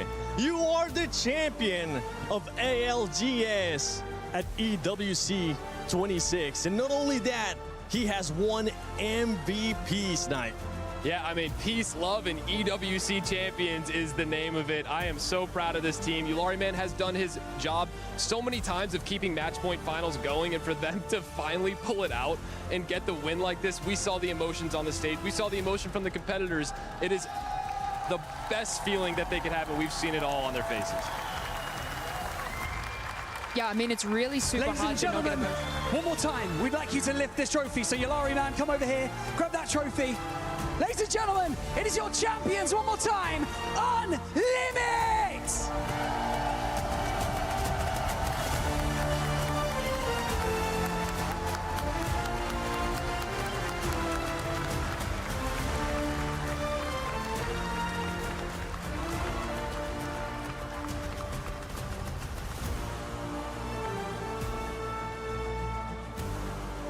There you have it. Tomorrow your we're gonna champions. I mean, the emotions are we're gonna watch the grand finals of I mean, it's really hard to not get Valorant. emotional yourself with such 100 an Thieves versus incredibly NRG. humble That's the team. for You know, grand they finals have been working day playoff. in and day And for out third for place, this we have moment. So, BBL of Esports course, you know, versus wipe back the tears, but of Numshim course, Red tears Force. of joy.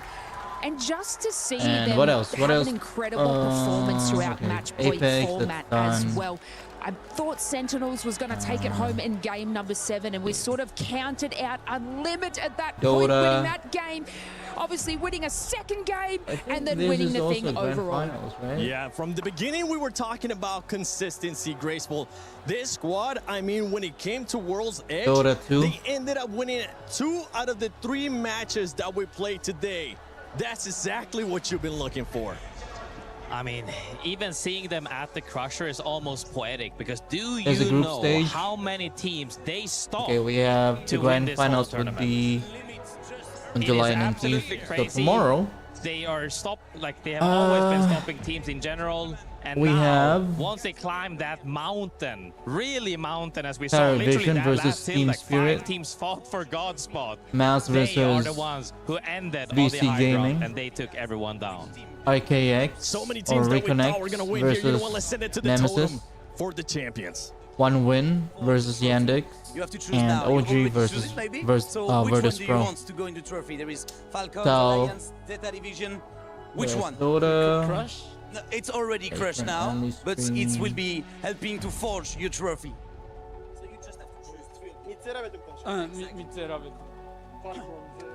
All right, You take Team those are the games Falcons? for tomorrow, guys. Okay, here we go for Team Falcons.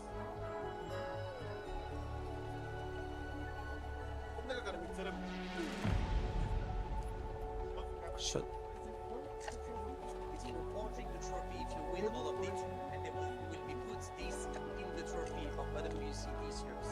What does Forge mean?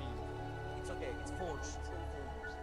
So Falcons won the first. Now, can we have the second teams you want?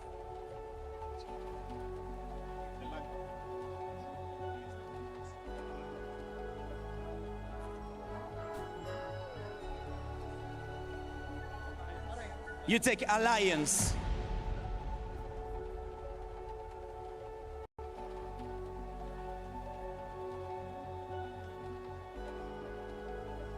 Alright, guys, this should be it. I'll be seeing you again tomorrow. And so now you have to choose for the last team which one you will take. Of course, you win this 1v1 at the end, and you will take. Alright, guys, I'll be seeing you again tomorrow. Thank you so much for dropping in. Yeah, thank you so much for dropping in. And by the way, I'm gonna be live tomorrow on Twitch, Kick, and YouTube. Don't forget to like, follow, subscribe, and turn on your notification button so that you won't miss whenever I go live. Yeah, thank you so much, guys, for tuning in. I'm actually tired, man. Damn it. Okay, right. All right. Bye now.